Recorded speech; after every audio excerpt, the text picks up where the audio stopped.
Black Beauty, His Grooms and Companions, The Autobiography of a Horse, translated from the original equine by Anna Sewell. Part 1, Chapter 1, My Early Home. The first place that I can well remember was a large pleasant meadow with a pond of clear water in it. Some shady trees leaned over it, and rushes and water lilies grew at the deep end. Over the hedge on one side we looked into a ploughed field, and on the other we looked over a gate at our master's house, which stood by the roadside. At the top of the meadow was a grove of fir trees, and at the bottom a running brook overhung by a steep bank. While I was young I lived upon my mother's milk, as I could not eat grass. In the daytime I ran by her side, and at night I lay down close by her. When it was hot, we used to stand by the pond in the shade of the trees, and when it was cold, we had a nice warm shed near the grove. As soon as I was old enough to eat grass, my mother used to go out to work in the daytime and come back in the evening. There were 6 young colts in the meadow besides me. They were older than I was. Some were nearly as large as grown-up horses. I used to run with them and had great fun. We used to gallop all together round and round the field as hard as we could go.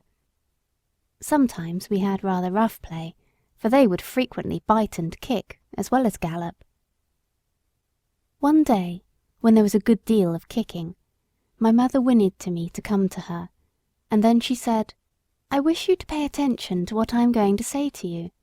The colts who live here are very good colts, but they are cart-horse colts, and of course they have not learned manners.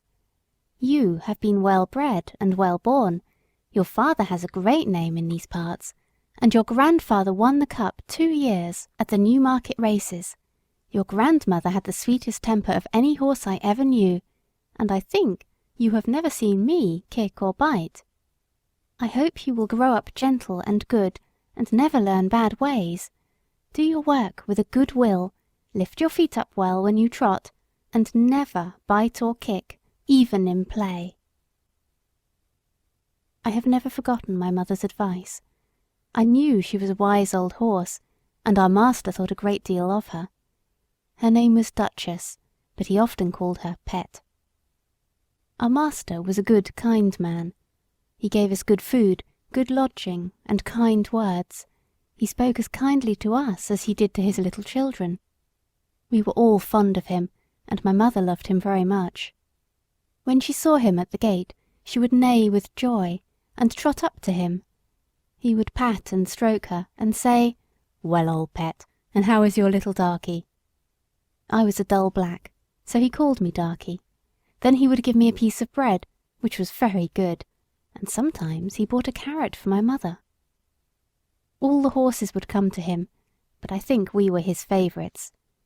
My mother always took him to town on a market day in a light gig. There was a ploughboy, Dick, who sometimes came into our field to pluck blackberries from the hedge.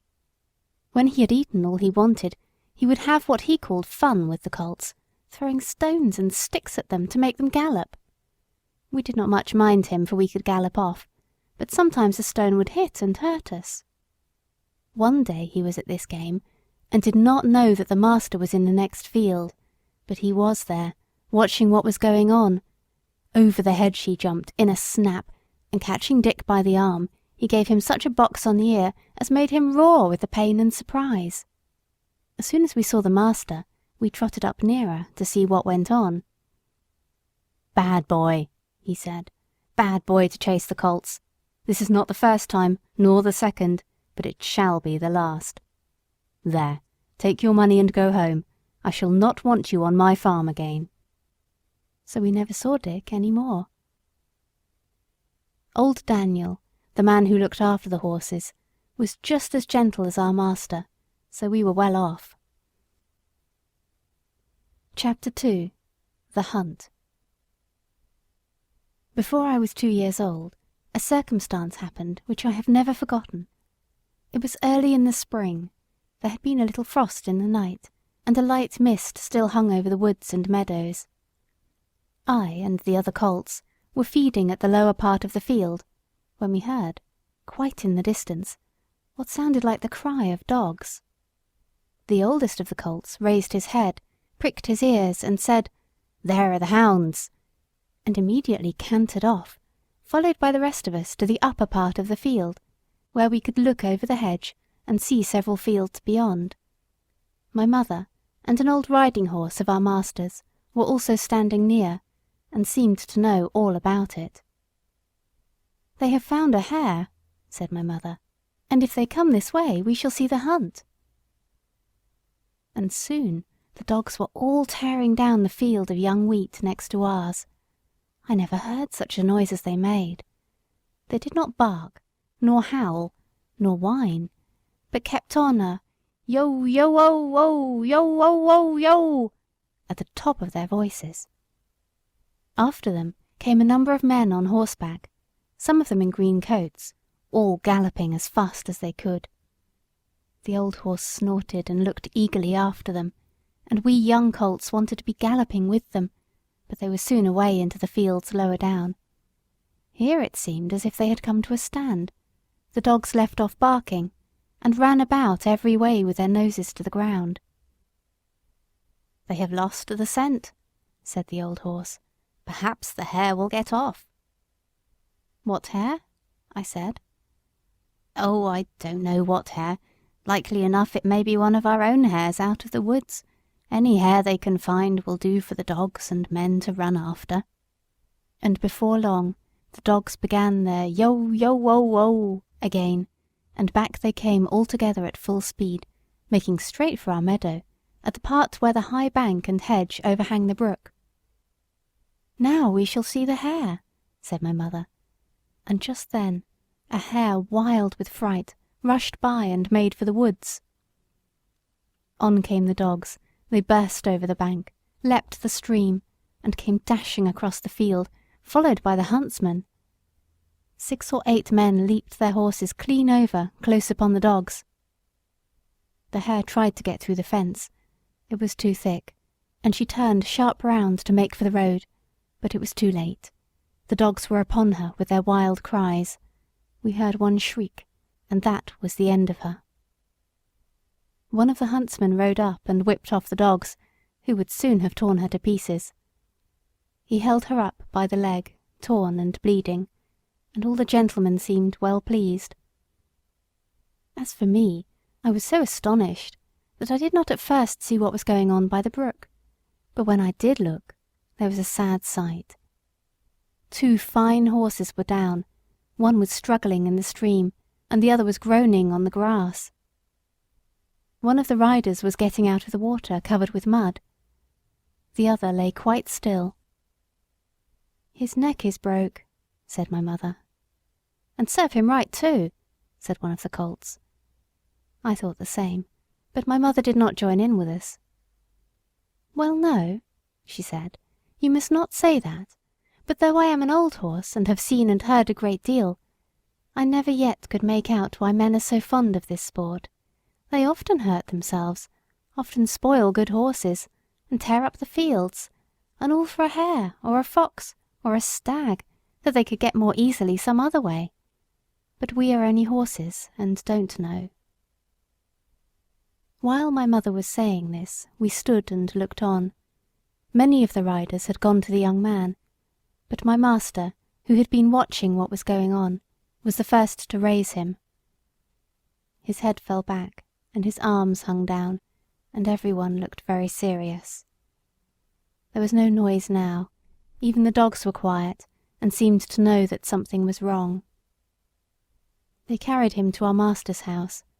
I heard afterward that it was young George Gordon, the squire's only son, a fine, tall young man, and the pride of his family. There was now riding off in all directions to the doctor's, to the farrier's, and no doubt to Squire Gordon's, to let him know about his son. When Mr. Bond, the farrier, came to look at the black horse that lay groaning on the grass, he felt him all over, and shook his head. One of his legs was broken. Then someone ran to our master's house, and came back with a gun. Presently there was a loud bang, and a dreadful shriek, and then all was still. The black horse moved no more. My mother seemed much troubled. She said she had known that horse for years, and that his name was Rob Roy. He was a good horse, and there was no vice in him. She would never go to that part of the field afterward. Not many days after, we heard the church bell tolling for a long time, and looking over the gate, we saw a long, strange black coach that was covered with black cloth and was drawn by black horses. After that came another, and another, and another, and all were black, while the bell kept tolling, tolling. They were carrying young Gordon to the churchyard to bury him. He would never ride again.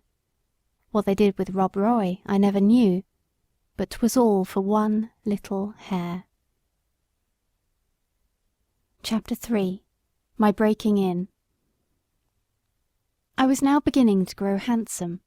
My coat had grown fine and soft, and was bright black. I had one white foot, and a pretty white star on my forehead. I was thought very handsome. My master would not sell me until I was 4 years old. He said lads ought not to work like men, and colts ought not to work like horses till they were quite grown up. When I was 4 years old, Squire Gordon came to look at me. He examined my eyes, my mouth, and my legs. He felt them all down, and then I had to walk and trot and gallop before him. He seemed to like me, and said, "When he has been well broken in, he will do very well." My master said he would break me in himself, as he should not like me to be frightened or hurt, and he lost no time about it, for the next day we began. Everyone may not know what breaking in is, therefore I will describe it. It means to teach a horse to wear a saddle and bridle, and to carry on his back a man, woman, or child. To go just the way they wish, and to go quietly. Besides this, he has to learn to wear a collar, a crupper, and a breeching, and to stand still while they are put on. Then to have a cart or chaise fixed behind, so that he cannot walk or trot without dragging it behind him. And he must go fast or slow, just as his driver wishes. He must never start at what he sees, nor speak to other horses, nor bite, nor kick, nor have any will of his own, but always do his master's will, even though he be very tired or hungry. But the worst of all is, once his harness is on, he may neither jump for joy nor lie down for weariness. So you see, this breaking in is a great thing. I had of course long been used to a halter and a headstall, and to be led about in the fields and lanes quietly. But now I was to have a bit and bridle. My master gave me some oats as usual, and after a good deal of coaxing, he got the bit into my mouth and the bridle fixed, but it was a nasty thing. Those who have never had a bit in their mouths cannot think how bad it feels. A great piece of cold hard steel, as thick as a man's finger, to be pushed into one's mouth, between one's teeth and over one's tongue, with the ends coming out at the corner of your mouth, and held fast there by straps over your head, under your throat, round your nose, and under your chin, so that no way in the world can you get rid of the nasty hard thing. It is very bad. Yes, very bad. At least I thought so, but I knew my mother always wore one when she went out, and that all horses did when they were grown up, and so, what with the nice oats, and what with my master's pats, kind words, and gentle ways, I got to wear my bit and bridle. Next came the saddle, but that was not half so bad. My master put it on my back very gently, while old Daniel held my head. He then made the girths fast under my body, patting and talking to me all the time. Then I had a few oats, then a little leading about, and this he did every day, till I began to look for the oats and the saddle. At length, one morning, my master got on my back, and rode me round the meadow on the soft grass. It certainly did feel queer, but I must say I felt rather proud to carry my master, and, as he continued to ride me a little every day, I soon became accustomed to it.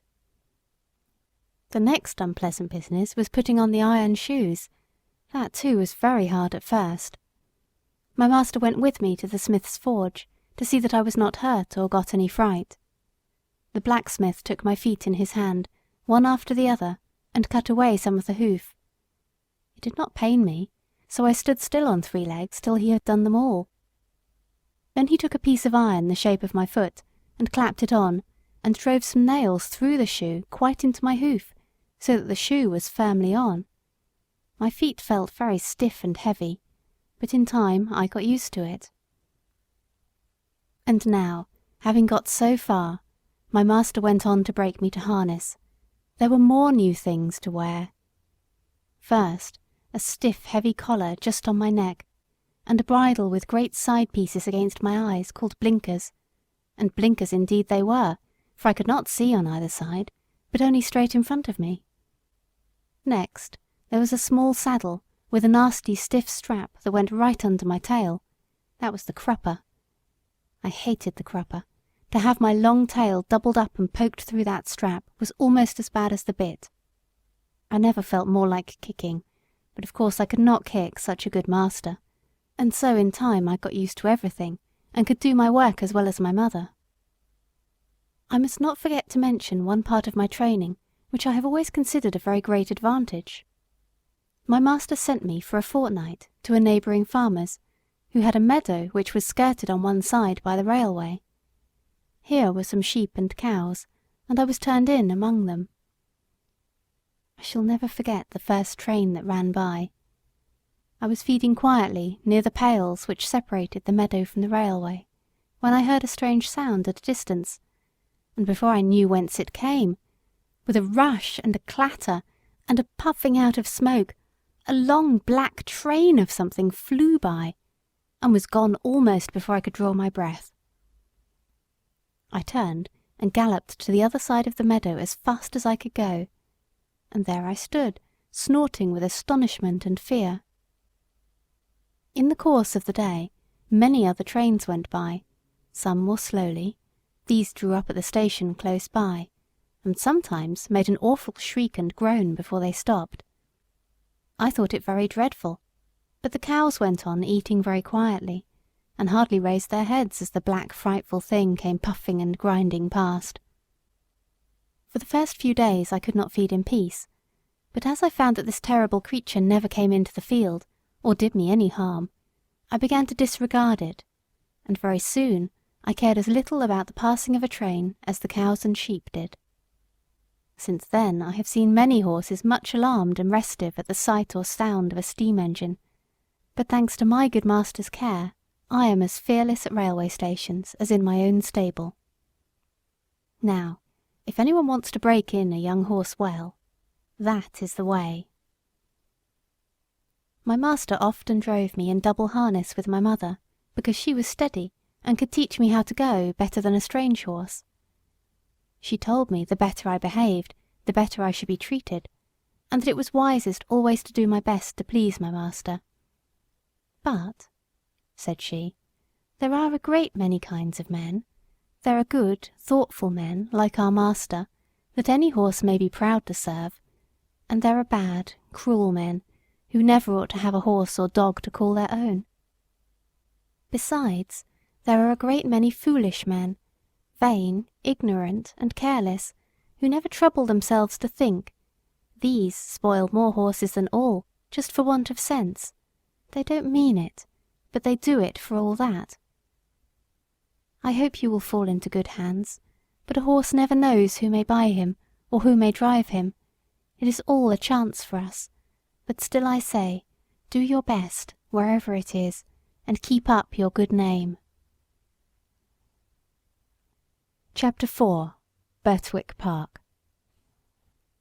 At this time, I used to stand in the stable, and my coat was brushed every day until it shone like a rook's wing. It was early in May, when there came a man from Squire Gordon's, who took me away to the hall. My master said, "Good-bye, Darky. Be a good horse, and always do your best." I could not say good-bye, so I put my nose into his hand, he patted me kindly, and I left my first home. As I lived some years with Squire Gordon, I may as well tell something about the place. Squire Gordon's park skirted the village of Birtwick. It was entered by a large iron gate, at which stood the first lodge, and then you trotted along on a smooth road between clumps of large old trees, then another lodge and another gate, which brought you to the house and the gardens. Beyond this lay the home paddock, the old orchard, and the stables. There was accommodation for many horses and carriages, but I need only describe the stable into which I was taken. This was very roomy, with 4 good stalls. A large swinging window opened into the yard, which made it pleasant and airy. The first stall was a large square one, shut in behind with a wooden gate. The others were common stalls, good stalls, but not nearly so large. It had a low rack for hay and a low manger for corn. It was called a loose box, because the horse that was put into it was not tied up, but left loose to do as he liked. It is a great thing to have a loose box. Into this fine box the groom put me. It was clean, sweet, and airy. I never was in a better box than that, and the sides were not so high but that I could see all that went on through the iron rails that were at the top. He gave me some very nice oats. He patted me, spoke kindly, and then went away. When I had eaten my corn, I looked around. In the stall next to mine stood a little fat grey pony with a thick mane and tail, a very pretty head, and a pert little nose. I put my head up to the iron rails at the top of my box and said, "How do you do? What is your name?" He turned round as far as his halter would allow, held up his head, and said, "My name is Merrylegs. I am very handsome. I carry the young ladies on my back, and sometimes I take our mistress out in the low chair. They think a great deal of me, and so does James. Are you going to live next door to me in the box?" I said, "Yes." "Well then," he said, "I hope you are good-tempered. I do not like anyone next door who bites." Just then a horse's head looked over from the stall beyond. The ears were laid back, and the eye looked rather ill-tempered. This was a tall chestnut mare, with a long, handsome neck. She looked across to me and said, "So it is you who have turned me out of my box. It is a very strange thing for a colt like you to come and turn a lady out of her own home." "I beg your pardon," I said. "I have turned no one out. The man who brought me put me here, and I had nothing to do with it. And as to my being a colt, I am turned 4 years old, and am a grown-up horse. I never had words yet with horse or mare, and it is my wish to live at peace." "Well," she said, "we shall see. Of course I do not want to have words with a young thing like you." I said no more. In the afternoon, when she went out, Merrylegs told me all about it. "The thing is this," said Merrylegs. "Ginger has a bad habit of biting and snapping. That is why they call her Ginger. And when she was in the loose box, she used to snap very much. One day she bit James in the arm and made it bleed, and so Miss Flora and Miss Jessie, who were very fond of me, were afraid to come into the stable.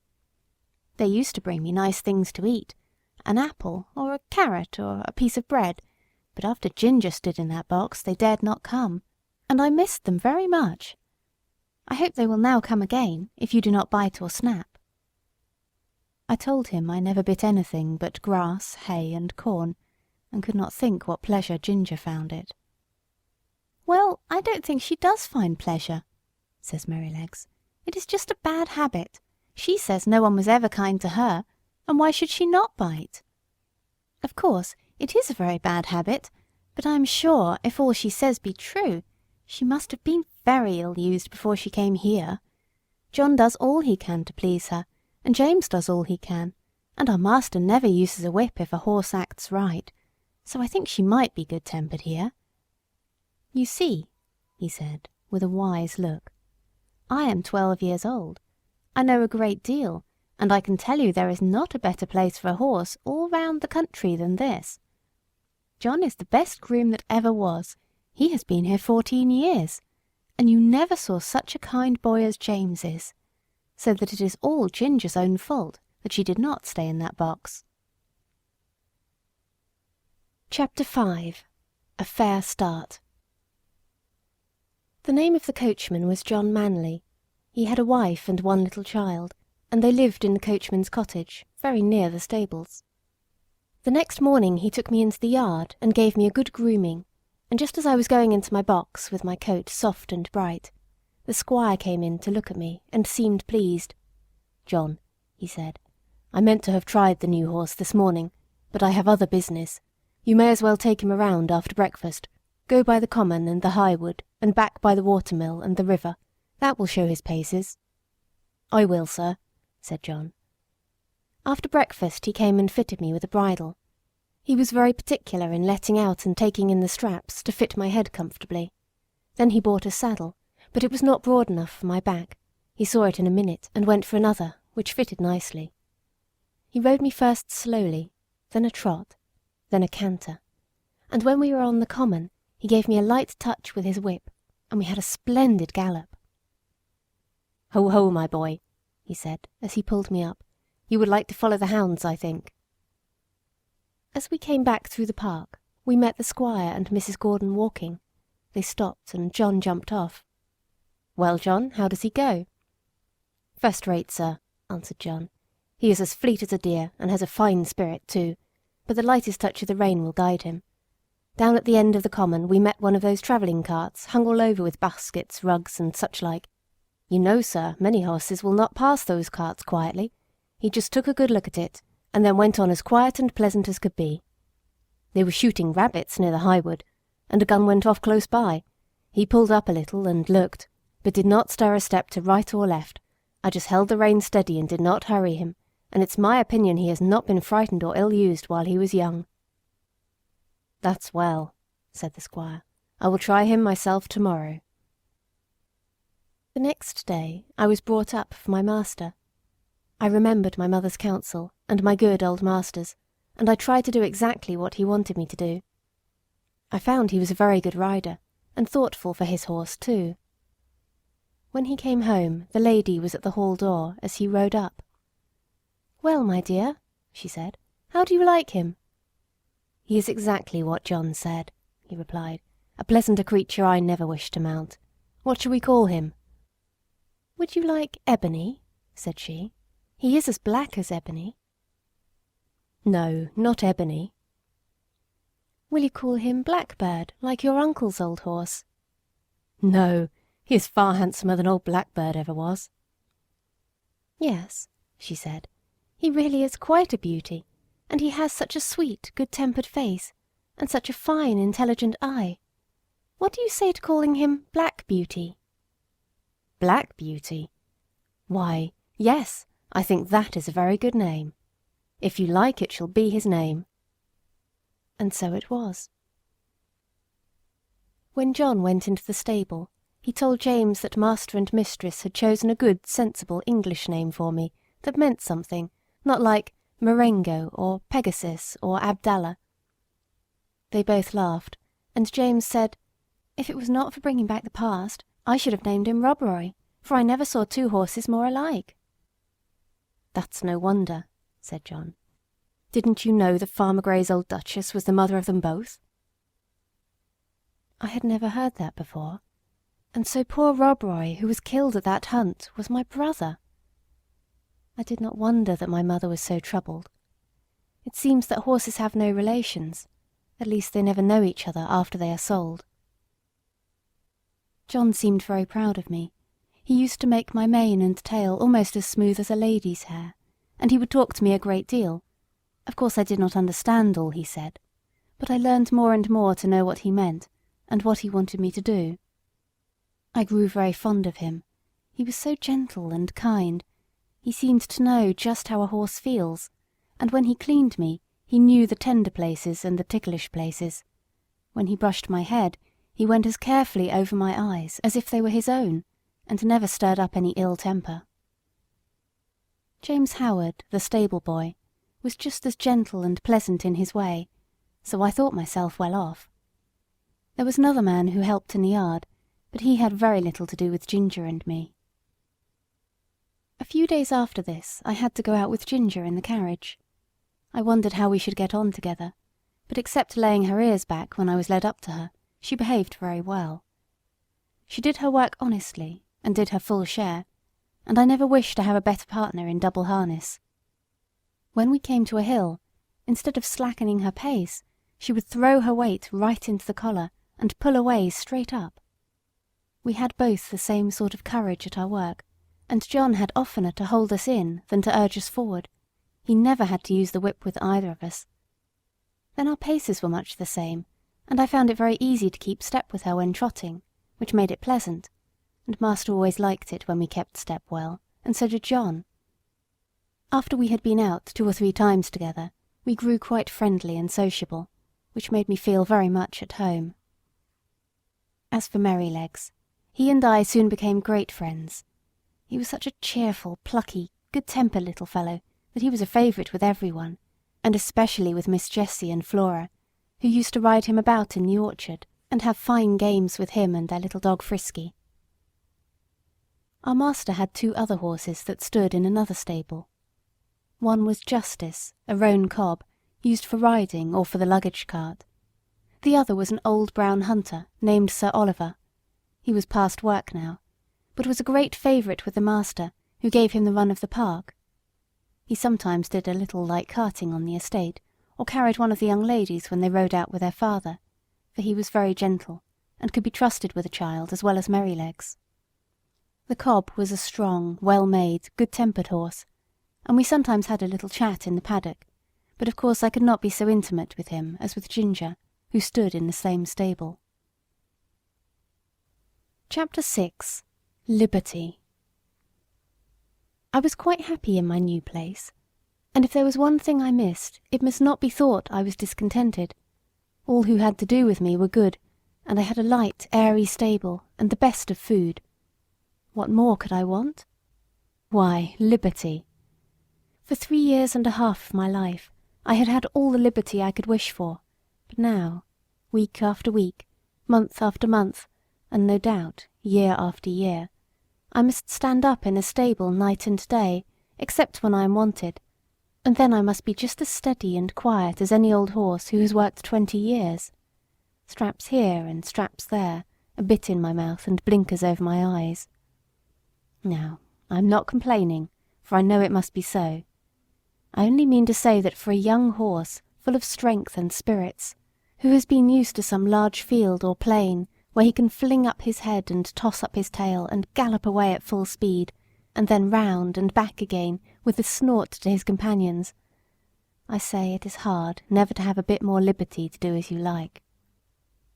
Sometimes, when I have had less exercise than usual, I have felt so full of life and spring that when John has taken me out to exercise, I really could not keep quiet. Do what I would, it seemed as if I must jump or dance or prance, and many a good shake I know I must have given him, especially at the first, but he was always good and patient. "Steady, steady, my boy," he would say. "Wait a bit, and we will have a good swing, and soon get the tickle out of your feet." Then, as soon as we were out of the village, he would give me a few miles at a spanking trot, and then bring me back as fresh as before, only clear of the fidgets, as he called them. Spirited horses, when not enough exercised, are often called skittish, when it is only play, and some grooms will punish them, but our John did not. He knew it was only high spirits. Still, he had his own ways of making me understand by the tone of his voice or the touch of the rein. If he was very serious and quite determined, I always knew it by his voice, and that had more power with me than anything else, for I was very fond of him. I ought to say that sometimes we had our liberty for a few hours. This used to be on fine Sundays in the summer-time. The carriage never went out on Sundays, because the church was not far off. It was a great treat to us to be turned out into the home paddock or the old orchard. The grass was so cool and soft to our feet, the air so sweet, and the freedom to do as we liked was so pleasant. To gallop, to lie down and roll over on our backs, or to nibble the sweet grass. Then it was a very good time for talking, as we stood together under the shade of the large chestnut tree. Chapter 7. Ginger. One day, when Ginger and I were standing alone in the shade, we had a great deal of talk. She wanted to know all about my bringing up and breaking in, and I told her. "Well," said she, "if I had had your bringing up, I might have had as good a temper as you, but now I don't believe I ever shall." "Why not?" I said. "Because it has all been so different with me," she replied. "I never had anyone, horse or man, that was kind to me, or that I cared to please, for in the first place I was taken from my mother as soon as I was weaned, and put in with a lot of other young colts. None of them cared for me, and I cared for none of them. There was no kind master like yours to look after me, and talk to me, and bring me nice things to eat. The man that had the care of us never gave me a kind word in my life. I do not mean that he ill-used me, but he did not care for us one bit further than to see that we had plenty to eat and shelter in the winter. A footpath ran through our field, and very often the great boys passing through would fling stones to make us gallop. I was never hit, but one fine young colt was badly cut in the face, and I should think it would be a scar for life. We did not care for them, but of course it made us more wild, and we settled it in our minds that boys were our enemies. We had very good fun in the free meadows, galloping up and down and chasing each other round and round the field, then standing still under the shade of the trees. But when it came to breaking in, that was a bad time for me. Several men came to catch me, and when at last they closed me in at one corner of the field, one caught me by the forelock, another caught me by the nose, and held it so tight I could hardly draw my breath. Then another took my underjaw in his hard hand and wrenched my mouth open, and so by force they got on the halter and the bar into my mouth. Then one dragged me along by the halter, another flogging behind, and this was the first experience I had of men's kindness. It was all force. They did not give me a chance to know what they wanted. I was high-bred and had a great deal of spirit, and was very wild, no doubt, and gave them, I dare say, plenty of trouble. But then it was dreadful to be shut up in a stall day after day, instead of having my liberty, and I fretted and pined and wanted to get loose. You know yourself it's bad enough when you have a kind master and plenty of coaxing, but there was nothing of that sort for me. There was one, the old master, Mr. Ryder, who I think could soon have brought me round, and could have done anything with me. But he had given up all the hard part of the trade to his son and to another experienced man, and he only came at times to oversee. His son was a strong, tall, bold man. They called him Samson, and he used to boast that he had never found a horse that could throw him. There was no gentleness in him, as there was in his father, but only hardness, a hard voice, a hard eye, a hard hand, and I felt from the first that what he wanted was to wear all the spirit out of me, and just make me into a quiet, humble, obedient piece of horseflesh.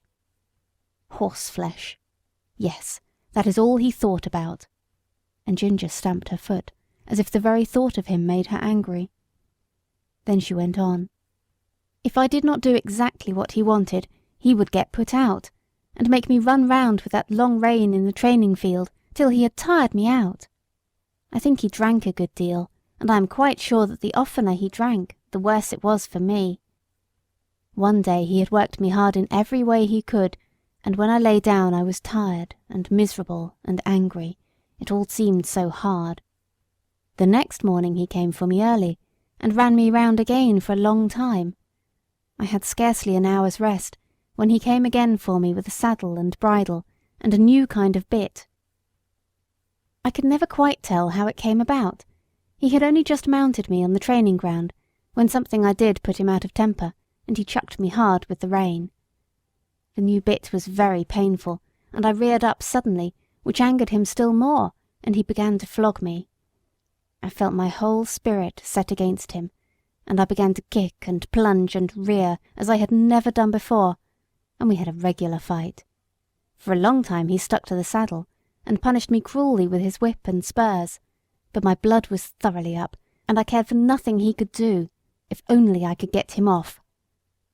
At last, after a terrible struggle, I threw him off backward. I heard him fall heavily on the turf, and without looking behind me, I galloped off to the other end of the field. There I turned round, and saw my persecutor slowly rising from the ground, and going into the stable. I stood under an oak tree and watched, but no one came to catch me. The time went on, and the sun was very hot. The flies swarmed around me, and settled on my bleeding flanks where the spurs had dug in. I felt hungry, for I had not eaten since the early morning, but there was not enough grass in that meadow for a goose to live on. I wanted to lie down and rest, but with the saddle strapped tightly on there was no comfort, and there was not a drop of water to drink. The afternoon wore on, and the sun got low. I saw the other colts led in, and I knew they were having a good feed. At last, just as the sun went down, I saw the old master come out with a sieve in his hand. He was a very fine old gentleman, with quite white hair, but his voice was what I should know him by among 1,000. It was not high, nor yet low, but full, and clear, and kind, and when he gave orders, it was so steady and decided that everyone knew, both horses and men, that he expected to be obeyed. He came quietly along, now and then shaking the oats about that he had in the sieve, and speaking cheerfully and gently to me. "Come along, lassie, come along, lassie, come along, come along." I stood still, and let him come up. He held the oats to me, and I began to eat without fear. His voice took all my fear away. He stood by, patting and stroking me while I was eating, and seeing the clots of blood on my side he seemed very vexed. Poor lassie, it was a bad business, a bad business. Then he quietly took the rein and led me to the stable. Just at the door stood Samson. I laid my ears back and snapped at him. "Stand back," said the master, "and keep out of her way. You've done a bad day's work for this filly." He growled out something about a vicious brute. "Hark ye," said the father, "a bad-tempered man will never make a good-tempered horse. You've not learned your trade yet, Samson." Then he led me into my box, took off the saddle and bridle with his own hands, and tied me up. Then he called for a pail of warm water and a sponge, took off his coat, and while the stableman held the pail, he sponged my sides a good while, so tenderly that I was sure he knew how bruised and sore they were. "Whoa, my pretty one," he said, "stand still, stand still." His very voice did me good, and the bathing was very comfortable. The skin was so broken at the corners of my mouth that I could not eat the hay, the stalks hurt me. He looked closely at it, shook his head, and told the man to fetch a good bran mash, and put some meal into it. How good that mash was, and so soft and healing to my mouth. He stood by all the time I was eating, stroking me and talking to the man. "If a high-mettled creature like this," said he, "can't be broken by fair means, she will never be good for anything." After that he often came to see me, and when my mouth was healed, the other breaker, Job they called him, went on training me. He was steady and thoughtful, and I soon learned what he wanted. Chapter 8. Ginger's Story Continued. The next time that Ginger and I were together at the paddock, she told me about her first place. "After my breaking in," she said, "I was bought by a dealer to match another chestnut horse. For some weeks he drove us together, and then we were sold to a fashionable gentleman and were sent up to London. I had been driven with a check rein by the dealer, and I hated it worse than anything else, but in this place we were reined far tighter, the coachman and his master thinking we looked more stylish so. We were often driven about in the park and other fashionable places. You, who have never had a check rein on, don't know what it is, but I can tell you it is dreadful. I like to toss my head about and hold it as high as any horse, but fancy now yourself, if you tossed your head up high and were obliged to hold it there, and that for hours together, not able to move it at all, except with a jerk still higher, your neck aching till you did not know how to bear it.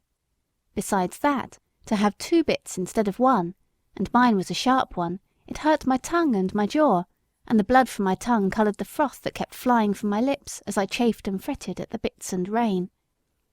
It was worst when we had to stand by the hour, waiting for our mistress at some grand party or entertainment, and if I fretted or stamped with impatience, the whip was laid on.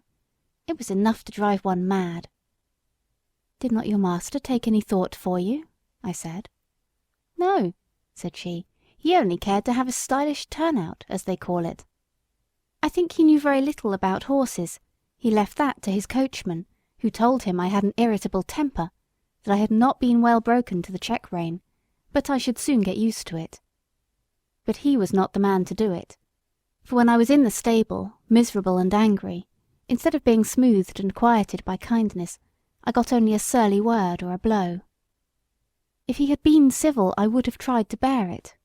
I was willing to work and ready to work hard too, but to be tormented for nothing but their fancies angered me.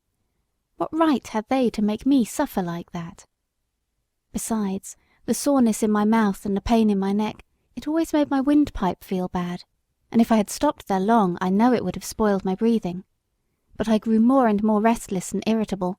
I could not help it, and I began to snap and kick when anyone came to harness me. For this the groom beat me, and one day, as they had just buckled us into the carriage, and were straining my head up with that rein, I began to plunge and kick with all my might. I soon broke a lot of harness, and kicked myself clear, so that was an end of that place. After this, I was sent to Tattersall's to be sold. Of course I could not be warranted free from vice, so nothing was said about that. My handsome appearance and good paces soon brought a gentleman to bid for me, and I was bought by another dealer. He tried me in all kinds of ways and with different bits, and he soon found out what I could not bear. At last he drove me quite without a check-rein, and then sold me as a perfectly quiet horse to a gentleman in the country. He was a good master, and I was getting on very well, but his old groom left him, and a new one came.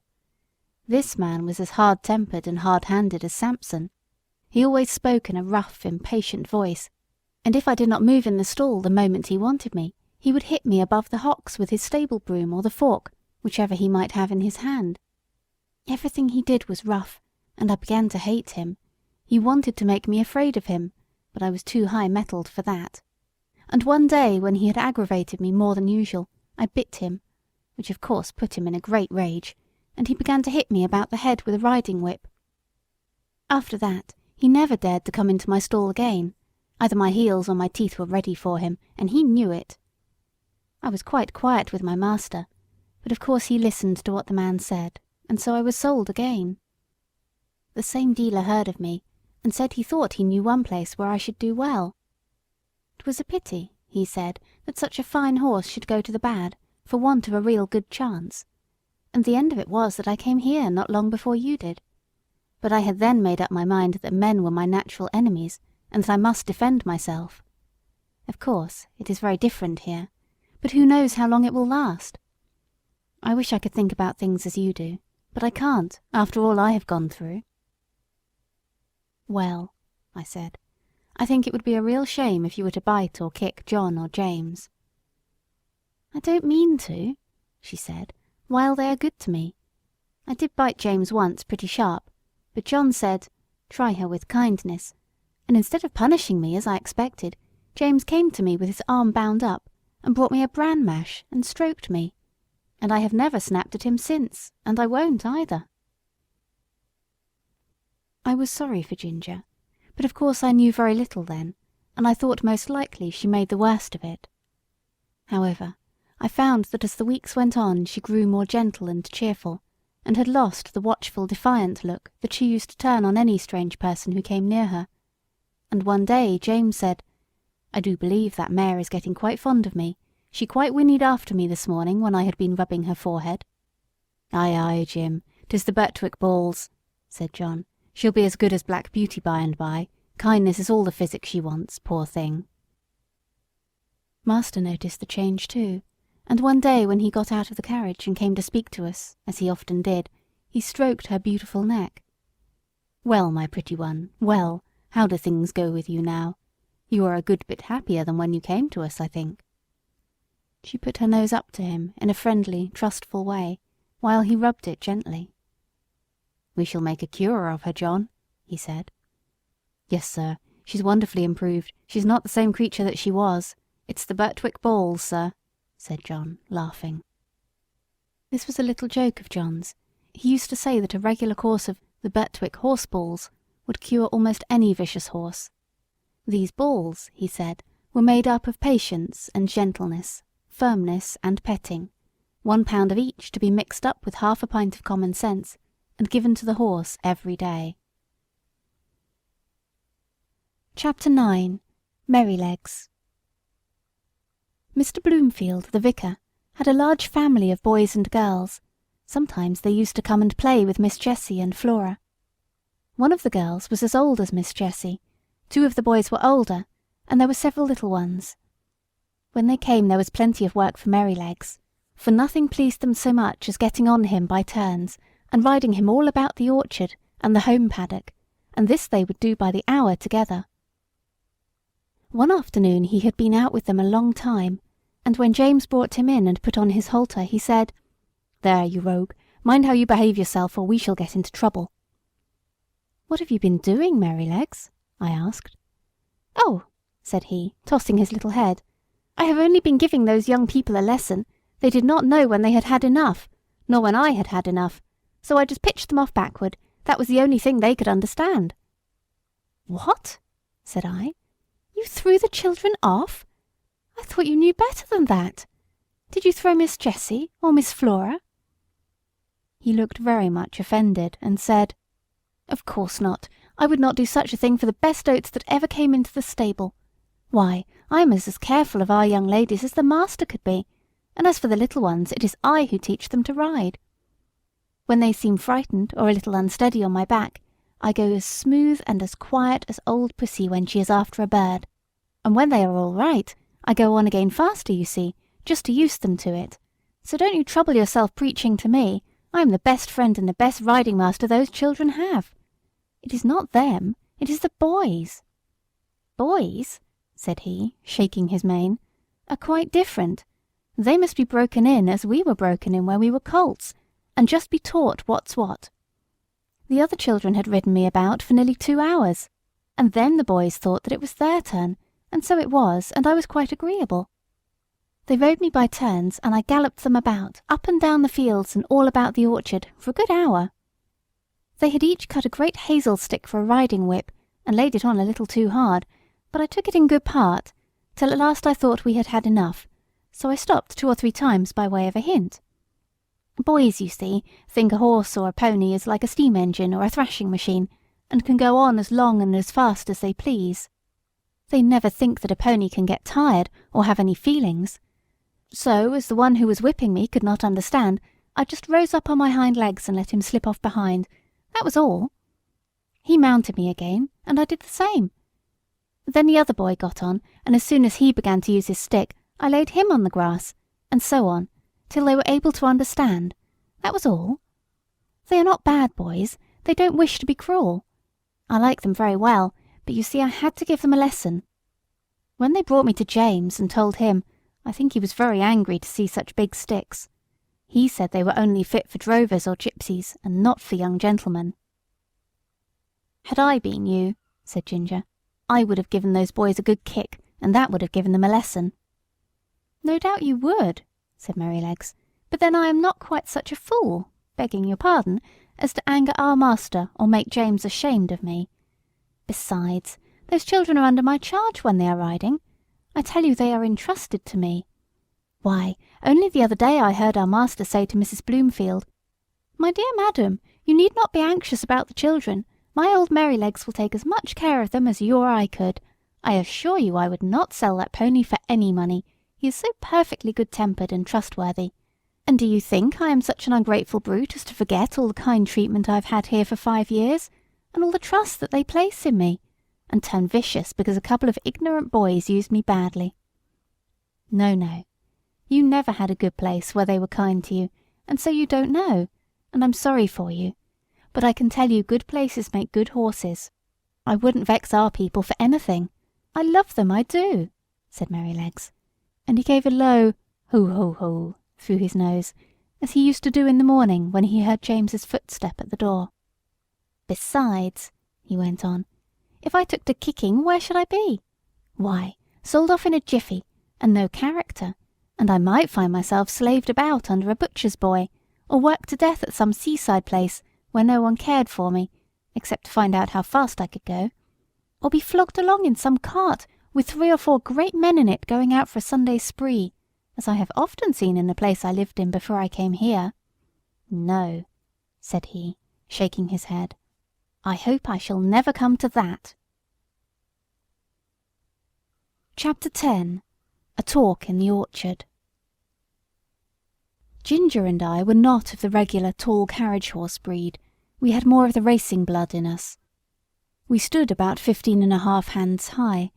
We were therefore just as good for riding as we were for driving, and our master used to say that he disliked either horse or man that could do but one thing, and as he did not want to show off in London parks, he preferred a more active and useful kind of horse. As for us, our greatest pleasure was when we were saddled for a riding party, the master on Ginger, the mistress on me, and the young ladies on Sir Oliver and Merrylegs. It was so cheerful to be trotting and cantering all together that it always put us in high spirits. I had the best of it, for I always carried the mistress. Her weight was little, her voice was sweet, and her hand was so light on the rein that I was guided almost without feeling it.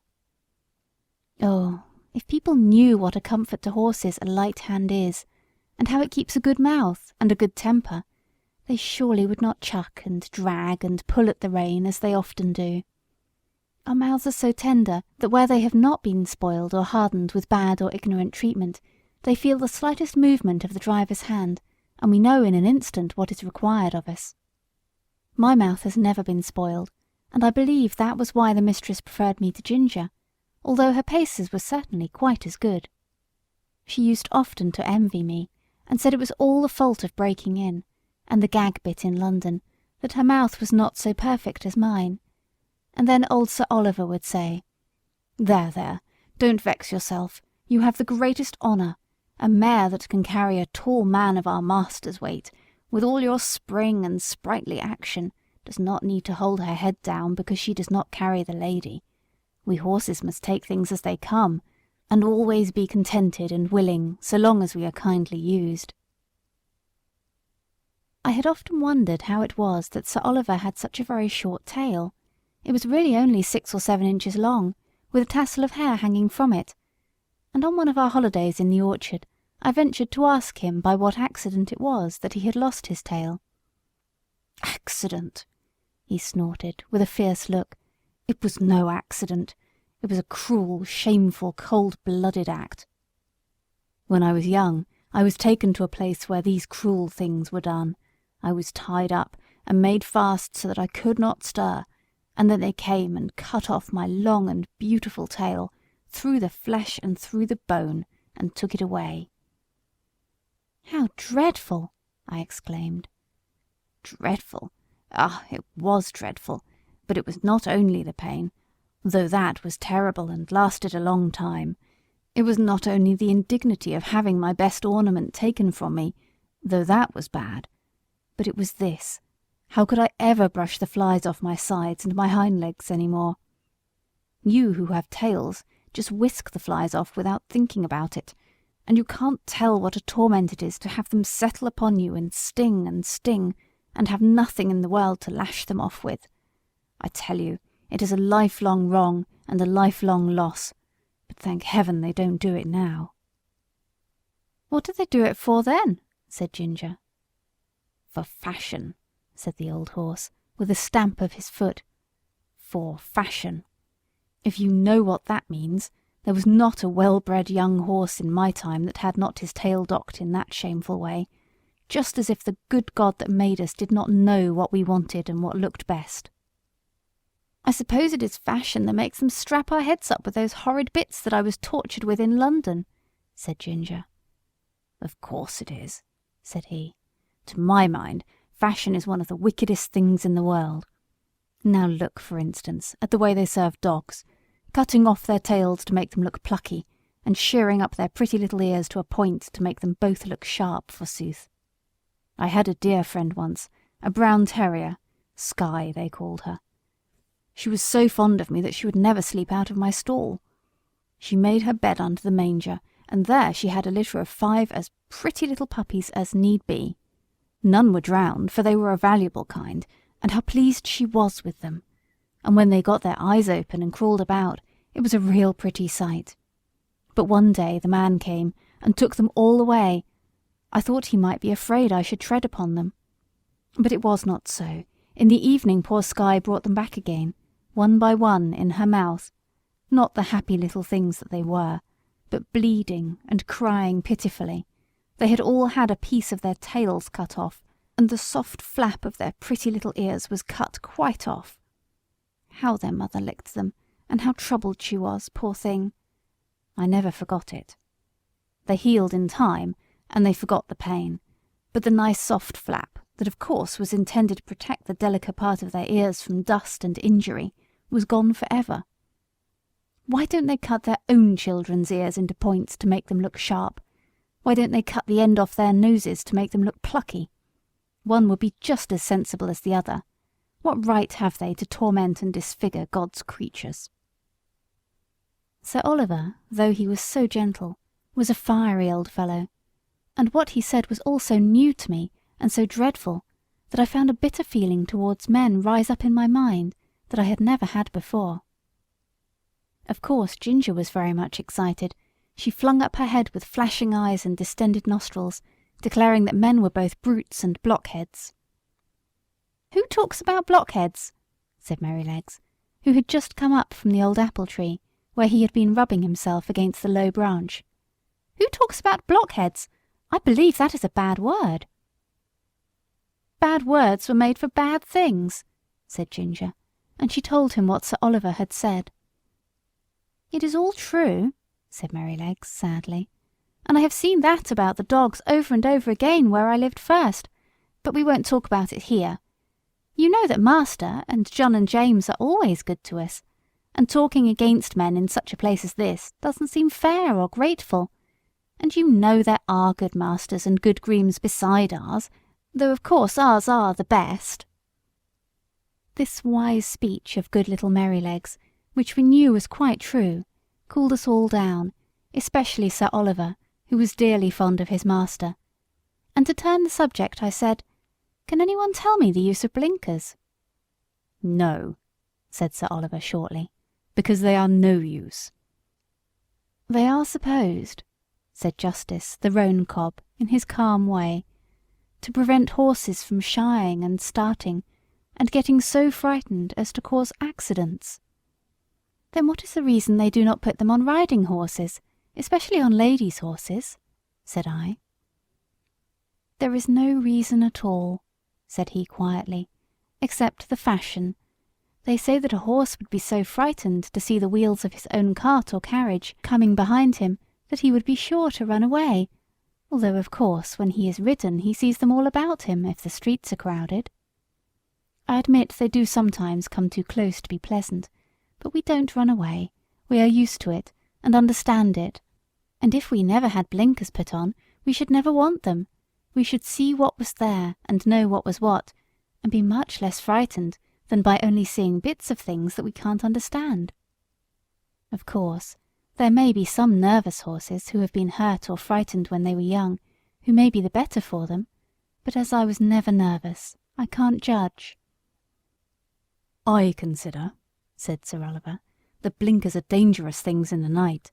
We horses can see much better in the dark than men can, and many an accident would never have happened if horses might have had the full use of their eyes.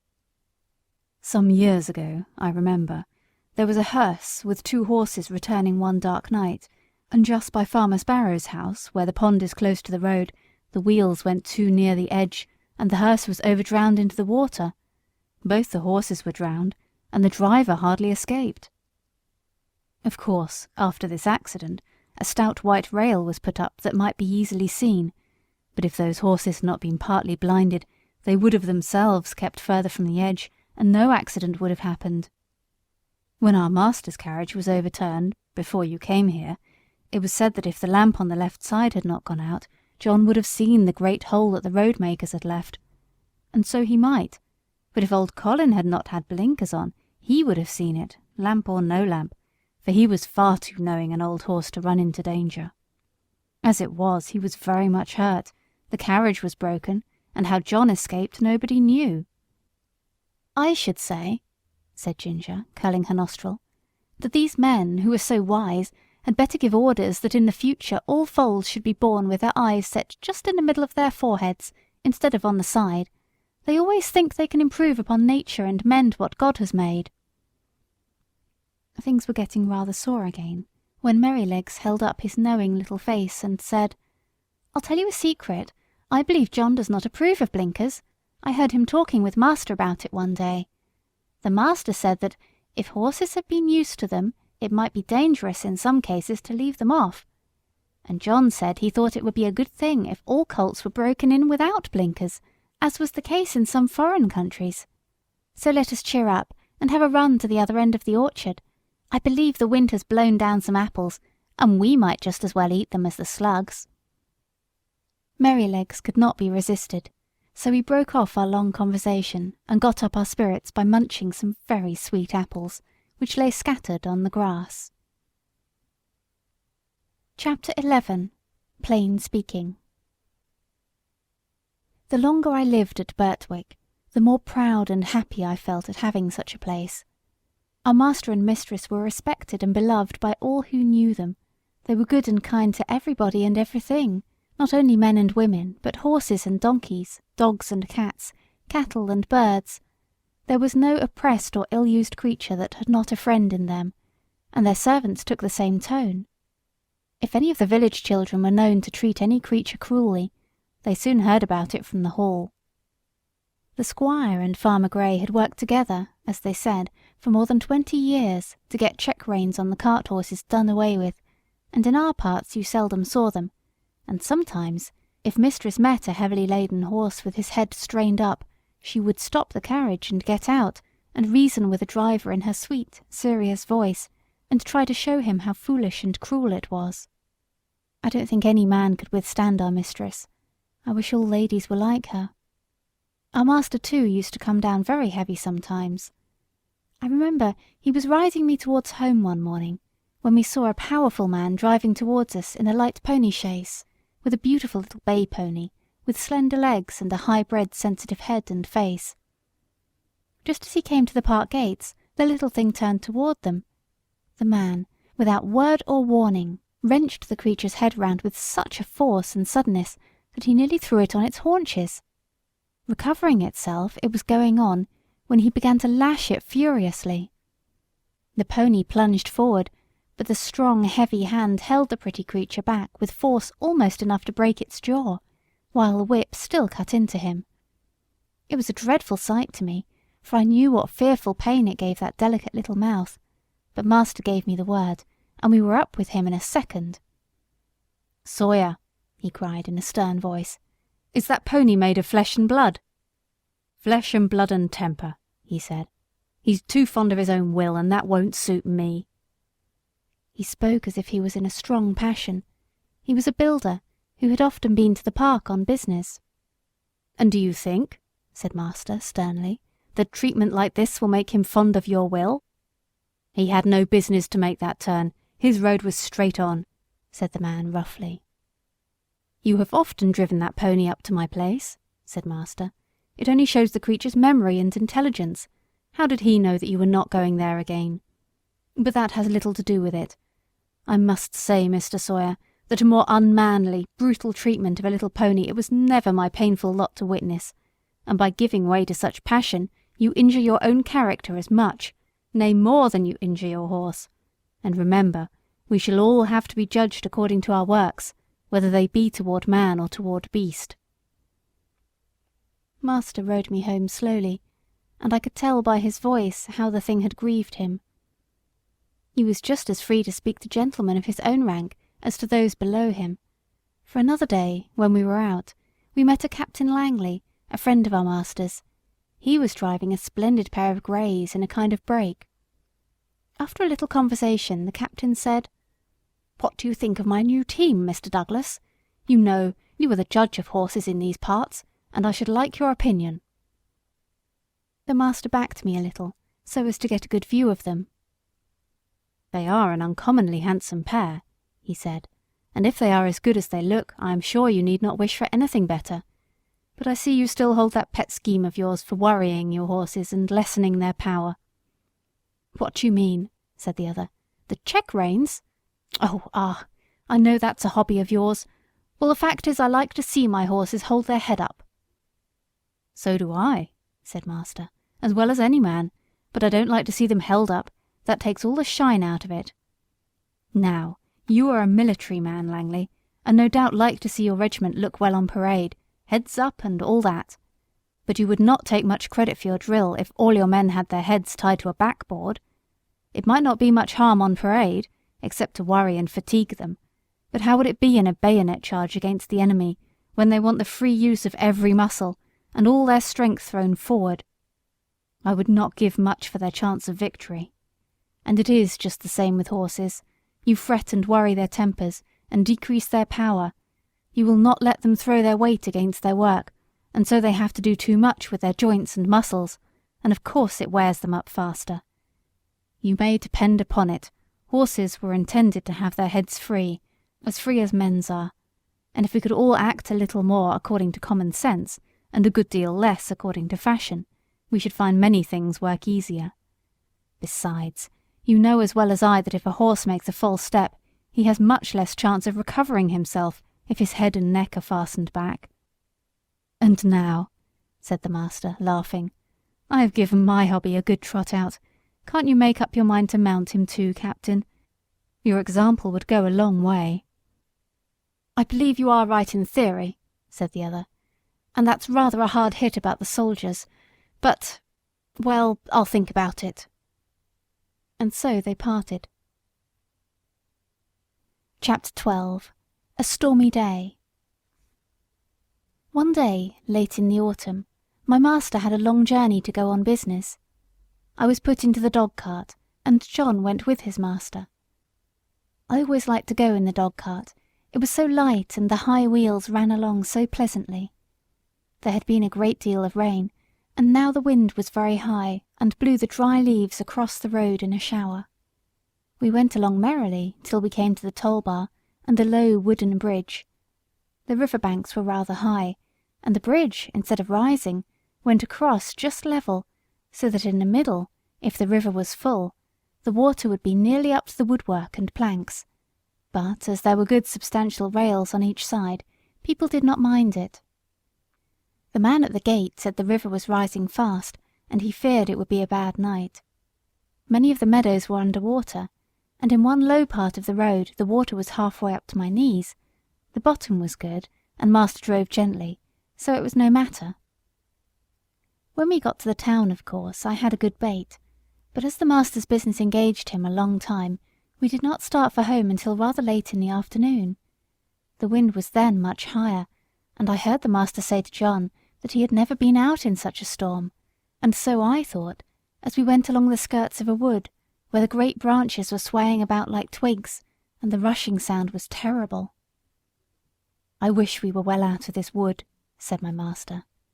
Yes, sir, said John. It would be rather awkward if one of these branches came down on us. The words were scarcely out of his mouth, when there was a groan, and a crack, and a splitting sound, and tearing, crashing down among the other trees came an oak torn up by the roots, and it fell right across the road just before us.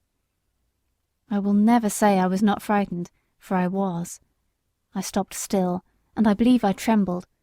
Of course I did not turn round or run away. I was not brought up to that. John jumped out, and was in a moment at my head. That was a very near touch, said my master. What's to be done now? Well, sir, we can't drive over that tree, nor yet get round it. There will be nothing for it but to go back to the 4 crossways, and that will be a good 6 miles before we get round to the wooden bridge again. It will make us late, but the horse is fresh. So back we went and round by the crossroads, but by the time we got to the bridge it was very nearly dark. We could just see that the water was over the middle of it, but as that happened sometimes when the floods were out, master did not stop. We were going along at a good pace, but the moment my feet touched the first part of the bridge, I felt sure there was something wrong. I dare not go forward, and I made a dead stop. Go on, Beauty, said my master, and he gave me a touch with the whip, but I dare not stir. He gave me a sharp cut. I jumped, but I dare not go forward.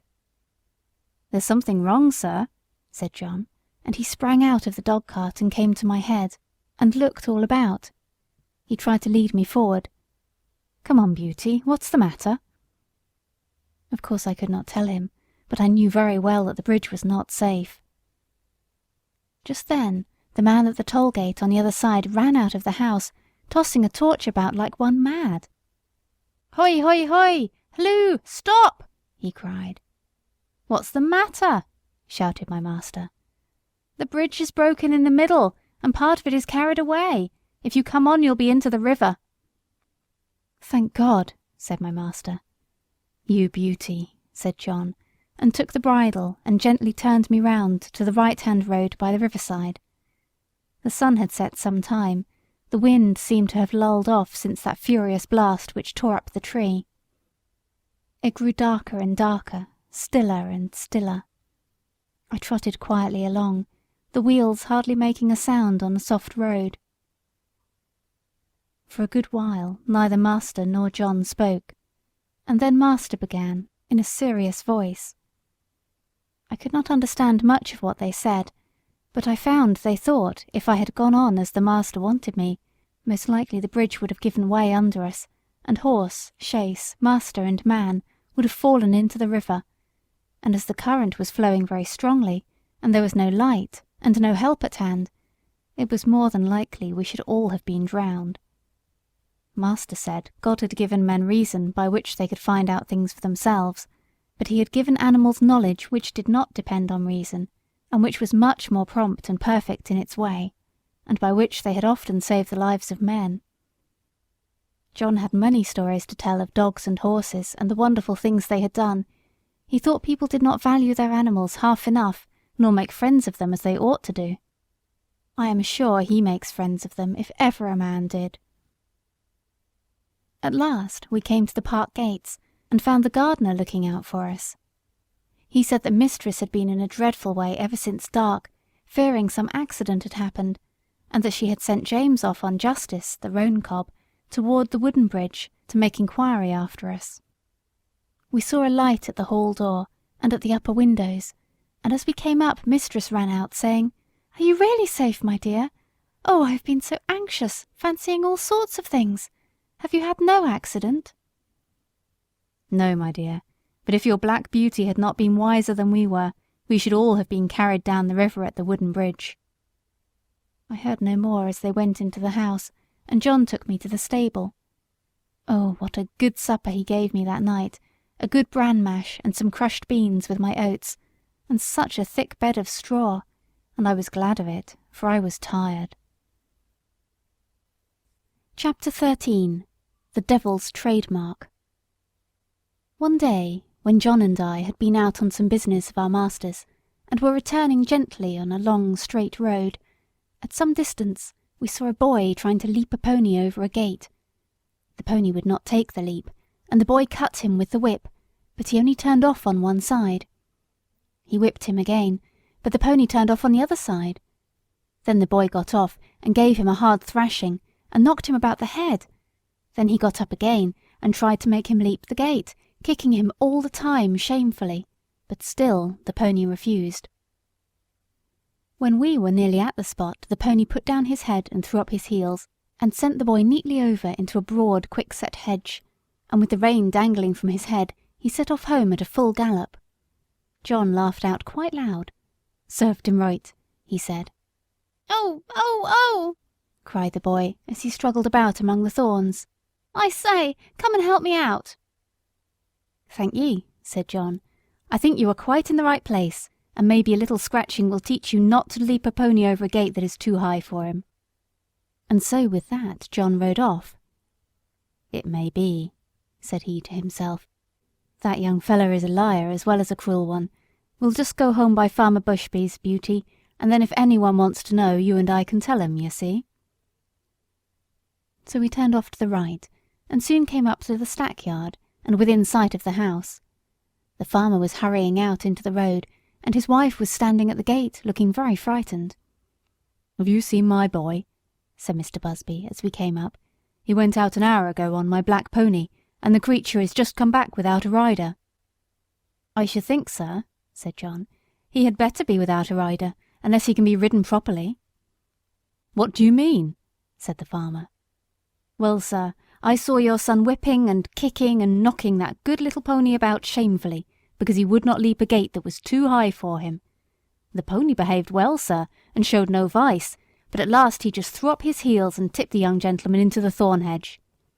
He wanted me to help him out, but I hope you will excuse me, sir. I did not feel inclined to do so. There's no bones broken, sir. He'll only get a few scratches. I love horses, and it riles me to see them badly used. It is a bad plan to aggravate an animal until he uses his heels. The first time is not always the last." During this time the mother began to cry. "Oh, my poor Bill! I must go and meet him. He must be hurt." "You had better go into the house, wife," said the farmer. "Bill wants a lesson about this, and I must see that he gets it. This is not the first time, nor the second, that he has ill-used that pony, and I shall stop it. I am much obliged to you, Manly. Good evening." So he went on, John chuckling all the way home. Then he told James about it, who laughed and said, "Serve him right. I knew that boy at school. He took great airs on himself because he was a farmer's son. He used to swagger about and bully the little boys. Of course, we elder ones would not have any of that nonsense, and let him know that in the school and in the playground, farmers' sons and labourers' sons were all alike. I well remember one day, just before afternoon school, I found him at the large window catching flies and pulling off their wings. He did not see me, and I gave him a box on the ears that laid him sprawling on the floor. Well, angry as I was almost frightened. He roared and bellowed in such a style. The boys rushed in from the playground, and the master ran in from the road to see who was being murdered. Of course I said fair and square at once what I had done and why. Then I showed the master the flies, some crushed and some crawling about helpless, and I showed him the wings on the window-sill. I never saw him so angry before. But as Bill was still howling and whining, like the coward that he was, he did not give him any more punishment of that kind, but set him up on a stool for the rest of the afternoon, and said that he should not go out to play for that week. Then he talked to all the boys very seriously about cruelty, and said how hard-hearted and cowardly it was to hurt the weak and the helpless. But what stuck in my mind was this. He said that cruelty was the devil's own trademark, and if we saw anyone who took pleasure in cruelty, we might know who he belonged to, for the devil was a murderer from the beginning, and a tormentor to the end. On the other hand, where we saw people who loved their neighbours, and were kind to man and beast, we might know that was God's mark. "Your master never taught you a truer thing," said John. "There is no religion without love, and people may talk as much as they like about their religion, but if it does not teach them to be good and kind to man and beast, it is all a sham. All a sham, James, and it won't stand when things come to be turned inside out." Chapter 14. James Howard. Early one morning in December, John had just led me into my box after my daily exercise, and was strapping my cloth on, and James was coming in from the corn chamber with some oats, when the master came into the stable. He looked rather serious, and held an open letter in his hand. John fastened the door of my box, touched his cap, and waited for orders. "Good morning, John," said the master. "I want to know if you have any complaint to make of James." "Complaint, sir? No, sir." "Is he industrious at his work and respectful to you?" "Yes, sir, always." "You never find he slights his work when your back is turned?" "Never, sir." "That's well, but I must put another question. Have you no reason to suspect, when he goes out with the horses to exercise them, or to take a message, that he stops about talking to his acquaintances, or goes into houses where he has no business, leaving the horses outside?" "No, sir, certainly not, and if anybody has been saying that about James, I don't believe it, and I don't mean to believe it unless I have it fairly proved before witnesses.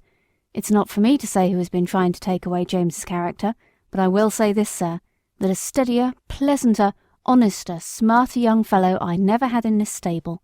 I can trust his word, and I can trust his work. He is gentle and clever with the horses, and I would rather have them in charge with him than with half the young fellows I know of in laced hats and liveries, and whoever wants a character of James Howard," said John, with a decided jerk of his head, "let them come to John Manly." The master stood all this time grave and attentive, but as John finished his speech, a broad smile spread over his face, and looking kindly across at James, who all this time had stood still at the door, he said, "James, my lad, set down the oats and come here." I'm very glad to find that John's opinion of your character agrees so exactly with my own. John is a cautious man," he said with a droll smile, "and it is not always easy to get his opinion about people. So I thought if I beat the bush on this side, the birds would fly out, and I should learn what I wanted to know quickly. So now we will come to business. I have a letter from my brother-in-law, Sir Clifford Williams, of Clifford Hall.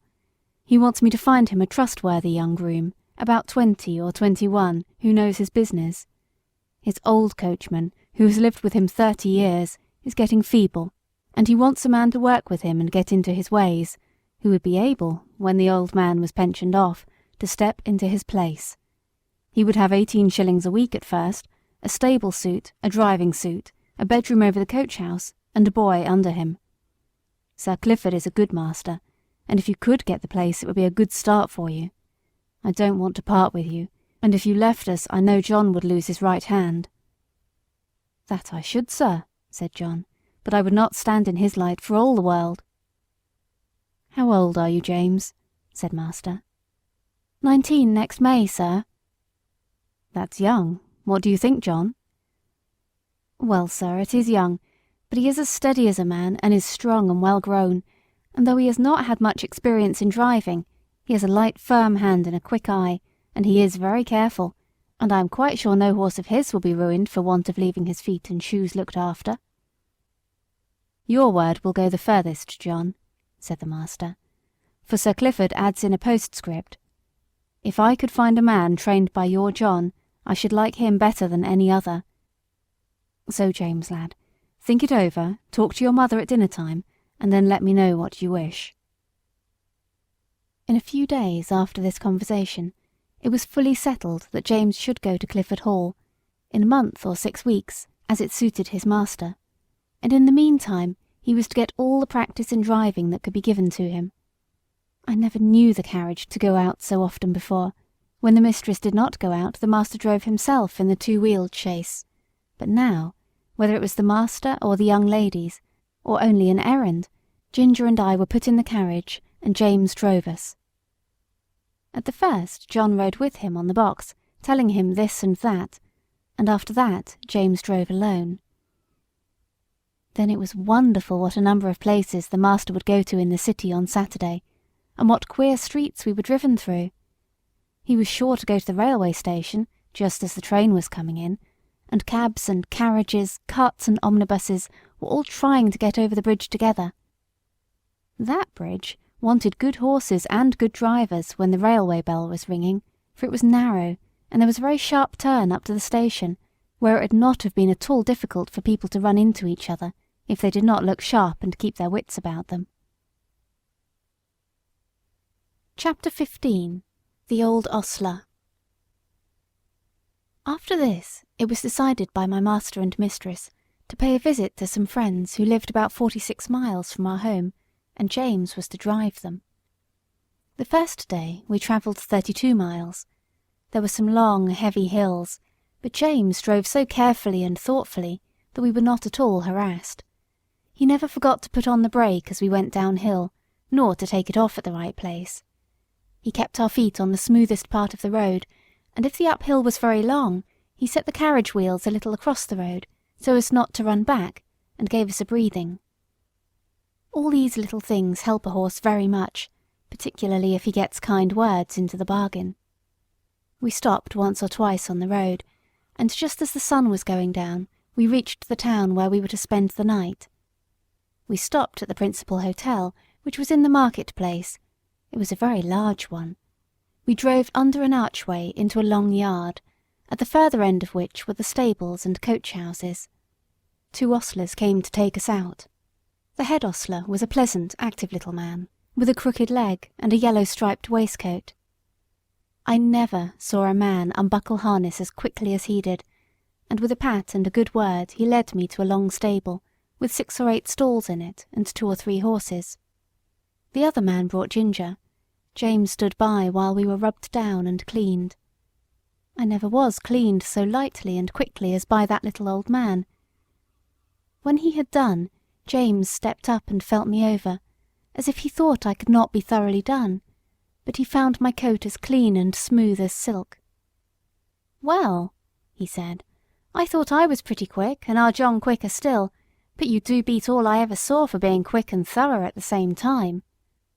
"Practice makes perfect," said the crooked little ostler. "And 'twould be a pity if it didn't. 40 years' practice and not perfect. Ha! That would be a pity. And as to being quick, why, bless you, that is only a matter of habit.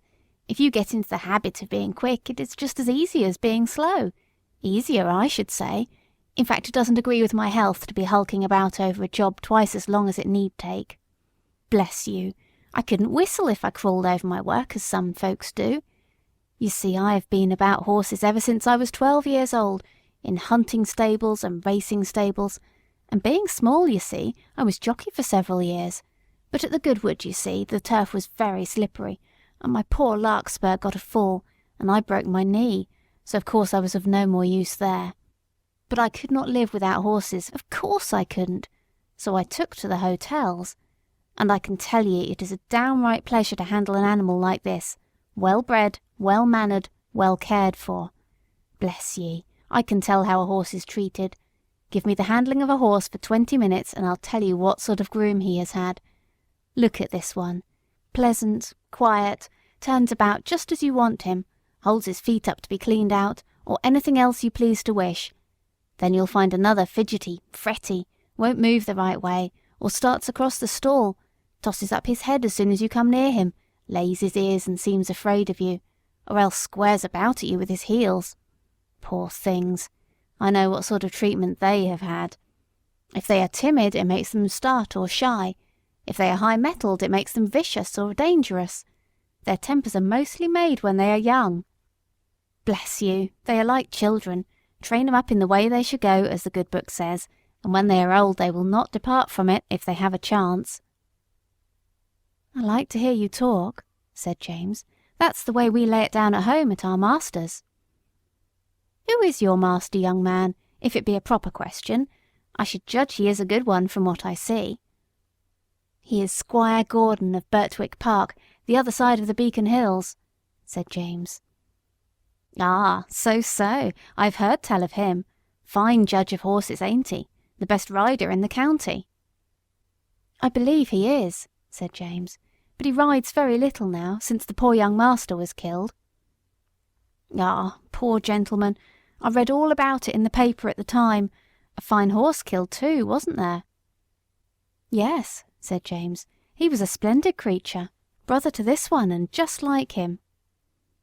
Pity," said the old man. "'Twas a bad place to leap, if I remember. A thin fence at top, a steep bank down to the stream, wasn't it? No chance for a horse to see where he is going. Now, I am for bold riding as much as any man, but still there are some leaps that only a very knowing old huntsman has any right to take. A man's life and a horse's life are worth more than a fox's tail. At least I should say they ought to be." During this time the other man had finished ginger, and had brought our corn, and James and the old man left the stable together. Chapter 16. The Fire. Later on in the evening a traveller's horse was brought in by the second ostler, and while he was cleaning him, a young man with a pipe in his mouth lounged into the stable to gossip. "I say, Towler," said the ostler, "just run up the ladder into the loft and put some hay down into this horse's rack, would you? Only lay down your pipe." "All right," said the other, and went up through the trap-door, and I heard him step across the floor overhead and put down the hay. James came in to look at us the last thing, and then the door was locked. I cannot say how long I had slept, nor what time in the night it was, but I woke up very uncomfortable, though I hardly knew why. I got up. The air seemed all thick and choking. I heard Ginger coughing, and one of the other horses seemed very restless. It was quite dark, and I could see nothing, but the stable seemed full of smoke, and I hardly knew how to breathe. The trap-door had been left open, and I thought that was the place it came through. I listened, and heard a soft rushing sort of noise, and a low crackling and snapping. I did not know what it was, but there was something in the sound so strange that it made me tremble all over. The other horses were all awake, Some were pulling at their halters, others stamping. At last I heard steps outside, and the ostler who had put up the traveller's horse burst into the stable with a lantern and began to untie the horses and try to lead them out. But he seemed in such a hurry and so frightened himself that he frightened me still more. The first horse would not go with him. He tried the second and third, and they too would not stir. He came to me next and tried to drag me out of the stall by force. Of course that was no use. He tried us all by turns, and then left the stable. No doubt we were very foolish, but danger seemed to be all round, and there was nobody we knew to trust in, and all was strange and uncertain. The fresh air that had come in through the open door made it easier to breathe, but the rushing sound overhead grew louder, and as I looked upward through the bars of my empty rack, I saw a red light flickering on the wall. Then I heard a cry of "Fire!" outside, and the old ostler quietly and quickly came in.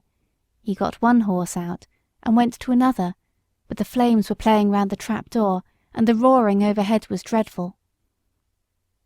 The next thing I heard was James's voice, quiet and cheery as it always was. "Come, my beauties, it is time for us to be off, so wake up and come along." I stood nearest the door, so he came to me first, patting me as he came in. "Come, Beauty, on with your bridle, my boy, we'll soon be out of this smother." It was on in no time. Then he took the scarf off his neck and tied it lightly over my eyes, and patting and coaxing he led me out of the stable. Safe in the yard, he slipped the scarf off my eyes and shouted, "Here, somebody, take this horse while I go back for the other." A tall, broad man stepped forward and took me, and James darted back into the stable. I set up a shrill whinny as I saw him go. Ginger told me afterward that whinny was the best thing I could have done for her, for had she not heard me outside, she would never have had courage to come out. There was much confusion in the yard, the horses being got out of other stables, and the carriages and gigs being pulled out of houses and sheds, lest the flames should spread further. On the other side, the yard windows were thrown up, and people were shouting all sorts of things, but I kept my eye fixed on the stable door, where the smoke poured out thicker than ever, and I could see flashes of red light. Presently I heard above all the stir and din a loud, clear voice, which I knew was master's. "James Howard! James Howard! Are you there?" There was no answer, but I heard a crash of something falling in the stable, and the next moment I gave a loud, joyful neigh, for I saw James coming through the smoke leading Ginger with him. She was coughing violently, and he was not able to speak. "My brave lad," said master, laying his hand on his shoulder, "are you hurt?" James shook his head, for he could not yet speak. "Ah," said the big man who held me, "he is a brave lad, and no mistake." "And now," said master, "when you have got your breath, James, we'll get out of this place as quickly as we can." And we were moving towards the entry, when from the market-place there came a sound of galloping feet and loud rumbling wheels. "'Tis the fire engine! The fire engine!" shouted 2 or 3 voices. "Stand back! Make way!" And clattering and thundering over the stones, 2 horses dashed into the yard with a heavy engine behind them. The firemen leaped to the ground. There was no need to ask where the fire was. It was rolling up in a great blaze from the roof. We got out as fast as we could into the broad, quiet market-place. The stars were shining, and except the noise behind us, all was still. Master led the way to a large hotel on the other side, and as soon as the ostler came, he said, "James, I must now hasten to your mistress. I trust the horses entirely to you. Order whatever you think is needed." And with that he was gone. The master did not run, but I never saw mortal man walk so fast as he did that night. There was a dreadful sound before we got into our stalls, the shrieks of those poor horses that were left burning to death in the stable. It was very terrible, and made both Ginger and me feel very bad. We, however, were taken in and well done by. The next morning the master came to see how we were, and to speak to James. I did not hear much, for the ostler was rubbing me down, but I could see that James looked very happy, and I thought the master was proud of him. Our mistress had been so much alarmed in the night that the journey was put off till the afternoon, so James had the morning on hand, and went first to the inn to see about our harness and the carriage, and then to hear more about the fire. When he came back, we heard him tell the ostler about it. At first, no one could guess how the fire had been caused, but at last a man said he saw Dick Towler go into the stable with a pipe in his mouth, and when he came out he had not one, and went to the tap for another. Then the under ostler said that he had asked Dick to go up the ladder to put down some hay, but told him to lay down his pipe first. Dick denied taking the pipe with him, but no one believed him. I remember our John Manley's rule never to allow a pipe in the stable, and thought it ought to be the rule everywhere. James said the roof and floor had all fallen in, and that only the black walls were standing. The 2 poor horses that could not be got out were buried under the burnt rafters and tiles. Chapter 17. John Manley's Talk. The rest of our journey was very easy, and a little after sunset we reached the house of my master's friend. We were taken into a clean, snug stable. There was a kind coachman who made us very comfortable, and who seemed to think a great deal of James when he heard about the fire. "There is one thing quite clear, young man," he said. "Your horses know who they can trust. It is one of the hardest things in the world to get horses out of a stable when there is either fire or flood. I don't know why they won't come out, but they won't, not 1 in 20. We stopped 2 or 3 days at this place, and then returned home. All went well on the journey. We were glad to be in our own stable again, and John was equally glad to see us. Before he and James left us for the night, James said, "I wonder who is coming in my place."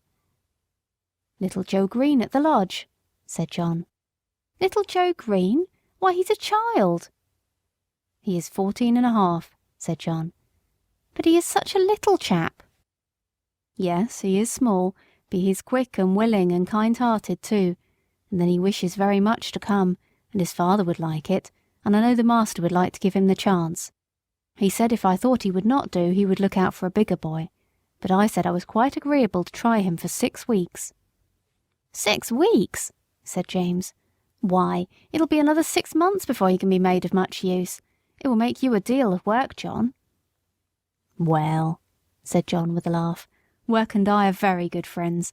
I never was afraid of work yet. You are a very good man, said James.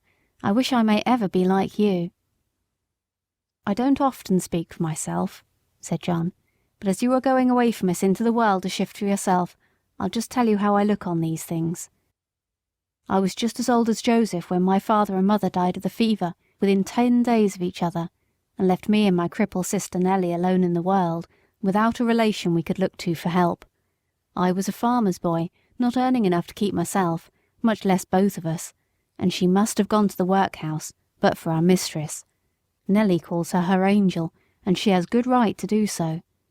She went and hired a room for her with old Willow Mallet, and she gave her knitting and needlework to do when she was able to do it, and when she was ill, she sent her dinners and many nice comfortable things, and was like a mother to her. Then the master, he took me into the stable under old Norman, the coachman that was then. I had my food at the house, and my bed in the loft, and a suit of clothes, and 3 shillings a week, so that I could help Nellie. Then there was Norman. He might have turned around and said at his age he could not be troubled with a raw boy from the plough-tail, but he was like a father to me, and took no end of pains with me. When the old man died, some years after, I stepped into his place, and now, of course, I have top wages, and can lay by for a rainy day or a sunny day as it may happen, and Nellie is as happy as a bird. So you see, James, I am not the man that should turn up his nose at a little boy, and vex a good, kind master.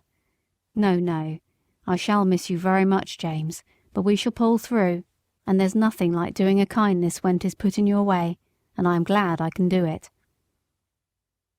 Then, said James, you don't hold with that saying, everybody look after himself and take care of number 1? "No, indeed," said John. "Where should I and Nelly be if master and mistress and old Norman had only taken care of number one? Why, she in the workhouse and I hoeing turnips. Where would Black Beauty and Ginger be if you had only thought of number one? Why, roasted to death. No, Jim, no, that is a selfish, heathenish saying, whoever uses it, and any man who thinks he has nothing to do but take care of number one, why, it's a pity but what he had been drowned like a kitten or a puppy before he got his eyes open. That's what I think," said John, with a very decided jerk of his head. James laughed at this, but there was a thickness in his voice when he said, "You have been my best friend except my mother. I hope you won't forget me." "No, lad, no," said John, "and if ever I can do you a good turn, I hope you won't forget me." The next day Joe came to the stables to learn all he could before James left. He learned to sweep the stable, to bring in the straw and hay. He began to clean the harness, and helped wash the carriage. As he was quite too short to do anything in the way of grooming Ginger and me, James taught him upon Merrylegs, for he was to have full charge of him under John. He was a nice little bright fellow, and always came whistling to his work. Merrylegs was a good deal put out at being mauled about, as he said, by a boy who knows nothing. But toward the end of the second week he told me confidentially that he thought the boy would turn out well. At last the day came when James had to leave us. Cheerful as he always was, he looked quite downhearted that morning. "You see," he said to John, "I'm leaving a great deal behind. My mother and Betsy and you and a good master and mistress, and then the horses, and my old Merrylegs. At the new place there will not be a soul that I shall know. If it were not that I shall get a higher place, and be able to help my mother better, I don't think I should have made up my mind to it. It is a real pinch, John." "Ay, James, lad, that it is, but I should not think so much of you if you could leave your home for the first time and not feel it. Cheer up, you'll make friends there, and if you get on well, as I am sure you will, it will be a fine thing for your mother, and she will be proud enough that you have got into such a good place as that." So John cheered him up, but everyone was sorry to lose James. As for Merrylegs, he pined after him for several days, and quite went off his appetite. So John took him out several mornings with a leading rein, when he exercised me, and, trotting and galloping by my side, got up the little fellow's spirits again, and he was soon all right. Joe's father would often come in and give a little help, as he understood the work, and Joe took a great deal of pains to learn, and John was quite encouraged about him. Chapter 18. Going for the Doctor. One night, a few days after James had left, I had eaten my hay, and was lying down in my straw fast asleep, when I was suddenly roused by the stable bell ringing very loud. I heard the door of John's house open, and his feet running up to the hall. He was back again in no time. He unlocked the stable door and came in, calling out, "Wake up, Beauty, you must go well now, if ever you did."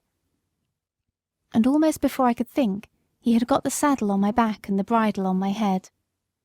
He just ran round for his coat, and then took me at a quick trot up to the hall door. The squire stood there with a lamp in his hand. "Now, John," he said, "ride for your life, that is, for your mistress's life. There is not a moment to lose. Give this note to Dr. White, give your horse a rest at the inn, and be back as soon as you can." John said, "Yes, sir," and was on my back in a minute. The gardener who lived at the lodge had heard the bell ring, and was ready with the gate open, and away we went through the park and through the village, and down the hill till we came to the toll gate. John called very loud and thumped upon the door. The man was soon out and flung open the gate. "Now," said John, "do you keep the gate open for the doctor. Here's the money." And off he went again. There was before us a long piece of level road by the riverside. John said to me, "Now, Beauty, do your best." And so I did. I wanted no whip nor spur, and for 2 miles I galloped as fast as I could lay my feet to the ground.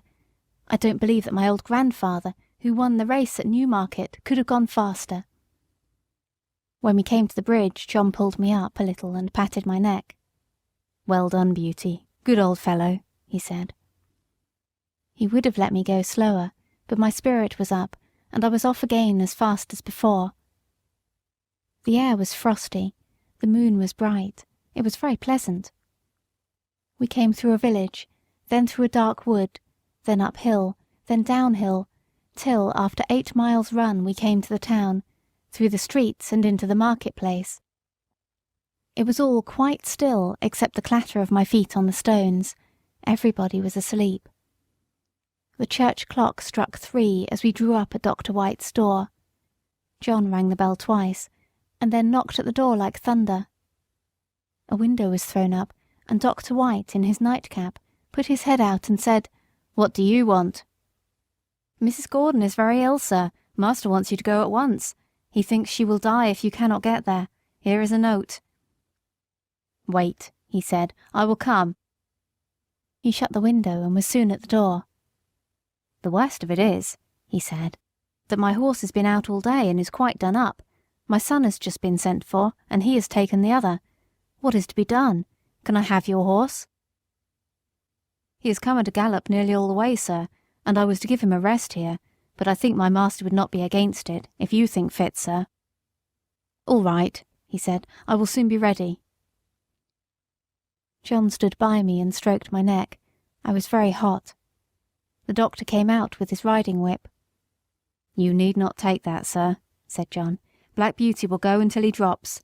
Take care of him, sir, if you can. I should not like any harm to come to him." "No, no, John," said the doctor. "I hope not." And in a minute we had left John far behind. I will not tell about our way back. The doctor was a heavier man than John, and not so good a rider. However, I did my very best. The man at the toll gate had it open. When we came to the hill, the doctor drew me up. "Now, my good fellow," he said, "take some breath." I was glad he did, for I was nearly spent, but that breathing helped me on, and soon we were in the park. Joe was at the lodge gate, my master was at the hall door, for he had heard us coming. He spoke not a word. The doctor went into the house with him, and Joe led me to the stable. I was glad to get home. My legs shook under me, and I could only stand and pant. I had not a dry hair on my body, the water ran down my legs, and I steamed all over, Joe used to say, like a pot on the fire. Poor Joe! He was young and small, and as yet he knew very little, and his father, who would have helped him, had been sent to the next village. But I am sure he did the very best he knew. He rubbed my legs and my chest, but he did not put my warm cloth on me. He thought I was so hot I should not like it. Then he gave me a pail full of water to drink. It was cold and very good, and I drank it all. Then he gave me some hay and some corn, and thinking he had done right, he went away. Soon I began to shake and tremble, and turned deadly cold. My legs ached, my loins ached, and my chest ached, and I felt sore all over.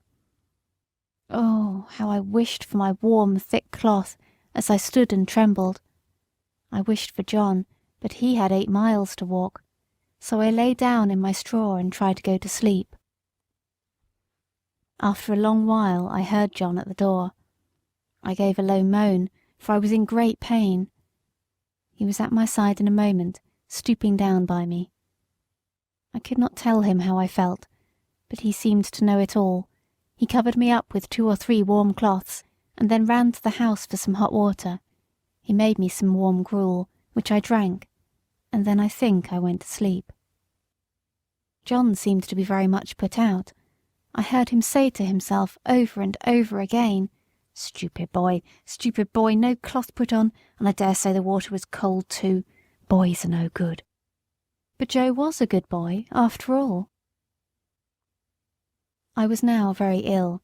A strong inflammation had attacked my lungs, and I could not draw my breath without pain. John nursed me night and day. He would get up 2 or 3 times in the night to come to me. My master, too, often came to see me. "My poor Beauty," he said one day. "My good horse, you saved your mistress's life, Beauty. Yes, you saved her life." I was very glad to hear that, for it seems the doctor had said if we had been a little longer it would have been too late. John told my master he never saw a horse go so fast in his life. It seemed as if the horse knew what was the matter. Of course I did, though John thought not. At least I knew as much as this, that John and I must go at the top of our speed, and that it was for the sake of the mistress. Chapter 19. Only Ignorance. I do not know how long I was ill. Mr. Bond, the horse doctor, came every day. One day he bled me. John held a pail for the blood.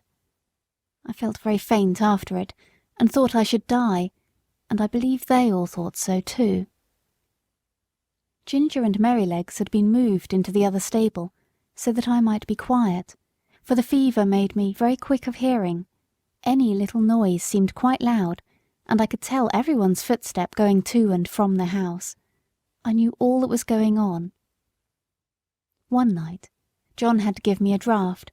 Thomas Green came in to help him. After I had taken it and John had made me as comfortable as he could, he said he should stay half an hour to see how the medicine settled. Thomas said he would stay with him, so they went and sat down on a bench that had been brought into Merrylegs' stall, and put down the lantern at their feet, that I might not be disturbed with the light. For a while both men sat silent, and then Tom Green said in a low voice, "I wish, John, you'd say a bit of a kind word to Joe. The boy is quite broken-hearted. He can't eat his meals, and he can't smile. He says he knows it was all his fault, though he is sure he did the best he knew, and he says if Beauty dies, no one will ever speak to him again. It goes to my heart to hear him. I think you might give him just a word. He's not a bad boy."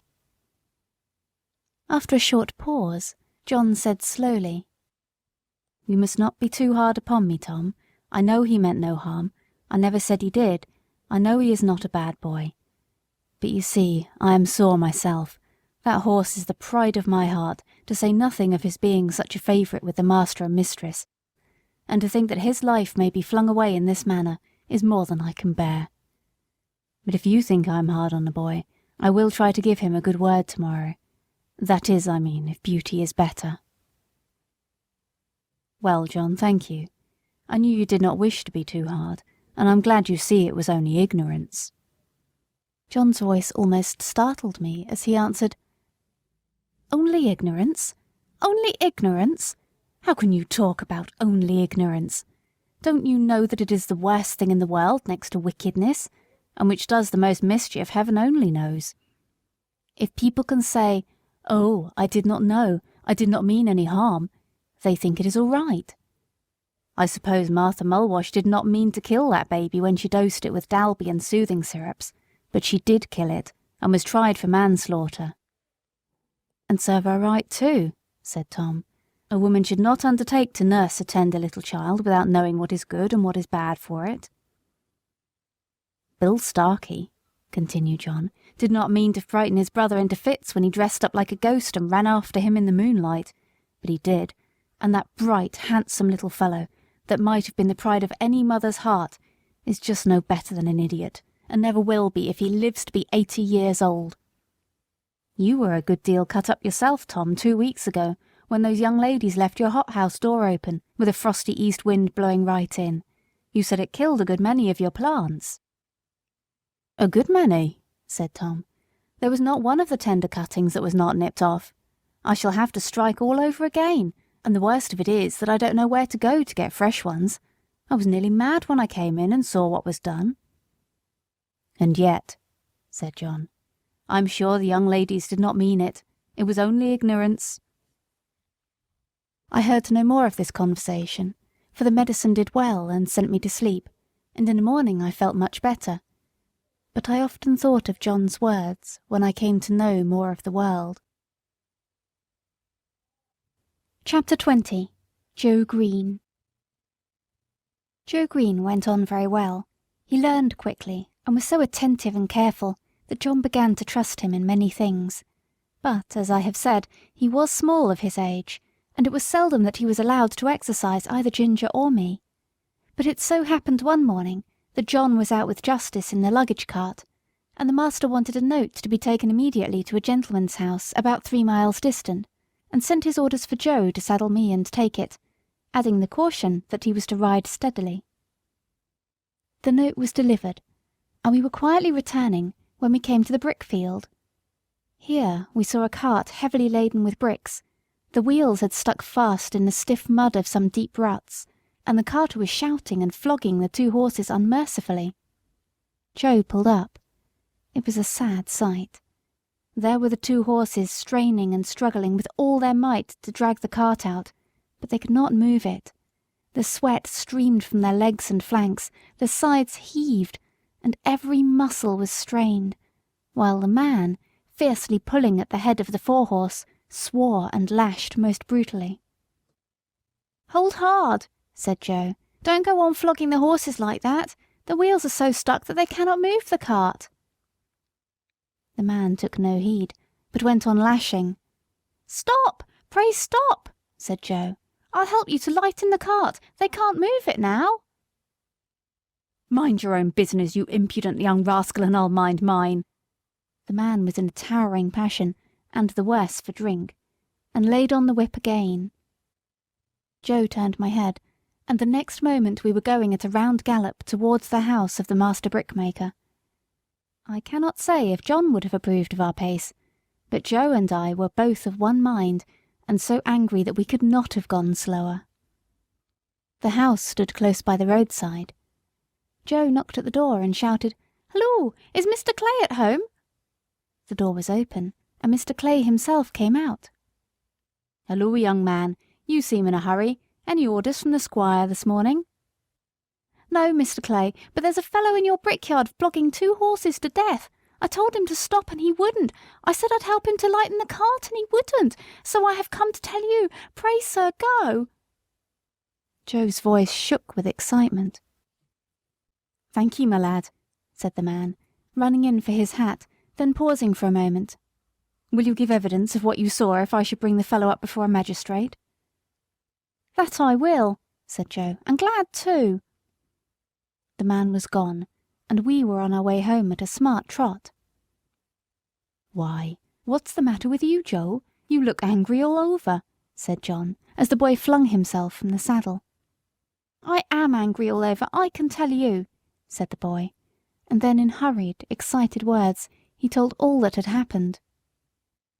Joe was usually such a quiet, gentle little fellow that it was wonderful to see him so roused. "Right, Joe, you did right, my boy, whether the fellow gets a summons or not.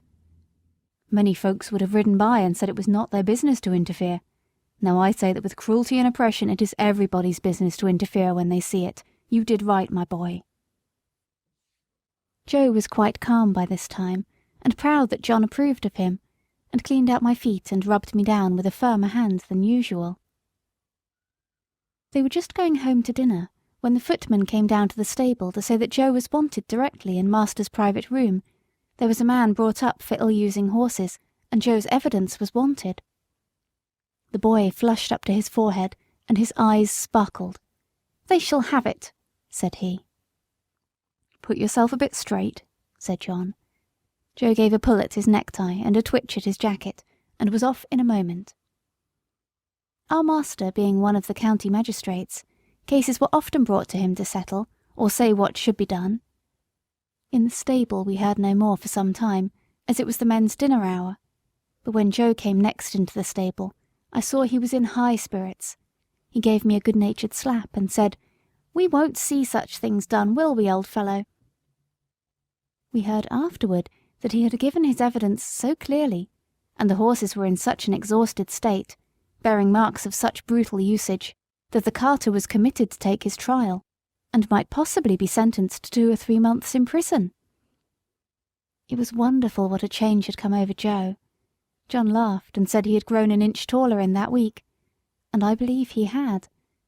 He was just as kind and gentle as before, but there was more purpose and determination in all that he did, as if he had jumped at once from a boy into a man. Chapter 21. The Parting. Now I had lived in this happy place 3 years, but sad changes were about to come over us. We heard from time to time that our mistress was ill. The doctor was often at the house, and the master looked grave and anxious. Then we heard that she must leave her home at once and go to a warm country for 2 or 3 years. The news fell upon the household like the tolling of a death bell. Everybody was sorry, but the master began directly to make arrangements for breaking up his establishment and leaving England. We used to hear it talked about in our stable. Indeed, nothing else was talked about. John went about his work silent and sad, and Joe scarcely whistled. There was a great deal of coming and going. Ginger and I had full work. The first of the party who went were Miss Jessie and Flora, with their governess. They came to bid us good-bye. They hugged poor Merrylegs like an old friend, and so indeed he was. Then we heard what had been arranged for us. Master had sold Ginger and me to his old friend, the Earl of...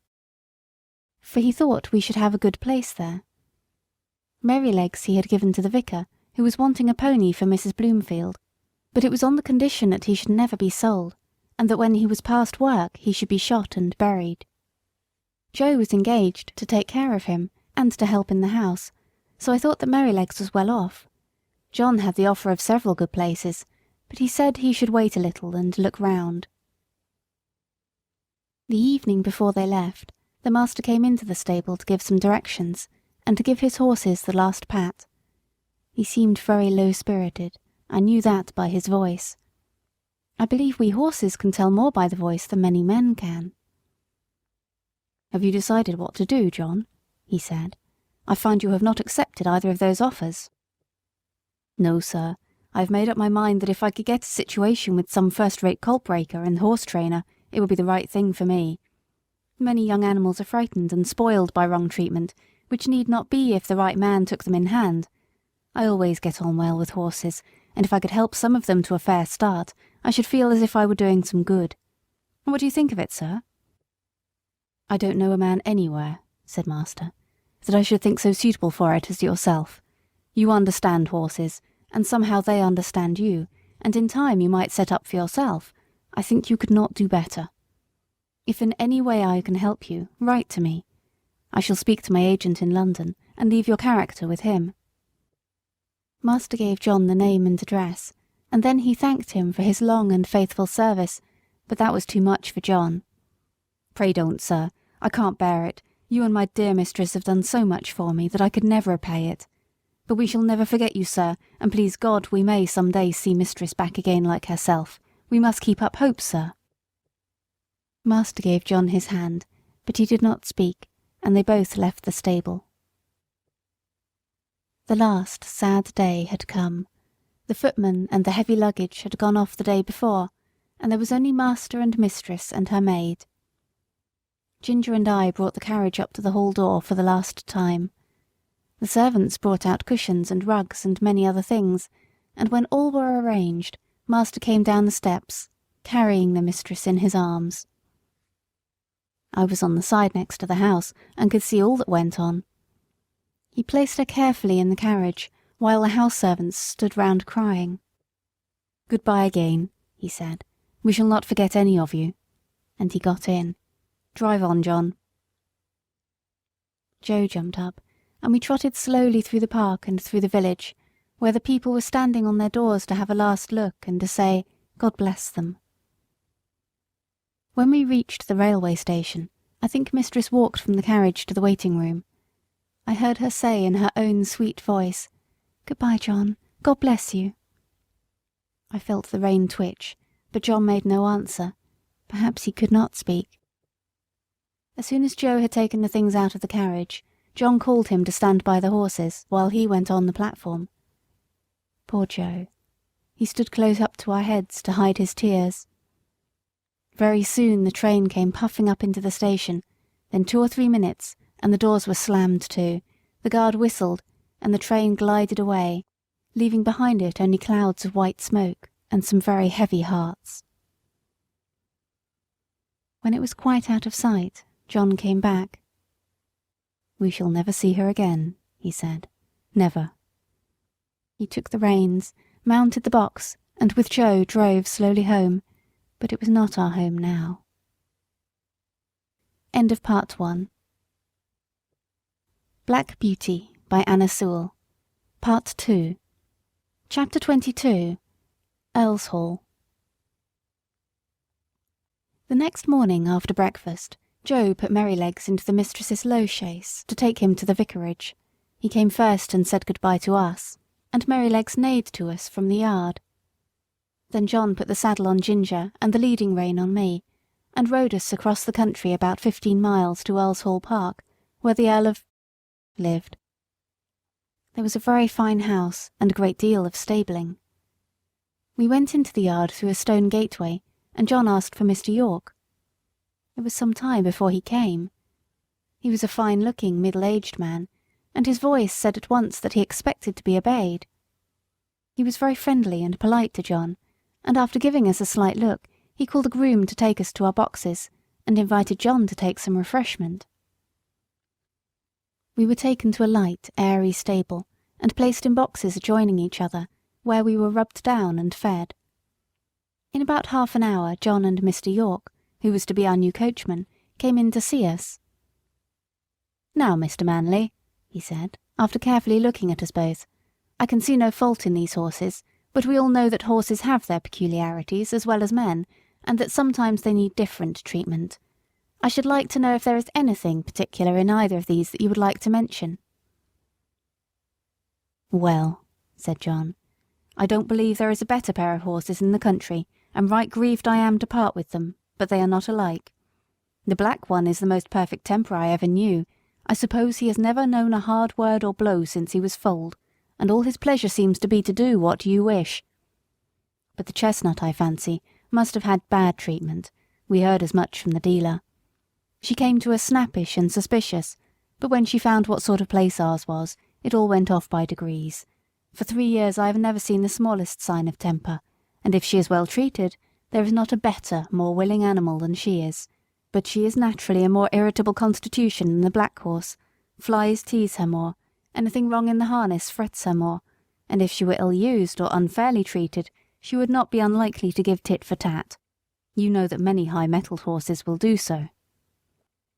"Of course," said York, "I quite understand, but you know it is not easy in stables like these to have all the grooms just what they should be. I do my best, and there I must leave it. I'll remember what you have said about the mare." They were going out of the stable when John stopped and said, "I had better mention that we have never used the check-rein with either of them. The black horse never had one on, and the dealer said it was the gag bit that spoiled the other's temper." "Well," said York, "if they come here they must wear the check-rein. I prefer a loose rein myself, and his lordship is always very reasonable about horses, but my lady, that's another thing. She will have style, and if her carriage horses are not reined up tight she wouldn't look at them. I always stand out against the gag bit, and shall do so, but it must be tight up when my lady rides." "I am sorry for it, very sorry," said John, "but I must go now, or I shall lose the train." He came round to each of us to pat and speak to us for the last time. His voice sounded very sad. I held my face close to him. That was all I could do to say good-bye, and then he was gone, and I have never seen him since. The next day Lord came to look at us. He seemed pleased with our appearance.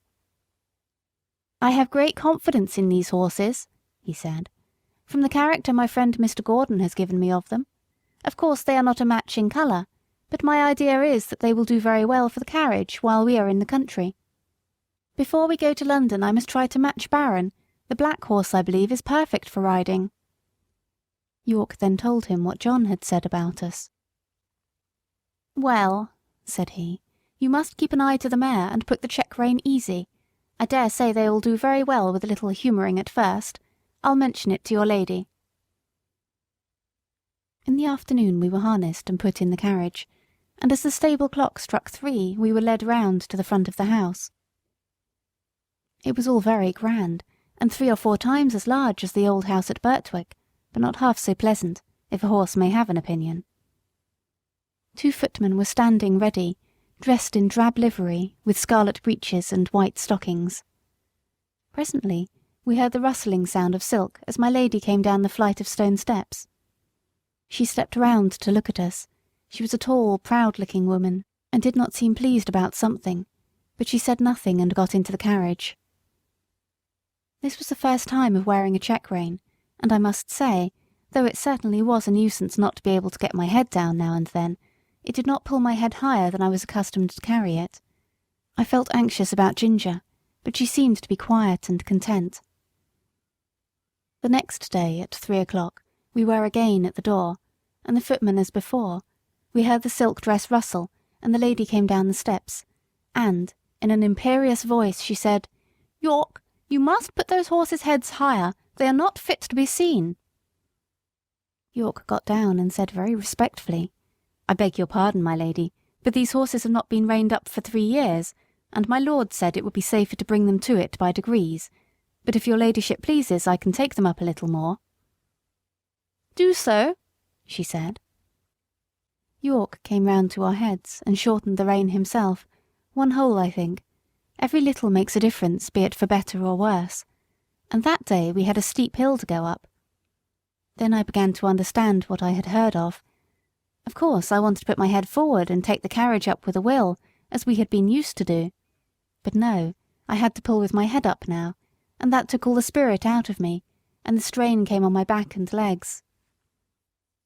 When we came in, Ginger said, "Now you see what it is like, but this is not bad, and if it does not get much worse than this I shall say nothing about it, for we are very well treated here, but if they strain me up tight, why let them look out. I can't bear it, and I won't." Day by day, hole by hole, our bearing reins were shortened, and instead of looking forward with pleasure to having my harness put on, as I used to do, I began to dread it. Ginger, too, seemed restless, though she said very little. At last I thought the worst was over.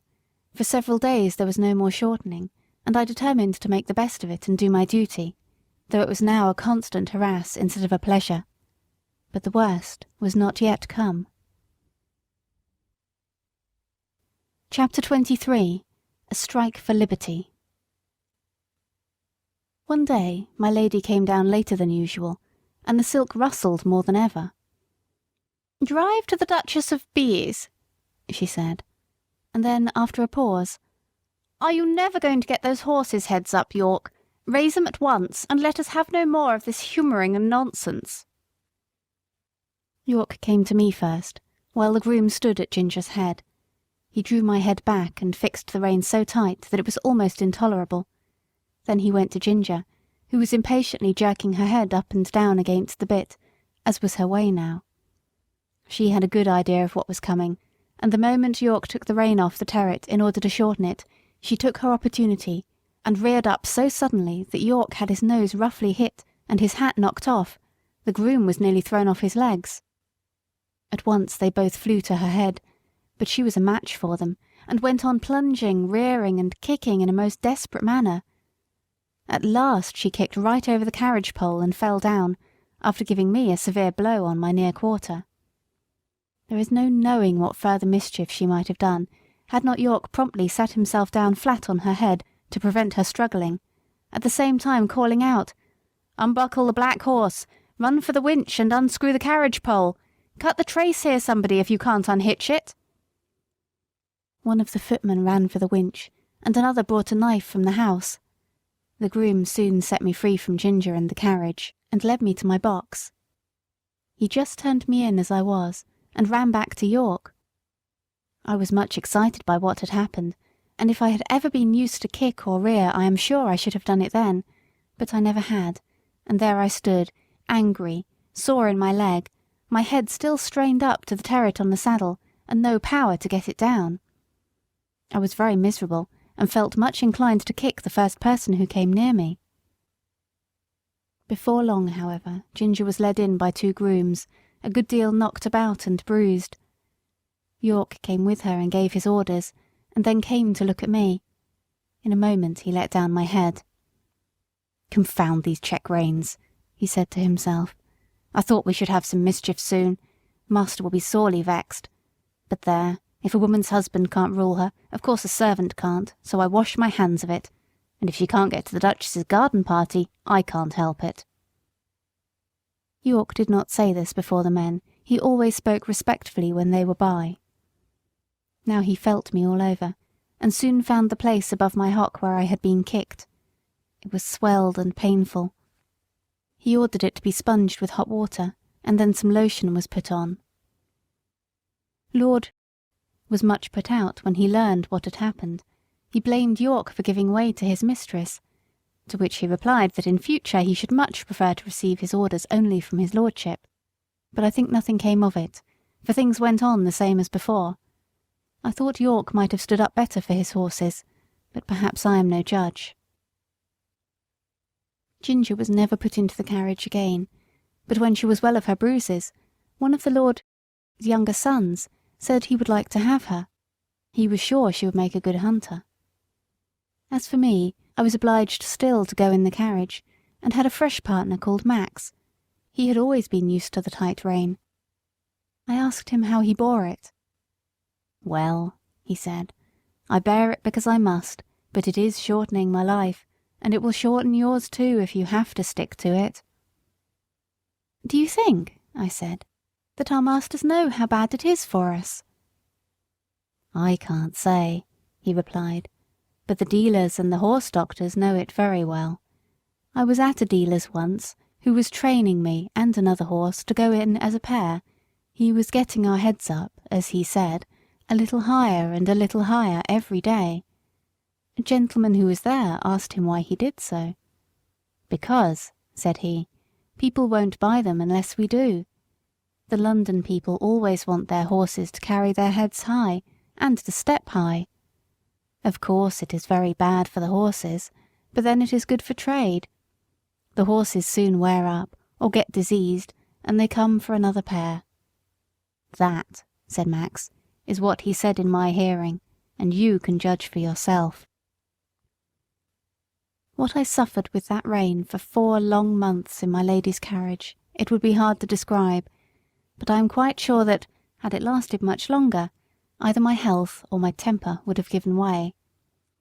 Before that I never knew what it was to foam at the mouth, but now the action of the sharp bit on my tongue and jaw, and the constrained position of my head and throat, always caused me to froth at the mouth more or less.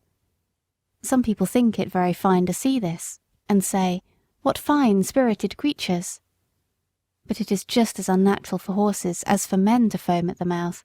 It is a sure sign of some discomfort, and should be attended to. Besides this, there was a pressure on my windpipe, which often made my breathing very uncomfortable. When I returned from my work, my neck and chest were strained and painful, my mouth and tongue tender, and I felt worn and depressed. In my old home, I always knew that John and my master were my friends. But here, although in many ways I was well treated, I had no friend. York might have known, and very likely did know, how that rein harassed me, but I suppose he took it as a matter of course that it could not be helped. At any rate, nothing was done to relieve me. Chapter 24.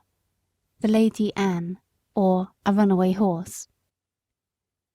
Early in the spring, Lord and part of his family went up to London, and took York with them.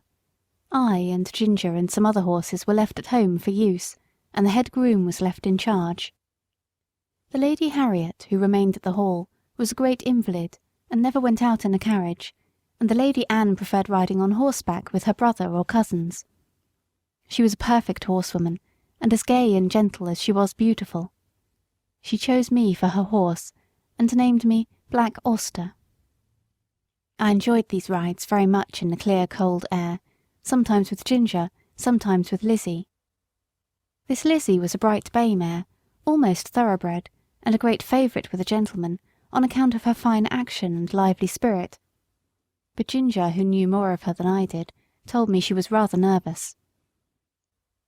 There was a gentleman of the name of Blantyre staying at the Hall. He always rode Lizzie, and praised her so much that one day Lady Anne ordered the side saddle to be put on her, and the other saddle on me. When we came to the door, the gentleman seemed very uneasy. "How is this?" he said. "Are you tired of your good Black Ostler?" "Oh, no, no, not at all," she replied. "But I am amiable enough to let you ride him for once, and I will try your charming Lizzie. You must confess that in size and appearance she is far more like a lady's horse than my own favourite." "Do let me advise you not to mount her," he said. "She is a charming creature, but she is too nervous for a lady. I assure you, she is not perfectly safe. Let me beg you to have the saddles changed." "My dear cousin," said Lady Anne, laughing, "pray do not trouble your good careful head about me.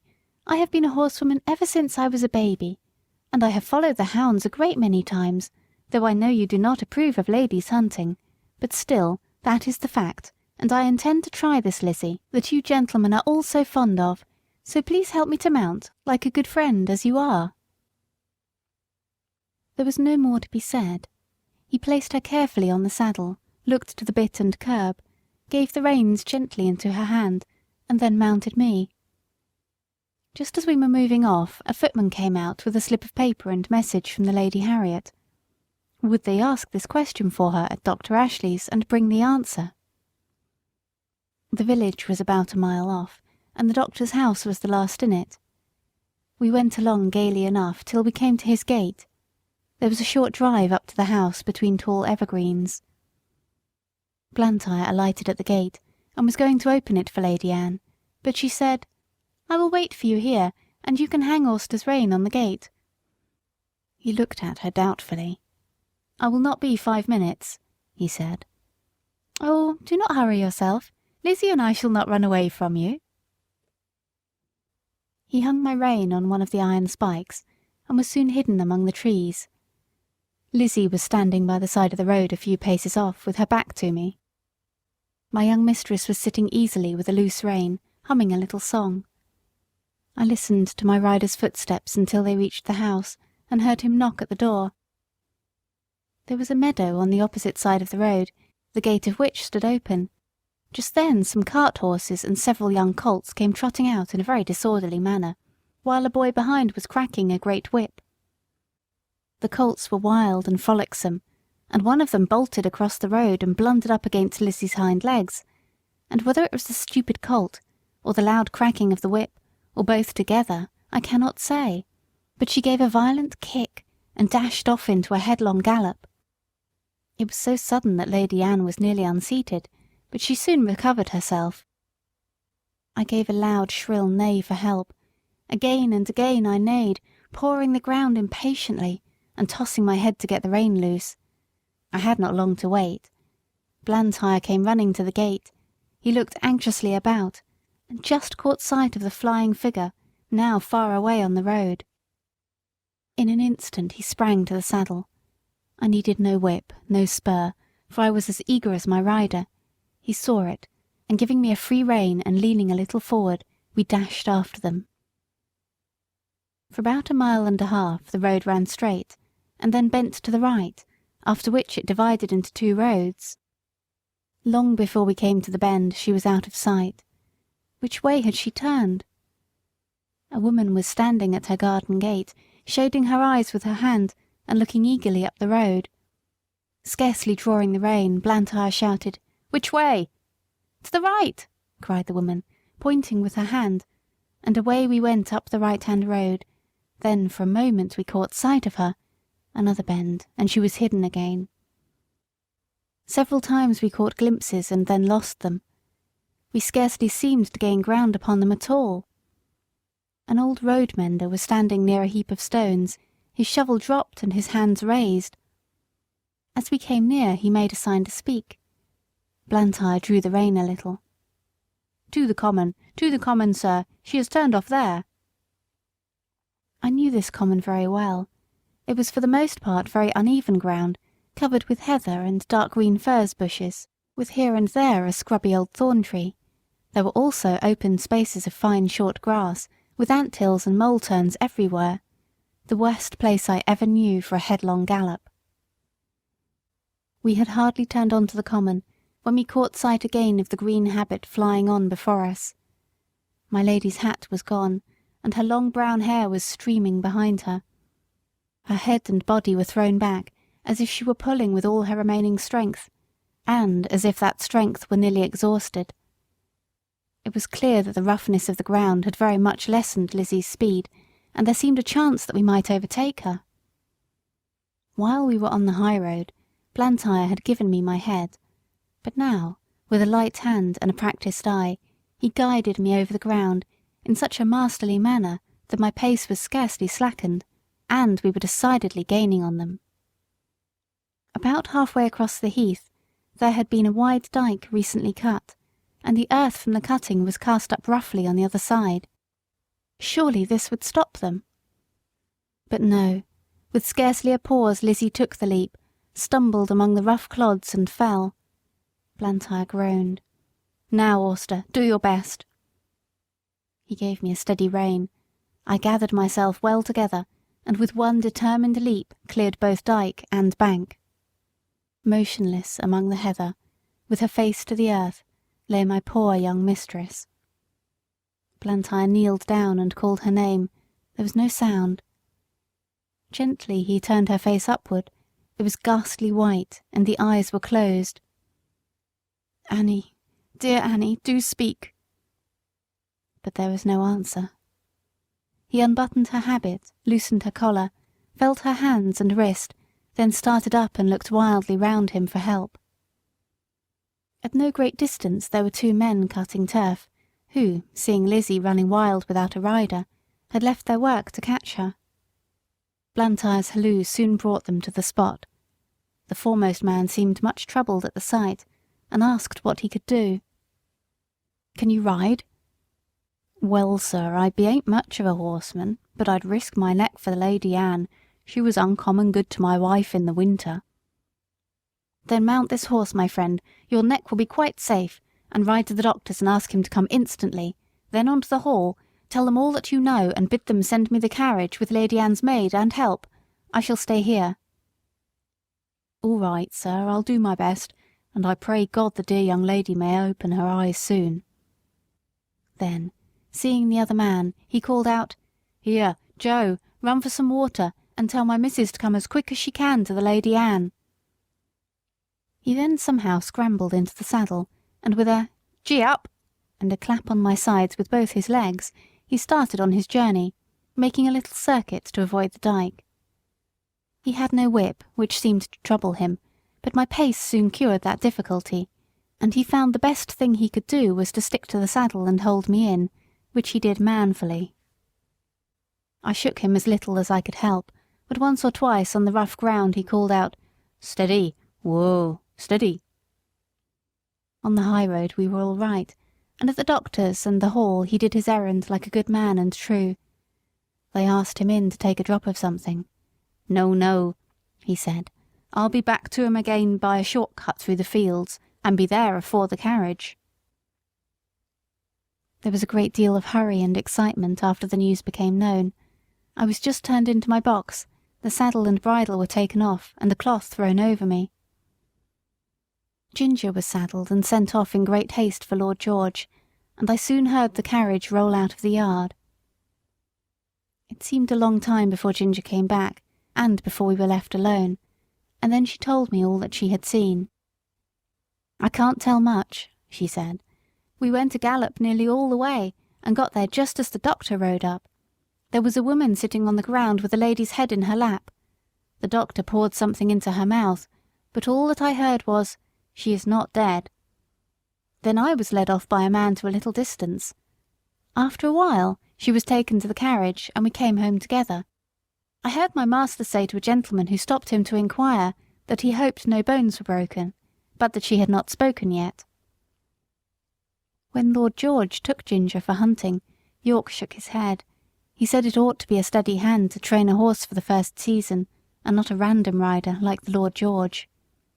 Ginger used to like it very much, but sometimes, when she came back, I could see that she had been very much strained, and now and then she gave a short cough.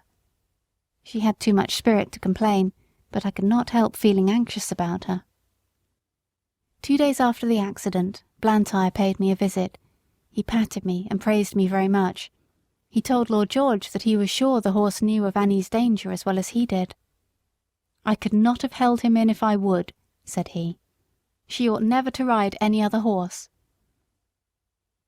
I found by their conversation that my young mistress was now out of danger, and would soon be able to ride again. This was good news to me, and I looked forward to a happy life. Chapter 25. Reuben Smith. Now I must say a little about Reuben Smith, who was left in charge of the stables when York went to London. No one more thoroughly understood his business than he did, and when he was all right there could not be a more faithful or valuable man. He was gentle and very clever in his management of horses, and could doctor them almost as well as a farrier, for he had lived 2 years with a veterinary surgeon. He was a first-rate driver. He could take a 4 in hand or a tandem as easily as a pair. He was a handsome man, a good scholar, and had very pleasant manners. I believe everybody liked him. Certainly the horses did.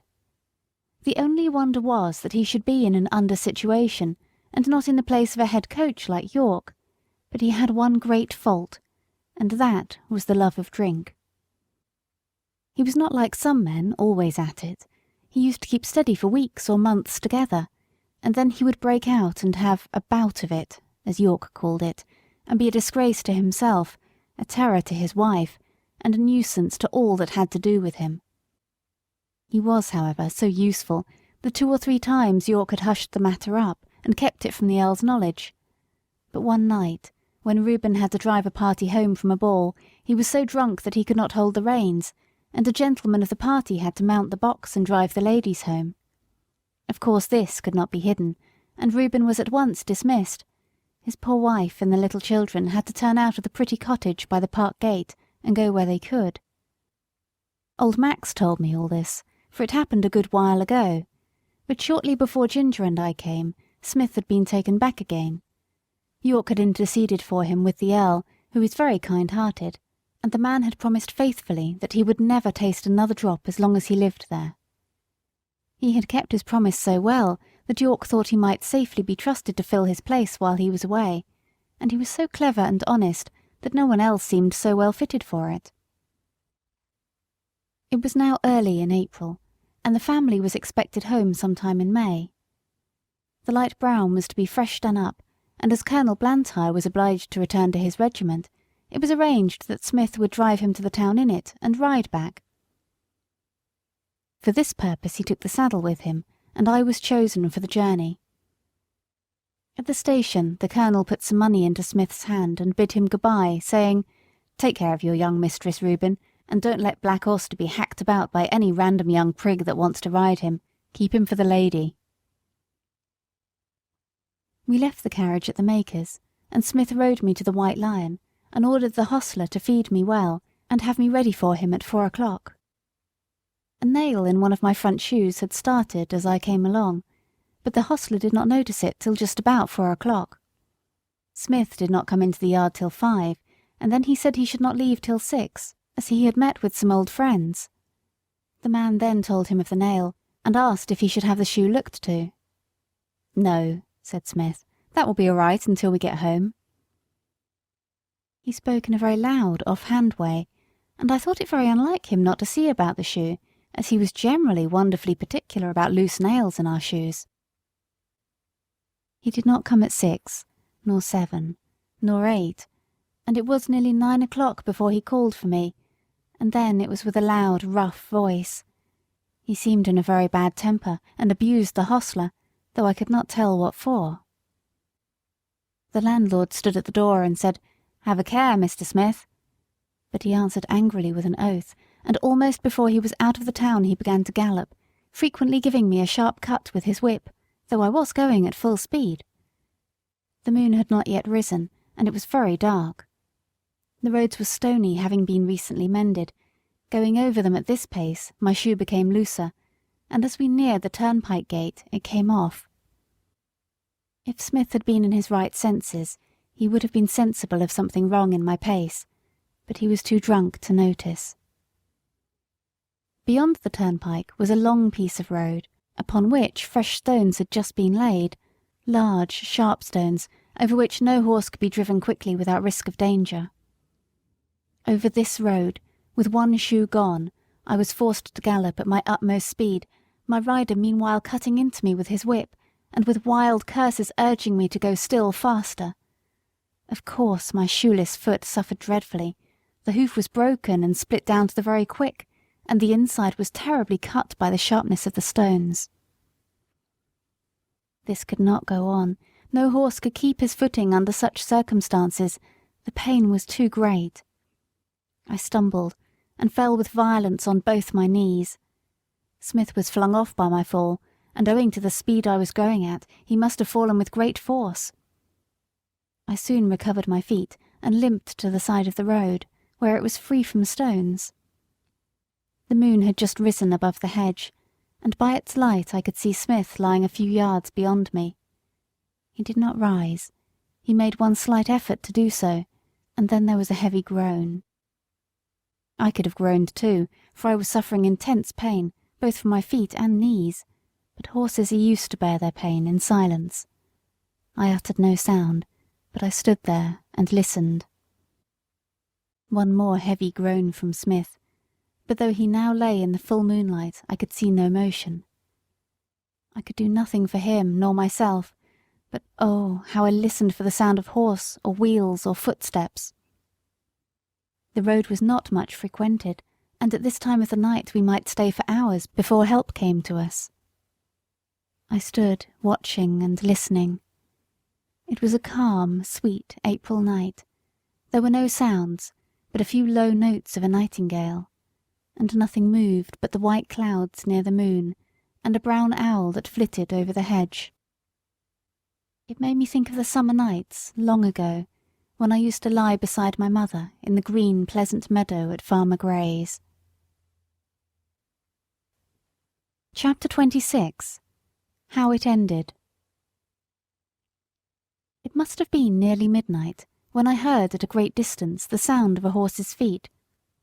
Sometimes the sound died away, then it grew clearer again and nearer. The road to Earlshall led through woods that belonged to the Earl. The sound came in that direction, and I hoped it might be someone coming in search of us. As the sound came nearer and nearer, I was almost sure I could distinguish Ginger's step. A little nearer still, and I could tell she was in the dog-cart. I neighed loudly, and was overjoyed to hear an answering neigh from Ginger, and men's voices. They came slowly over the stones, and stopped at the dark figure that lay upon the ground. One of the men jumped out and stooped down over it. "It is Reuben," he said, "and he does not stir." The other man followed and bent over him. "He's dead," he said. "Feel how cold his hands are." They raised him up, but there was no life, and his hair was soaked with blood. They laid him down again and came and looked at me. They soon saw my cut knees. "Why, the horse has been down and thrown him. Who would have thought the black horse would have done that? Nobody thought he could fall. Reuben must have been lying here for hours. Odd, too, that the horse has not moved from the place." Robert then attempted to lead me forward. I made a step, but almost fell again. "Halloo, he's bad in his foot as well as his knees. Look here, his hoof is cut all to pieces. He might well come down, poor fellow. I tell you what, Ned, I'm afraid it hasn't been all right with Reuben. Just think of his riding a horse over these stones without a shoe. Why, if he had been in his right senses, he would just as soon have tried to ride him over the moon. I'm afraid it has been the old thing over again. Poor Susan. She looked awfully pale when she came to my house to ask if he had not come home. She made believe she was not a bit anxious, and talked of a lot of things that might have kept him. But for all that she begged me to go and meet him. But what must we do? There's the horse to get home as well as the body, and that will be no easy matter." Then followed a conversation between them, till it was agreed that Robert, as the groom, should lead me, and that Ned must take the body.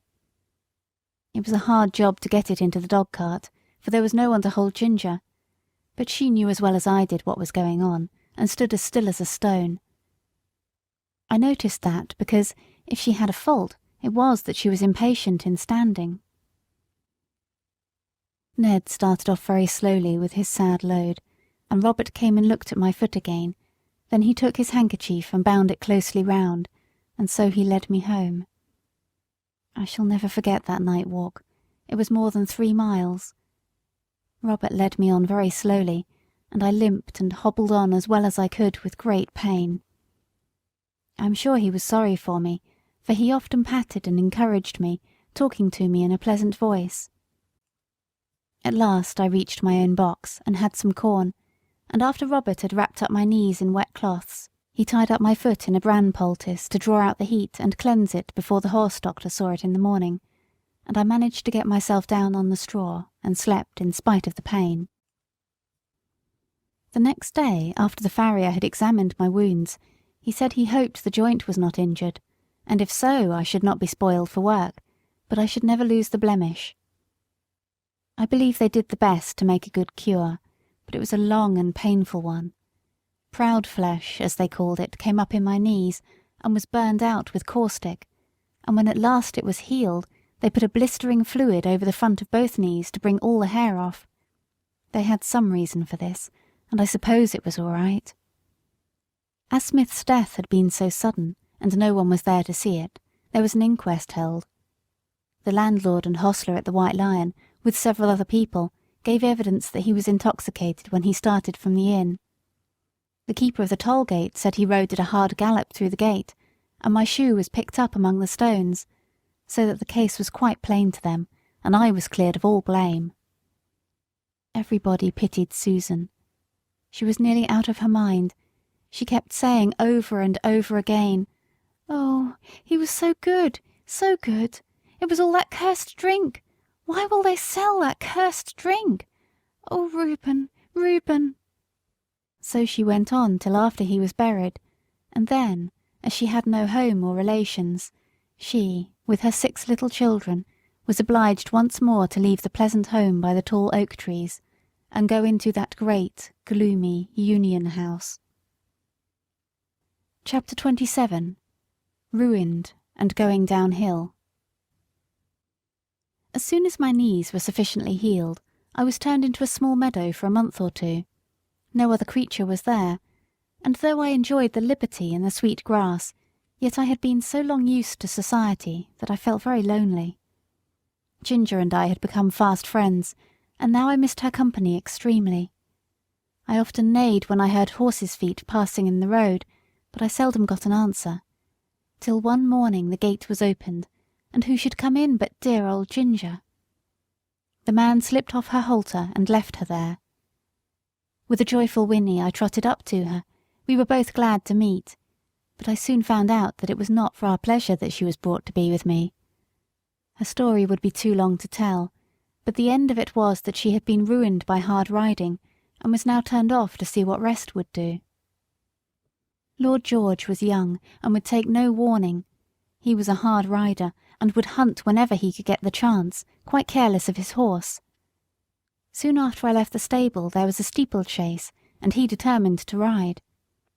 Though the groom told him she was a little strained, and was not fit for the race, he did not believe it, and on the day of the race urged Ginger to keep up with the foremost riders. With her high spirit she strained herself to the utmost. She came in with the first 3 horses, but her wind was touched, besides which he was too heavy for her, and her back was strained. "And so," she said, "here we are, ruined in the prime of our youth and strength, you by a drunkard and I by a fool. It is very hard." We both felt in ourselves that we were not what we had been. However, that did not spoil the pleasure we had in each other's company. We did not gallop about as we once did, but we used to feed and lie down together, and stand for hours under one of the shady lime trees, with our heads close to each other, and so we passed our time till the family returned from town. One day we saw the Earl come into the meadow, and York was with him. Seeing who it was, we stood still under our lime tree and let them come up to us. They examined us carefully. The Earl seemed much annoyed. "There is £300 flung away for no earthly use," said he. "But what I care most for is that these horses of my old friend, who thought they would find a good home with me, are ruined. The mare shall have a 12-months' run, and we shall see what that will do for her, but the black one, he must be sold. 'Tis a great pity, but I could not have knees like these in my stables."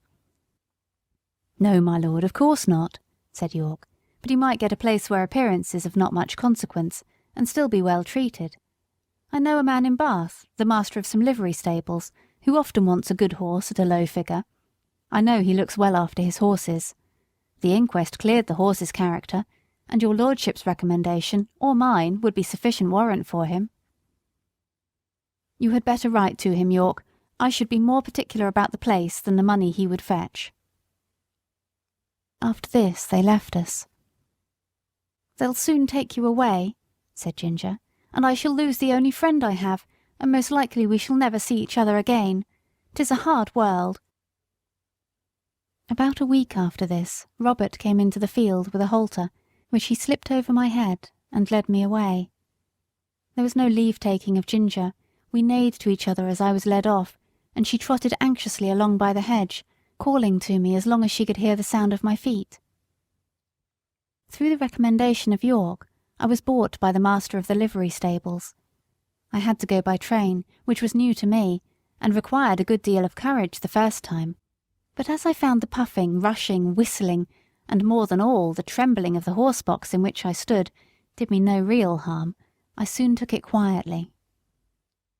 When I reached the end of my journey, I found myself in a tolerably comfortable stable, and well attended to. These stables were not so airy and pleasant as those I had been used to. The stalls were laid on a slope instead of being level, and as my head was kept tied to the manger, I was obliged always to stand on the slope, which was very fatiguing. Men do not seem to know yet that horses can do more work if they can stand comfortably and can turn about. However, I was well fed and well cleaned, and on the whole, I think our master took as much care of us as he could. He kept a good many horses and carriages of different kinds for hire. Sometimes his own men drove them, at others the horse and chaise were let to gentlemen or ladies who drove themselves. Chapter 28. A Job Horse and His Drivers. Hitherto I had always been driven by people who at least knew how to drive, but in this place I was to get my experience of all the different kinds of bad and ignorant driving to which we horses are subjected, for I was a job horse, and was let out to all sorts of people who wished to hire me, and as I was good-tempered and gentle, I think I was oftener let out to the ignorant drivers than some of the other horses, because I could be depended upon.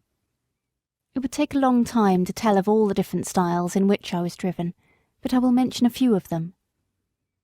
First, there were the tight-rein drivers, men who seemed to think that all depended on holding the reins as hard as they could, never relaxing the pull on the horse's mouth or giving him the least liberty of movement. They are always talking about keeping the horse well in hand and holding the horse up, just as if a horse was not made to hold himself up. Some poor, broken-down horses, whose mouths have been made hard and insensible by just such drivers as these, may perhaps find some support in it. But for a horse who can depend on his own legs, and who has a tender mouth and is easily guided, it is not only tormenting, but it is stupid. Then there are the loose-rein drivers, who let the reins lie easily on our backs, and their own hand rest lazily on their knees. Of course, such gentlemen have no control over a horse, if anything happens suddenly. If a horse shies, or starts, or stumbles, they are nowhere, and cannot help the horse or themselves till the mischief is done. Of course, for myself I had no objection to it, as I was not in the habit of either starting or stumbling, and had only been used to depend on my driver for guidance and encouragement.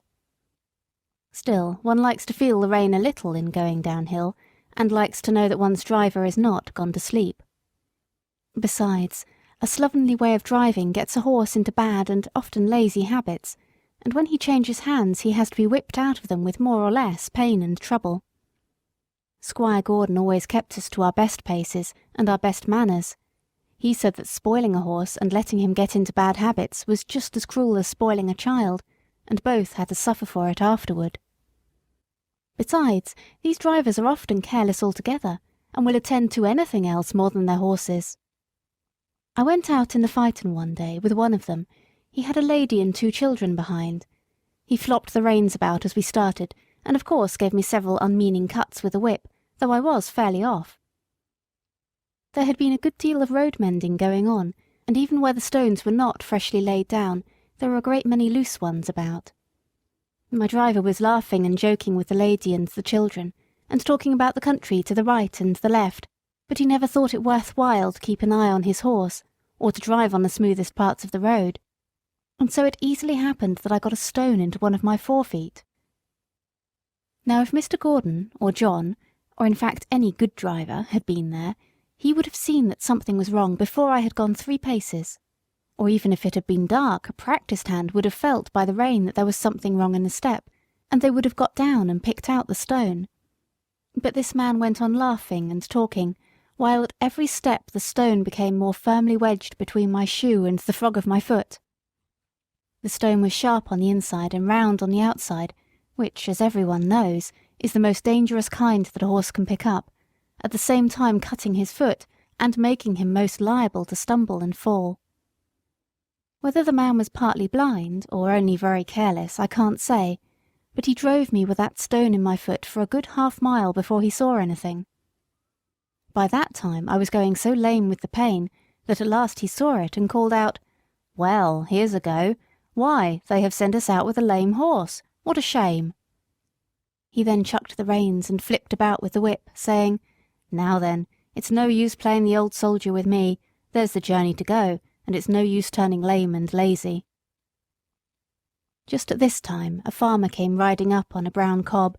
He lifted his hat and pulled up. "I beg your pardon, sir," he said, "but I think there is something the matter with your horse. He goes very much as if he had a stone in his shoe. If you will allow me, I will look at his feet. These loose scattered stones are confounded dangerous things for the horses." "He's a hired horse," said my driver. "I don't know what's the matter with him, but it is a great shame to send out a lame beast like this." The farmer dismounted, and slipping his rein over his arm at once took up my near foot. "Bless me, there's a stone! Lame? I should think so!" At first he tried to dislodge it with his hand, but as it was now very tightly wedged, he drew a stone pick out of his pocket, and very carefully, and with some trouble, got it out. Then, holding it up, he said, "There, that's the stone your horse had picked up. It is a wonder he did not fall down and break his knees into the bargain." "Well, to be sure," said my driver, "that is a queer thing. I never knew that horses picked up stones before." "Didn't you?" said the farmer, rather contemptuously. "But they do, though, and the best of them will do it, and can't help it sometimes on such roads as these. And if you don't want to lame your horse, you must look sharp and get them out quickly. This foot is very much bruised," he said, setting it down gently and patting me. "If I might advise, sir, you had better drive him gently for a while. The foot is a good deal hurt, and the lameness will not go off directly." Then, mounting his cob and raising his hat to the lady, he trotted off. When he was gone, my driver began to flop the reins about and whip the harness, by which I understood that I was to go on, which of course I did, glad that the stone was gone, but still in a great deal of pain. This was the sort of experience we job horses often came in for. Chapter 29. Cockneys. Then there is the steam engine style of driving. These drivers were mostly people from towns, who never had a horse of their own and generally travelled by rail. They always seemed to think that a horse was something like a steam engine, only smaller. At any rate, they think that if only they pay for it, a horse is bound to go just as far and just as fast and with just as heavy a load as they please. And be the roads heavy and muddy or dry and good, be they stony or smooth, uphill or downhill, it is all the same. On, one must go, at the same pace, with no relief and no consideration. These people never think of getting out to walk up a steep hill. Oh no, they have paid to ride, and ride they will. The horse? Oh, he's used to it. What were horses made for, if not to drag people uphill? Walk? A good joke indeed. And so the whip is plied, and the rein is chucked, and often a rough, scolding voice cries out, "Go along, you lazy beast!" And then another slash of the whip, when all the time we are doing our very best to get along, uncomplaining and obedient, though often sorely harassed and downhearted. This steam engine style of driving wears us up faster than any other kind. I would far rather go 20 miles with a good considerate driver than I would go 10 with some of these. It would take less out of me. Another thing, they scarcely ever put on the brake, however steep the downhill may be, and thus bad accidents sometimes happen, or if they do put it on, they often forget to take it off at the bottom of the hill, and more than once I have had to pull halfway up the next hill, with one of the wheels held by the brake, before my driver chose to think about it, and that is a terrible strain on a horse. Then these Cockneys, instead of starting at an easy pace, as a gentleman would do, generally set off at full speed from the very stable yard, and when they want to stop, they first whip us, then pull up so suddenly that we are nearly thrown on our haunches, and our mouths jagged with the bit. They call that pulling up with a dash, and when they turn a corner, they do it as sharply as if there were no right side or wrong side of the road.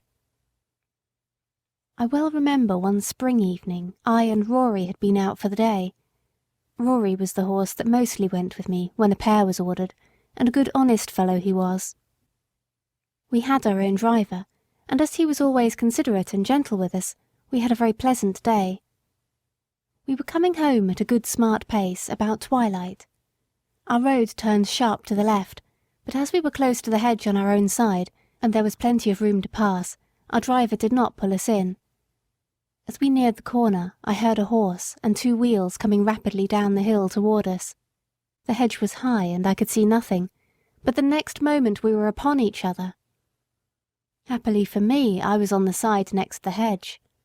Rory was on the left side of the pole, and had not even a shaft to protect him. The man who was driving was making straight for the corner, and when he came in sight of us, he had no time to pull over to his own side. The whole shock came upon Rory. The gig shaft ran right into the chest, making him stagger back with a cry that I shall never forget. The other horse was thrown upon his haunches, and one shaft broken. It turned out that it was a horse from our own stables, with the high-wheeled gig that the young men were so fond of.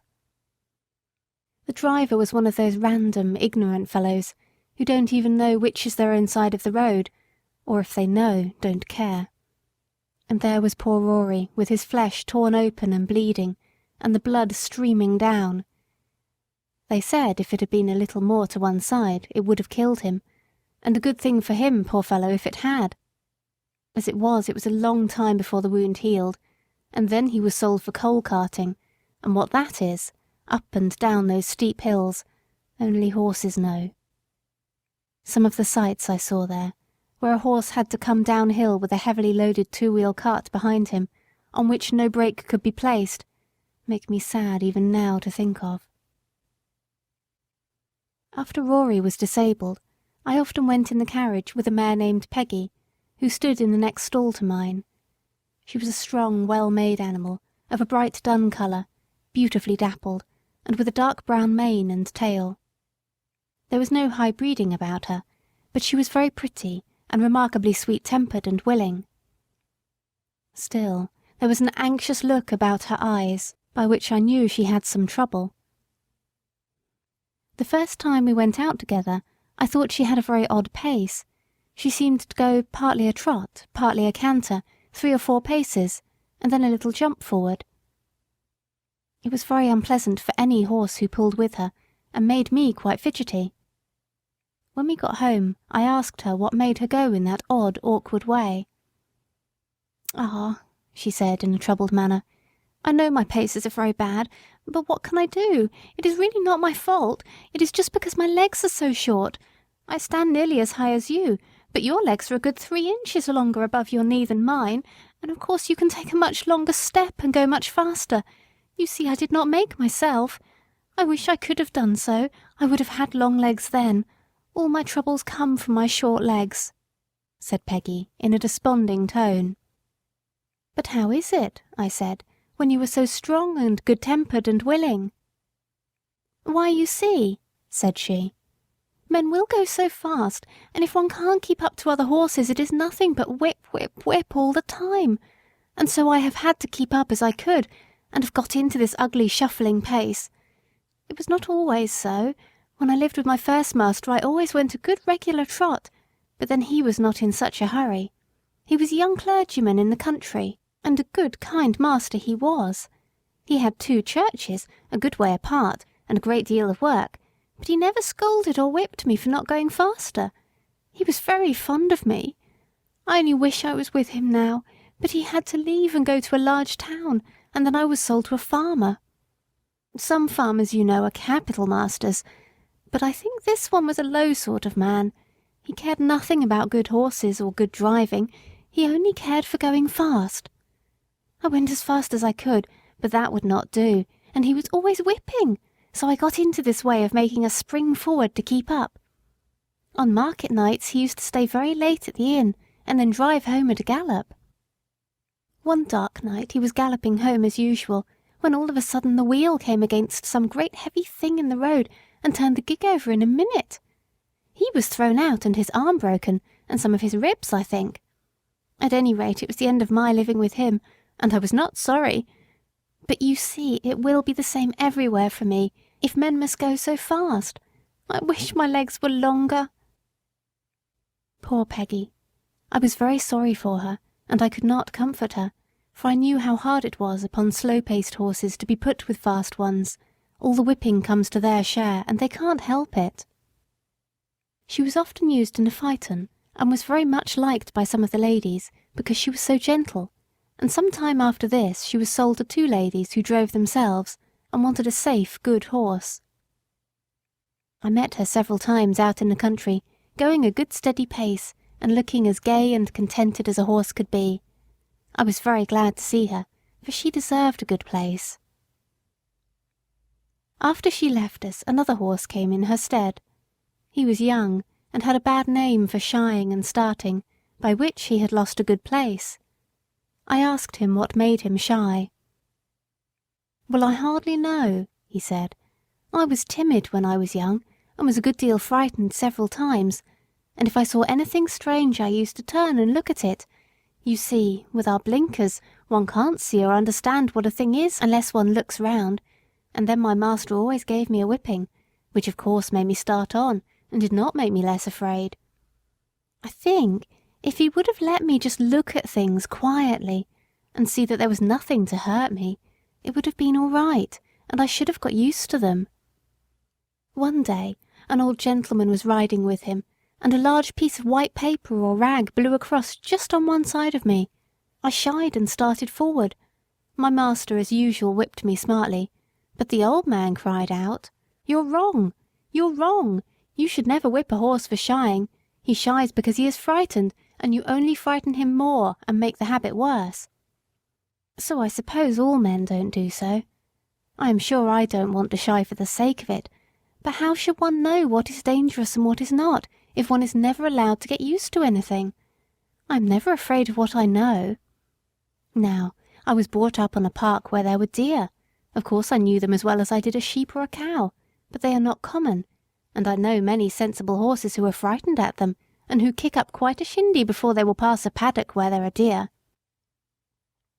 I knew what my companion said was true, and I wished that every young horse had as good masters as Farmer Grey and Squire Gordon. Of course, we sometimes come in for good driving here. I remember one morning I was put into the light gig and taken to a house in Pulteney Street. Two gentlemen came out. The taller of them came round to my head. He looked at the bit and bridle, and just shifted the collar with his hand to see if it fitted comfortably. "Do you consider this horse wants a curb?" he said to the hostler.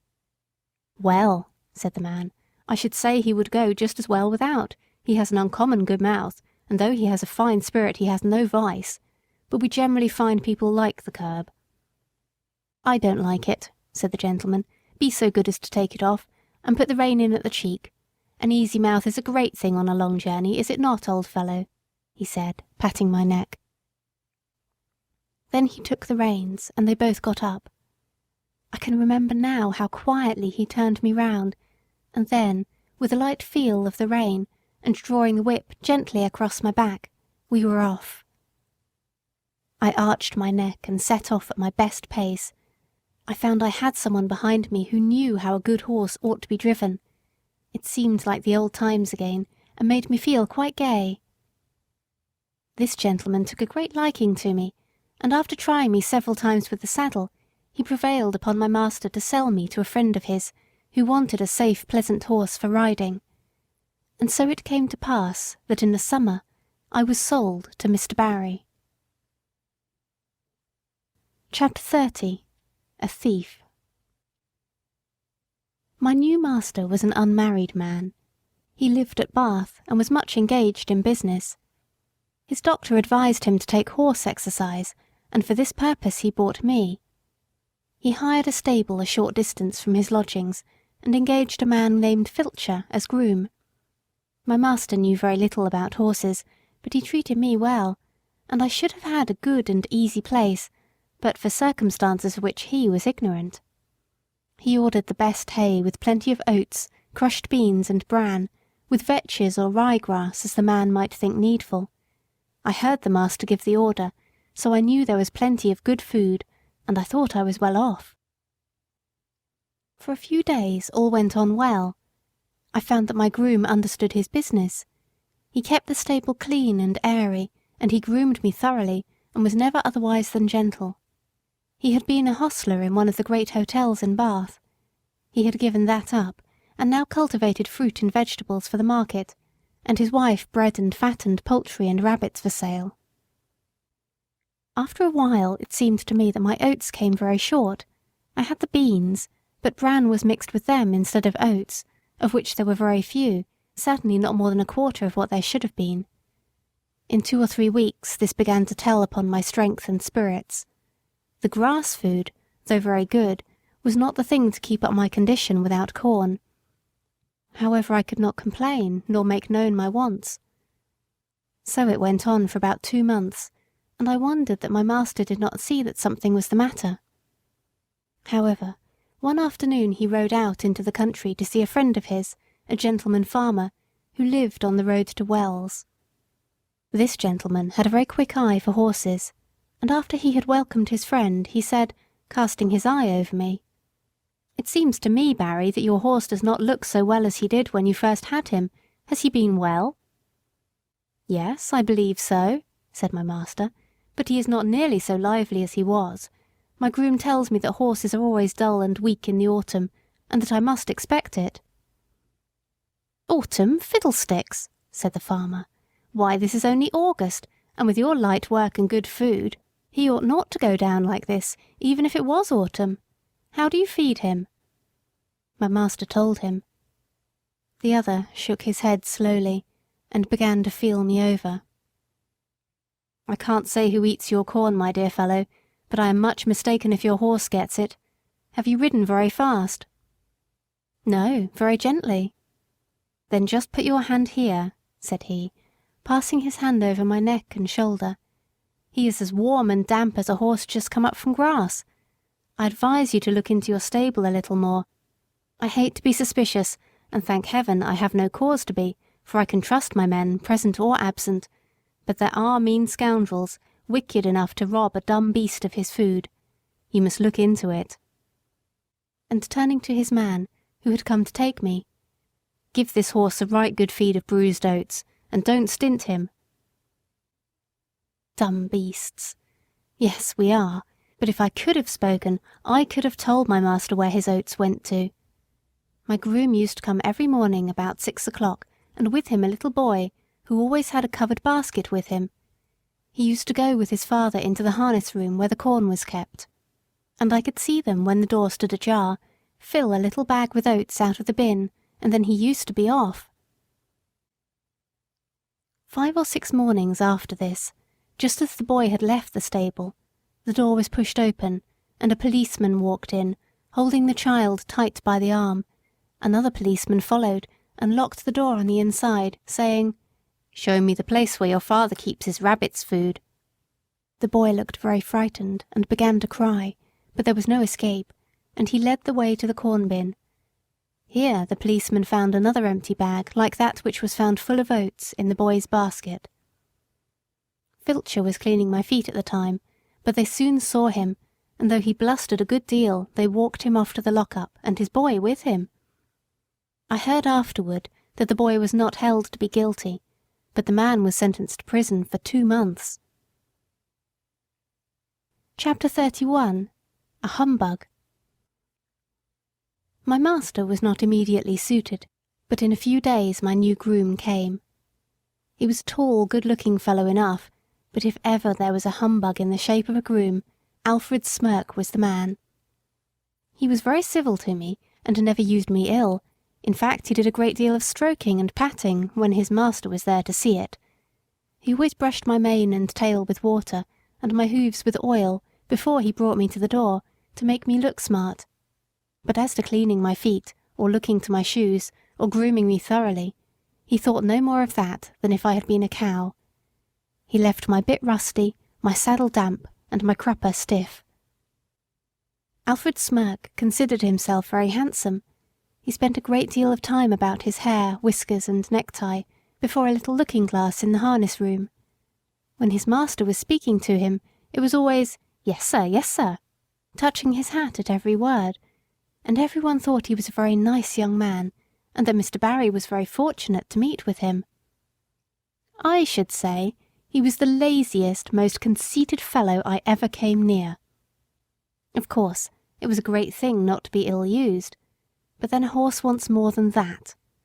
I had a loose box, and might have been very comfortable, if he had not been too indolent to clean it out. He never took all the straw away, and the smell from what lay underneath was very bad, and the strong vapours that rose made my eyes smart and inflame, and I did not feel the same appetite for my food. One day his master came in and said, "Alfred, the stable smells rather strong. Should not you give that stall a good scrub and throw down plenty of water?" "Well, sir," he said, touching his cap, "I'll do so if you please, sir, but it is rather dangerous, sir, throwing down water in a horse's box. They are very apt to take hold, sir. I should not like to do him an injury, but I'll do it if you please, sir." "Well," said his master, "I should not like him to take cold, but I don't like the smell of this stable. Do you think the drains are all right?" "Well, sir, now you mention it, I think the drain does sometimes send back a smell. There may be something wrong, sir." "Then send for the bricklayer and have it seen to," said his master. "Yes, sir, I will." The bricklayer came and pulled up a great many bricks, but found nothing amiss, so he put down some lime and charged the master 5 shillings, and the smell in my box was as bad as ever. But that was not all. Standing as I did on a quantity of moist straw, my feet grew unhealthy and tender, and a master used to say, "I don't know what is the matter with this horse. He goes very fumble-footed. I am sometimes afraid he will stumble." "Yes, sir," said Alfred. "I have noticed the same myself when I have exercised him." Now, the fact was that he hardly ever did exercise me, and when the master was busy, I often stood for days together without stretching my legs at all, and yet being fed just as high as if I were at hard work. This often disordered my health, and made me sometimes heavy and dull, but more often restless and feverish. He never even gave me a meal of green food or a bran mash, which would have cooled me, for he was altogether as ignorant as he was conceited. And then, instead of exercise or change of food, I had to take horse balls and draughts, which, besides the nuisance of having them poured down my throat, used to make me feel ill and uncomfortable. One day my feet were so tender that, trotting over some fresh stones with my master on my back, I made 2 such serious stumbles that, as he came down Lansdowne into the city, he stopped at the farrier's and asked him to see what was the matter with him. The man took up my feet one by one and examined them. Then, standing up and dusting his hands one against the other, he said, "Your horse has got the thrush, and badly too. His feet are very tender. It is fortunate that he has not been down. I wonder your groom has not seen to it before. This is the sort of thing we find in fowl stables, where the litter is never properly cleaned out. If you will send him here tomorrow, I will attend to the hoof, and I will direct your man how to apply the liniment which I will give him." The next day I had my feet thoroughly cleaned, and stuffed with tow soaked in some strong lotion, and an unpleasant business it was. The farrier ordered all the litter to be taken out of my box day by day, and the floor kept very clean. Then I was to have bran mashes, a little green food, and not so much corn, till my feet were well again. With this treatment I soon regained my spirits, But Mr. Barry was so much disgusted at being twice deceived by his grooms that he determined to give up keeping a horse and to hire when he wanted one. I was therefore kept till my feet were quite sound, and was then sold again. End of Part 2. Part 3, Chapter 32. A Horse Fair. No doubt a horse fair is a very amusing place to those who have nothing to lose. At any rate, there is plenty to see. Long strings of young horses out of the country, fresh from the marshes, and droves of shaggy little Welsh ponies, no higher than Merrylegs, and hundreds of cart horses of all sorts, some of them with their long tails braided up and tied with scarlet cord, and a good many like myself, handsome and high-bred, but fallen into the middle class through some accident or blemish, unsoundness of wind, or some other complaint. There were some splendid animals quite in their prime and fit for anything. They were throwing out their legs and showing off their paces in high style as they were trotted out with the leading rein, the groom running by the side. But round in the background there were a number of poor things, sadly broken down with hard work, with their knees knuckling over and their hind legs swinging out at every step. And there were some very dejected-looking old horses, with the underlip hanging down, and the ears lying back heavily, as if there were no more pleasure in life, and no more hope. There were some so thin that you might see all their ribs, and some with old sores on their backs and hips. These were sad sights for a horse to look upon, who knows not but he may come to the same state. There was a great deal of bargaining, a running up and beating down, and if a horse may speak his mind so far as he understands, I should say there were more lies told and more trickery at that horse fair than a clever man could give an account of. I was put with 2 or 3 other strong, useful-looking horses, and a good many people came to look at us. The gentlemen always turned away from me when they saw my broken knees, though the man who had me swore it was only a slip in the stall. The first thing was to pull my mouth open, then to look at my eyes, then to feel all the way down my legs, and give me a hard feel of the skin and flesh, and then try my paces. It was wonderful what a difference there was in the way these things were done. Some did it in a rough, off-hand way, as if one was only a piece of wood, while others would take their hands gently over one's body, with a pat now and then, as much as to say, by your leave. Of course, I judged a good deal of the buyers by their manners to myself. There was one man, I thought, if he would buy me, I should be happy. He was not a gentleman, nor yet one of the loud flashy sort that call themselves so. He was rather a small man, but well made, and quick in all his motions. I knew in a moment by the way he handled me that he was used to horses. He spoke gently, and his grey eye had a kindly, cheery look in it. It may seem strange to say, but it is true all the same, that the clean, fresh smell there was about him made me take to him. No smell of old beer and tobacco, which I hated, but a fresh smell as if he had come out of a hayloft. He offered £23 for me, but that was refused, and he walked away. I looked after him, but he was gone, and a very hard-looking, loud-voiced man came. I was dreadfully afraid he would have me, but he walked off. 2 or 3 more came who did not mean business. Then the hard-faced man came back again, and offered £23. A very close bargain was being driven, for my salesman began to think he should not get all he asked, and must come down. But just then the grey-eyed man came back again. I could not help reaching out my head toward him. He stroked my face kindly. "Well, old chap," he said, "I think we should suit each other. I'll give 24 for him." "Say 25 and you shall have him." 24.10, said my friend, in a very decided tone, "and not another 6pence. Yes or no?" "Done," said the salesman, "and you may depend upon it there's a monstrous deal of quality in that horse, and if you want him for cab work he's a bargain." The money was paid on the spot, and my new master took my halter and led me out of the fair to an inn, where he had a saddle and bridle ready. He gave me a good feed of oats and stood by while I ate it, talking to himself and talking to me. Half an hour after we were on our way to London, through pleasant lanes and country roads, until we came into the great London thoroughfare, on which we travelled steadily, till in the twilight we reached the great city. The gas lamps were already lighted. There were streets to the right and streets to the left, and streets crossing each other for mile upon mile.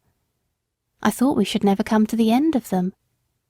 At last, in passing through one, we came to a long cab stand, where my rider called out in a cheery voice, "Good night, governor." "Halloo!" cried a voice. "Have you got a good one?" "I think so," replied my owner. "I wish you luck with him." "Thank you, governor," and he rode on. We soon turned up one of the side streets, and about halfway up that we turned into a very narrow street, with rather poor-looking houses on one side, and what seemed to be coach houses and stables on the other. My owner pulled up at one of the houses and whistled.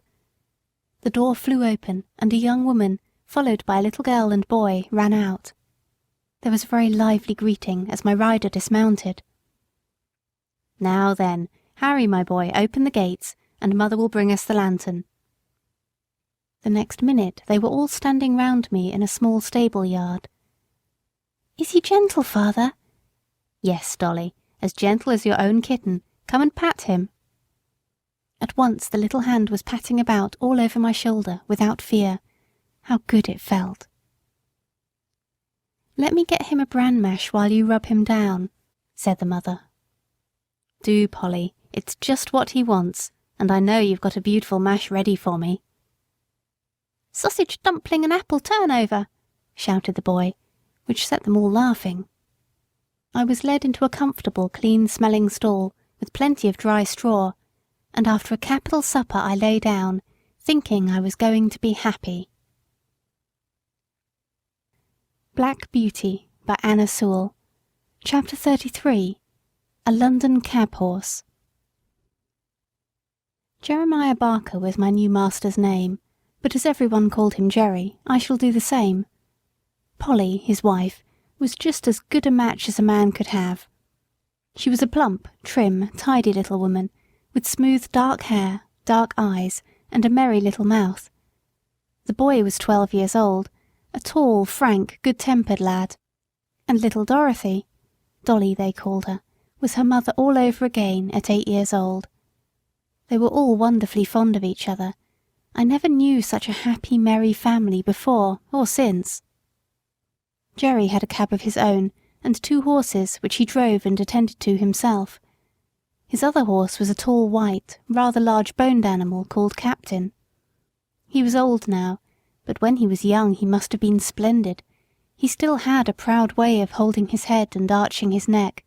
In fact, he was a high-bred, fine-mannered, noble old horse, every inch of him. He told me that in his early youth he went to the Crimean War.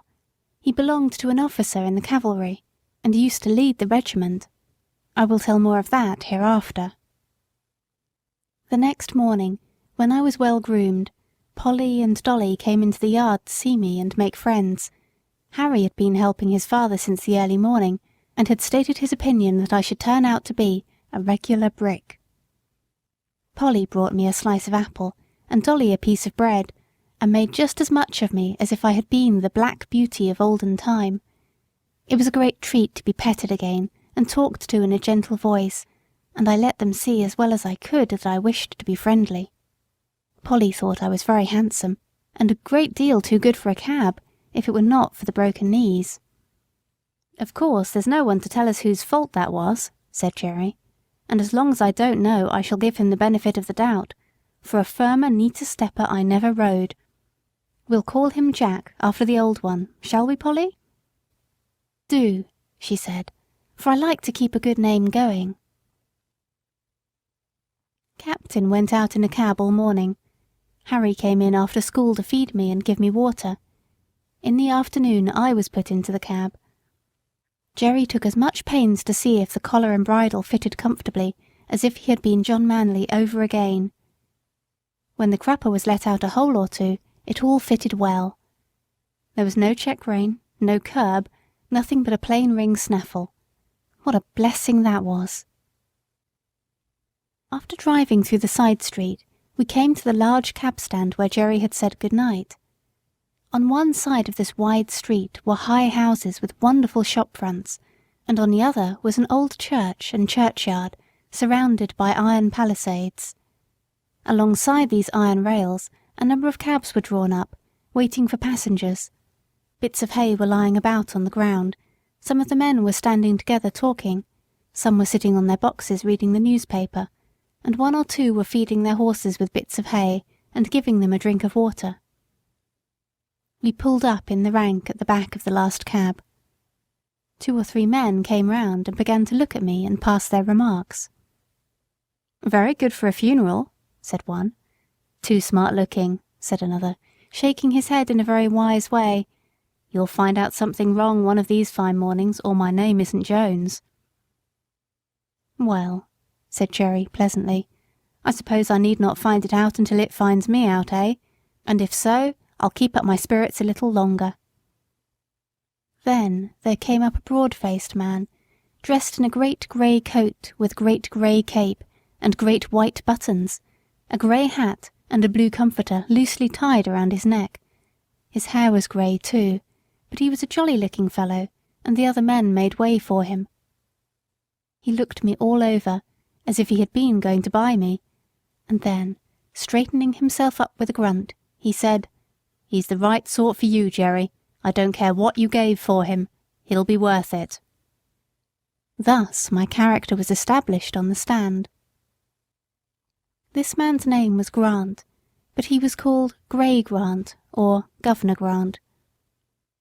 He had been the longest on that stand of any of the men, and he took it upon himself to settle matters and stop disputes. He was generally a good-humoured, sensible man, but if his temper was a little out, as it was sometimes when he had drunk too much, nobody liked to come too near his fist, for he could deal a very heavy blow. The first week of my life as a cab horse was very trying.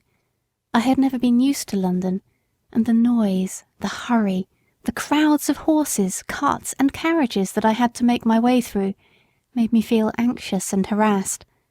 But I soon found that I could perfectly trust my driver, and then I made myself easy and got used to it. Jerry was as good a driver as I have ever known, and what was better, he took as much thought for his horses as he did for himself.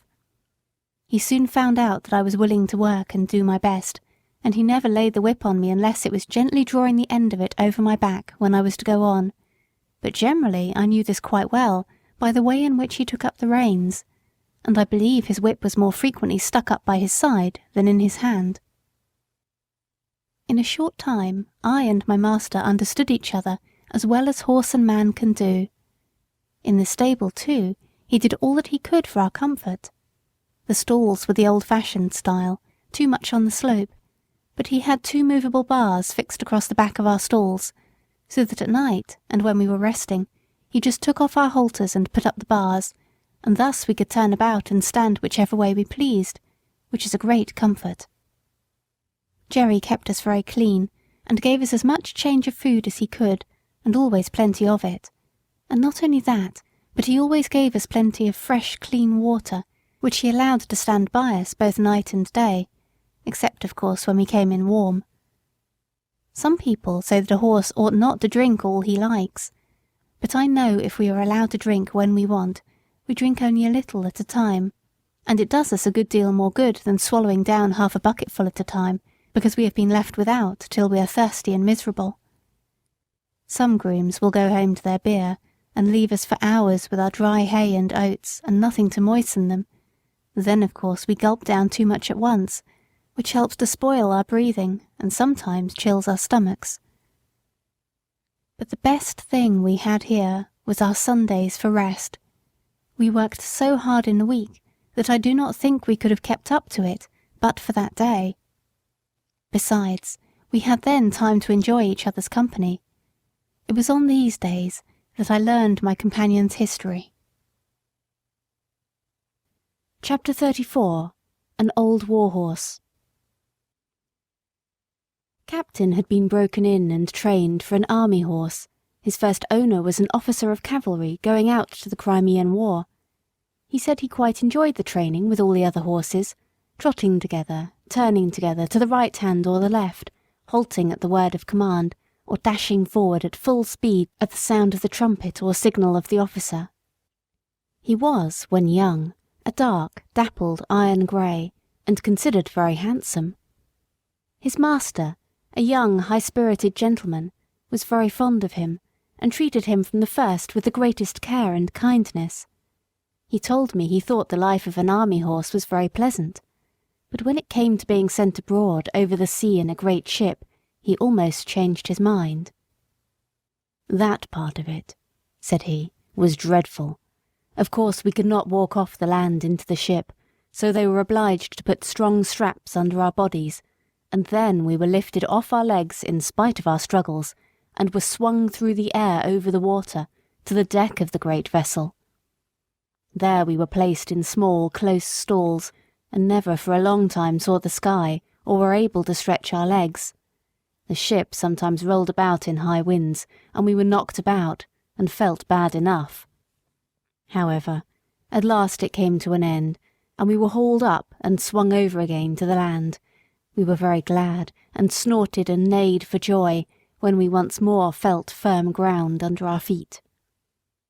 We soon found that the country we had come to was very different from our own, and that we had many hardships to endure besides the fighting, but many of the men were so fond of their horses that they did everything they could to make them comfortable, in spite of snow, wet, and all things out of order. "But what about the fighting?" said I. "Was not that worse than anything else?" "Well," said he, "I hardly know.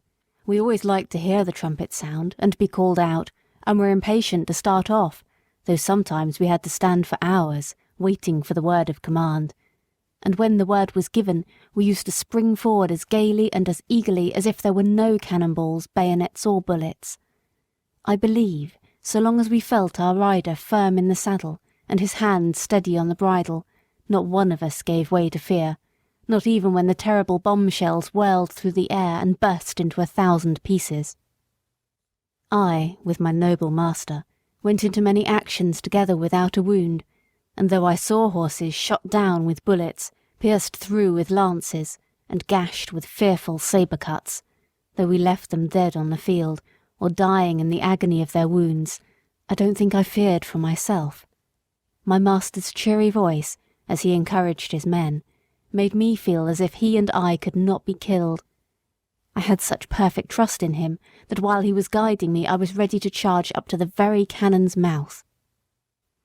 I saw many brave men cut down, many fall mortally wounded from their saddles. I had heard the cries and groans of the dying. I had cantered over ground slippery with blood, and frequently had to turn aside to avoid trampling on wounded man or horse. But, until one dreadful day, I had never felt terror. That day I shall never forget. Here old Captain paused for a while, and drew a long breath. I waited, and he went on. It was one autumn morning, and as usual, an hour before daybreak, our cavalry had turned out, ready caparisoned for the day's work, whether it might be fighting or waiting. The men stood by their horses waiting, ready for orders. As the light increased, there seemed to be some excitement among the officers, and before the day was well begun, we heard the firing of the enemy's guns. Then one of the officers rode up and gave the word for the men to mount, and in a second every man was in his saddle, and every horse stood expecting the touch of the rein or the pressure of his rider's heels, all animated, all eager, but still we had been trained so well that, except by the champing of our bits and the restive tossing of our heads from time to time, it could not be said that we stirred. My dear master and I were at the head of the line, and as all sat motionless and watchful, he took a little stray lock of my mane, which had turned over on the wrong side, laid it over on the right, and smoothed it down with his hand. Then patting my neck, he said, "We shall have a day of it today, Bayard, my beauty, but we'll do our duty as we have done." He stroked my neck that morning more, I think, than he had ever done before, quietly on and on, as if he were thinking of something else. I loved to feel his hand on my neck, and arched my crest proudly and happily. But I stood very still, for I knew all his moods, and when he liked me to be quiet and when gay. I cannot tell all that happened on that day, but I will tell of the last charge that we made together. It was across a valley, right in front of the enemy's cannon. By this time we were well used to the roar of heavy guns, the rattle of musket fire, and the flying of shot near us, but never had I been under such a fire as we rode through on that day. From the right, from the left, and from the front, shot and shell poured in upon us. Many a brave man went down. Many a horse fell, flinging his rider to the earth. Many a horse without a rider ran wildly out of the ranks, then, terrified at being alone, with no hand to guide him, came pressing in among his old companions, to gallop with them to the charge. Fearful as it was, no one stopped, no one turned back. Every moment the ranks were thinned, but as our comrades fell, we closed in to keep them together, and instead of being shaken or staggered in our pace, our gallop became faster and faster as we neared the cannon. My master, my dear master, was cheering on his comrades with his right arm raised on high, when one of the balls whizzing close to my head struck him. I felt him stagger with the shock, though he uttered no cry. I tried to check my speed, but the sword dropped from his right hand, the rein fell loose from the left, and sinking backward from the saddle he fell to the earth. The other riders swept past us, and by the force of their charge I was driven from the spot. I wanted to keep my place by his side and not leave him under that rush of horses' feet, but it was in vain. And now, without a master or a friend, I was alone on that great slaughter ground. Then fear took hold on me too, and I trembled as I had never trembled before, and I too, as I had seen other horses do, tried to join in the ranks and gallop with them, but I was beaten off by the swords of the soldiers. Just then a soldier whose horse had been killed under him caught at my bridle and mounted me, and with this new master I was again going forward. But our gallant company was cruelly overpowered, and those who remained alive after the fierce fight for the guns came galloping back over the same ground. Some of the horses had been so badly wounded that they could scarcely move from the loss of blood. Other noble creatures were trying on 3 legs to drag themselves along, and others were struggling to rise on their forefeet when their hind legs had been shattered by shot. After the battle the wounded men were brought in, and the dead were buried. "And what about the wounded horses?" I said. "Were they left to die?"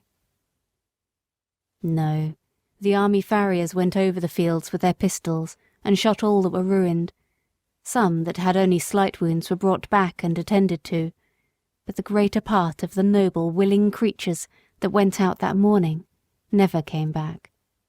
In our stables there was only about 1 in 4 that returned. I never saw my dear master again. I believe he fell dead from the saddle. I never loved any other master so well. I went into many other engagements, but was only once wounded, and then not seriously. And when the war was over I came back again to England, as sound and strong as when I went out." I said, "I have heard people talk about war as if it were a very fine thing." "Ah," said he, "I should think they never saw it. No doubt it is very fine when there is no enemy, when it is just exercise and parade and sham fight. Yes, it is very fine then. But when thousands of good, brave men and horses are killed or crippled for life, it has a very different look." "Do you know what they fought about?" said I. "No," he said, "that is more than a horse can understand. But the enemy must have been awfully wicked people, if it was right to go all that way over the sea on purpose to kill them." Chapter 35. Jerry Barker. I never knew a better man than my new master. He was kind and good, and as strong for the right as John Manley, and so good-tempered and merry that very few people could pick a quarrel with him. He was very fond of making little songs and singing them to himself. One he was very fond of was this: "Come father and mother, and sister and brother, come all of you, turn to, and help one another." And so they did. Harry was as clever at stable work as a much older boy, and always wanted to do what he could. Then Polly and Dolly used to come in the morning to help with the cab, to brush and beat the cushions and rub the glass, while Jerry was giving us a cleaning in the yard, and Harry was rubbing the harness. There used to be a great deal of laughing and fun between them, and it put Captain and me in much better spirits than if we had heard scolding and hard words. They were always early in the morning, for Jerry would say, "If you in the morning throw minutes away, you can't pick them up in the course of a day. You may hurry and scurry, and flurry and worry, you've lost them forever, forever and aye." He could not bear any careless loitering and waste of time, and nothing was so near making him angry as to find people who were always late wanting a cab horse to be driven hard to make up for their idleness. One day, 2 wild-looking young men came out of a tavern close to the stand and called Jerry. "Here, cabby, look sharp, we are rather late. Put on the steam, will you, and take us to the Victoria in time for the 1 o'clock train. You shall have a shilling extra." "I will take you at the regular pace, gentlemen. Shillings don't pay for putting on the steam like that." Larry's cab was standing next to ours. He flung open the door and said, "I'm your man, gentlemen. Take my cab, my horse will get you there all right." And as he shut them in, with a wink toward Jerry, said, "It's against his conscience to go beyond a jog trot." Then slashing his jaded horse, he set off as hard as he could. Jerry patted me on the neck. "No, Jack, a shilling would not pay for that sort of thing, would it, old boy?" Although Jerry was determinedly set against hard driving to please careless people, he always went a good fair pace, and was not against putting on the steam, as he said, if only he knew why. I well remember one morning, as we were on the stand waiting for a fare, that a young man, carrying a heavy portmanteau, trod on a piece of orange peel which lay on the pavement, and fell down with great force. Jerry was the first to run and lift him up. He seemed much stunned, and as they led him into a shop he walked as if he were in great pain. Jerry, of course, came back to the stand, but in about 10 minutes one of the shopmen called him, so he drew up to the pavement. "Can you take me to the South Eastern Railway?" said the young man. "This unlucky fall has made me late, I fear, but it is of great importance that I should not lose the 12 o'clock train. I should be most thankful if you could get me there in time, and will gladly pay you an extra fare."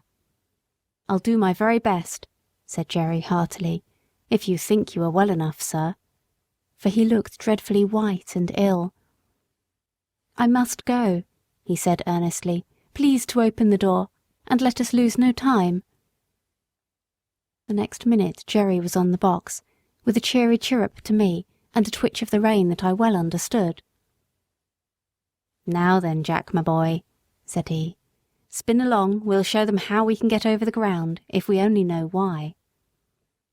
It is always difficult to drive fast in the city in the middle of the day, when the streets are full of traffic, but we did what could be done, and when a good driver and a good horse, who understand each other, are of one mind, it is wonderful what they can do.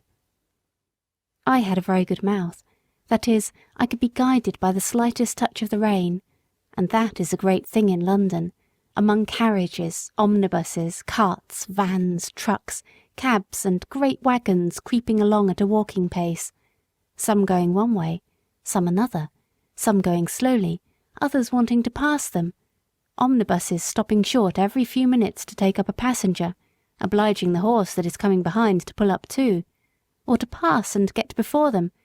Perhaps you try to pass, but just then something else comes dashing in through the narrow opening, and you have to keep in behind the omnibus again. Presently you think you see a chance, and manage to get to the front, going so near the wheels on each side that half an inch nearer and they would scrape. Well, you get along for a bit, but soon find yourself in a long train of carts and carriages, all obliged to go at a walk. Perhaps you come to a regular block-up, and have to stand still for minutes together till something clears out into a side street, or the policeman interferes. You have to be ready for any chance, to dash forward if there be an opening, and be quick as a rat dog to see if there be room, and if there be time, lest you get your own wheels locked or smashed, or the shaft of some other vehicle run into your chest or shoulder. All this is what you have to be ready for. If you want to get through London fast in the middle of the day, it wants a deal of practice. Jerry and I were used to it, and no one could beat us at getting through when we were set upon it. I was quick and bold, and could always trust my driver. Jerry was quick and patient at the same time, and could trust his horse, which was a great thing too. He very seldom used the whip. I knew by his voice, and his click-click when he wanted to get on fast, and by the rein where I was to go, so there was no need for whipping. But I must go back to my story. The streets were very full that day, but we got on pretty well as far as the bottom of Cheapside, where there was a block for 3 or 4 minutes. The young man put his head out and said anxiously, "I think I had better get out and walk. I shall never get there if this goes on." "I shall do all that can be done, sir," said Jerry. "I think we shall be in time. This block-up cannot last much longer, and your luggage is very heavy for you to carry, sir." Just then the cart in front of us began to move on, and then we had a good turn. In and out we went, as fast as horseflesh could do it, and for a wonder had a good clear time on London Bridge, for there was a whole train of cabs and carriages all going our way at a quick trot, perhaps wanting to catch that very train. At any rate, we whirled into the station with many more, just as the great clock pointed 8 minutes to 12 o'clock. "Thank God, we are in time," said the young man. "And thank you too, my friend, and your good horse. You have saved me more than money can ever pay for. Take this extra half-crown." "No, sir, no. Thank you all the same. So glad we hit the time, sir. But don't stay now, sir, the bell is ringing. Here, porter, take this gentleman's luggage. Dover line, 12 o'clock train, that's it." And without waiting for another word, Jerry wheeled me round to make room for other cabs that were dashing up at the last minute, and drew up on one side till the crush was past. "So glad," he said, "so glad. Poor young fellow. I wonder what it was that made him so anxious." Jerry often talked to himself quite loud enough for me to hear when we were not moving. On Jerry's return to the rank, there was a good deal of laughing and chaffing at him for driving hard to the train for an extra fare, as they said, all against his principles, and they wanted to know how much he had pocketed. "A good deal more than I generally get," said he, nodding slyly. "What he gave me will keep me in little comforts for several days." "Gammon," said one. "He's a humbug," said another, preaching to us and then doing the same himself. "Look here, mates," said Jerry. "The gentleman offered me half a crown extra, but I didn't take it. 'Twas quite pay enough for me to see how glad he was to catch that train, and if Jack and I choose to have a quick run now and then to please ourselves, that's our business and not yours." "Well," said Larry, "you'll never be a rich man." "Most likely not," said Jerry, "but I don't know that I shall be the less happy for that. I have heard the commandments read a great many times, and I never noticed that any of them said, 'Thou shalt be rich,' and there are a good many curious things said in the New Testament about rich men that I think would make me feel rather queer if I was one of them." "If you ever do get rich," said Governor Gray, looking over his shoulder across the top of his cab, "you'll deserve it, Jerry, and you won't find a curse come with your wealth. As for you, Larry, you'll die poor. You spend too much in whipcord." "Well," said Larry, "what is a fellow to do if his horse won't go without it?" "You never take the trouble to see if he will go without it. Your whip is always going as if you had the St. Vitus dance in your arm, and if it does not wear you out, it wears your horse out. You know you are always changing your horses, and why? Because you never give them any peace or encouragement." Well, I have not had good luck, said Larry. That's where it is. And you never will, said the governor. Good luck is rather particular who she rides with, and mostly prefers those who have got common sense and a good heart. At least that is my experience.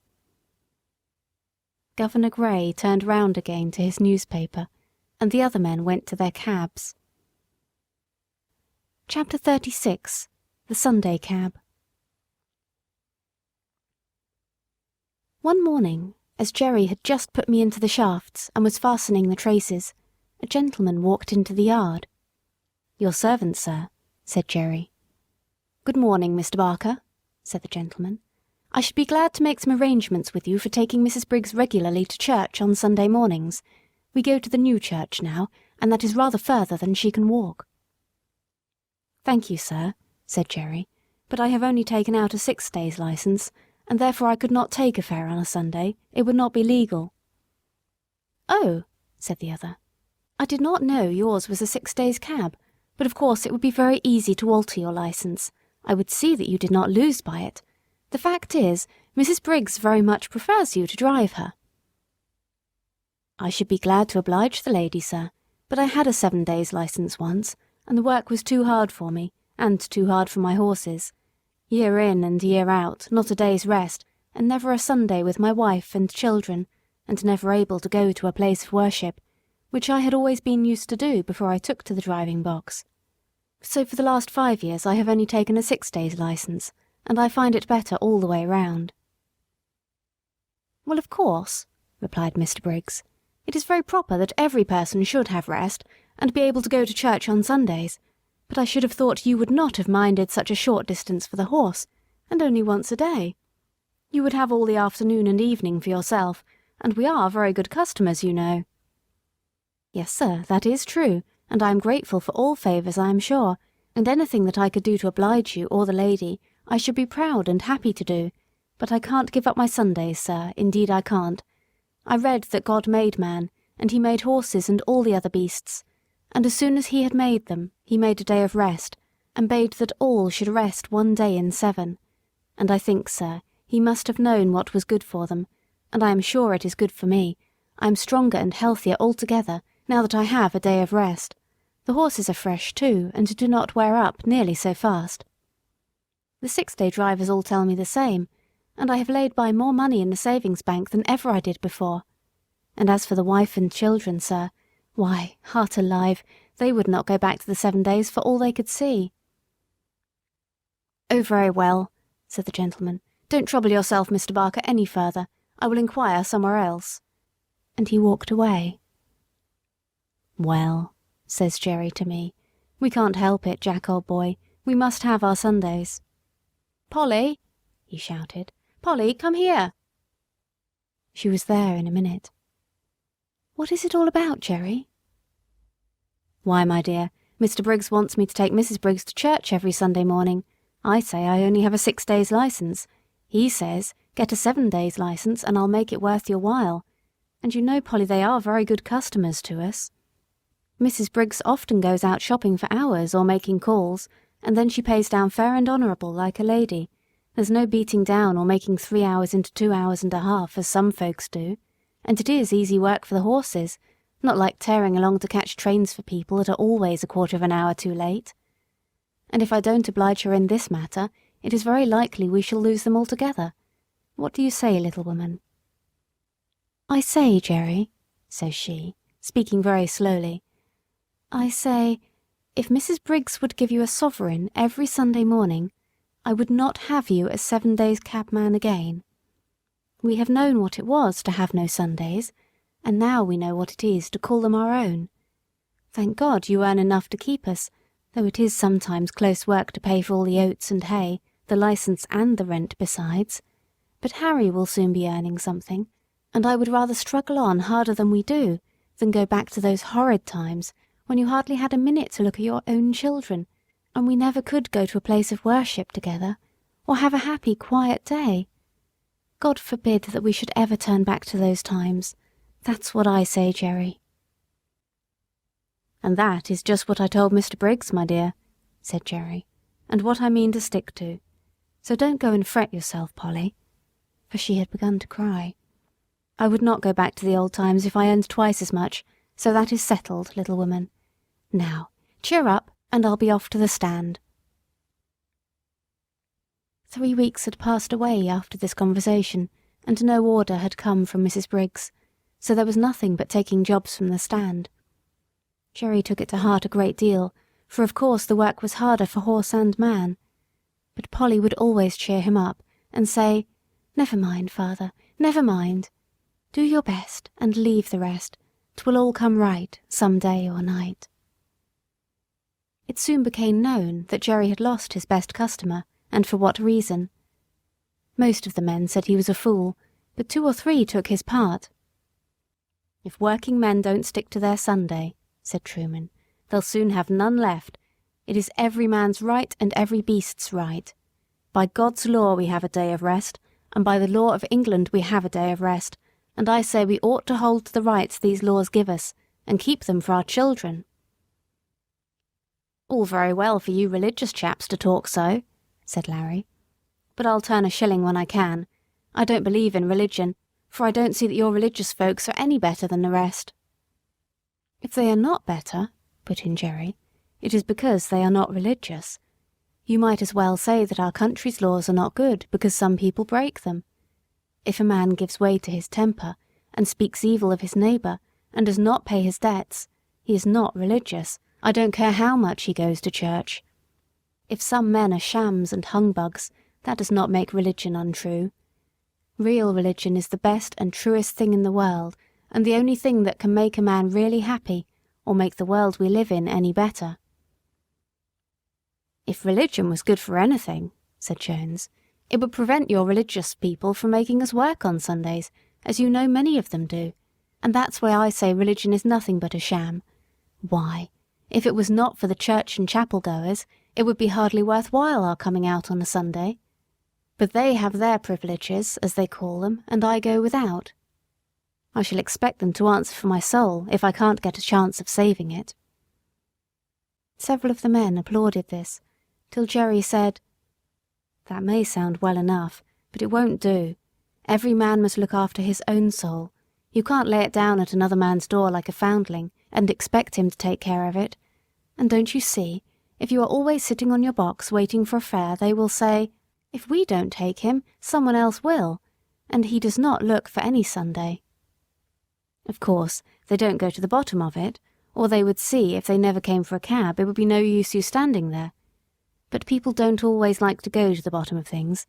It may not be convenient to do it, but if you Sunday drivers would all strike for a day of rest, the thing would be done." "And what would all the good people do if they could not get to their favourite preachers?" said Larry. "'Tis not for me to lay down plans for other people," said Jerry. "But if they can't walk so far, they can go to what is nearer, and if it should rain they can put on their mackintoshes as they do on a week-day. If the thing is right, it can be done, and if it is wrong, it can be done without, and a good man will find a way. And that is as true for us cabmen as it is for the churchgoers." Chapter 37. The Golden Rule. 2 or 3 weeks after this, as we came into the yard rather late in the evening, Polly came running across the road with the lantern. She always brought it to him, if it was not very wet. "It has all come right, Jerry. Mrs. Briggs sent her servant this afternoon to ask you to take her out tomorrow at 11 o'clock. I said, yes, I thought so, but we supposed she employed someone else now." "Well," said he, "the real fact is, Master was put out because Mr. Barker refused to come on Sundays, and he has been trying other cabs, but there's something wrong with them all.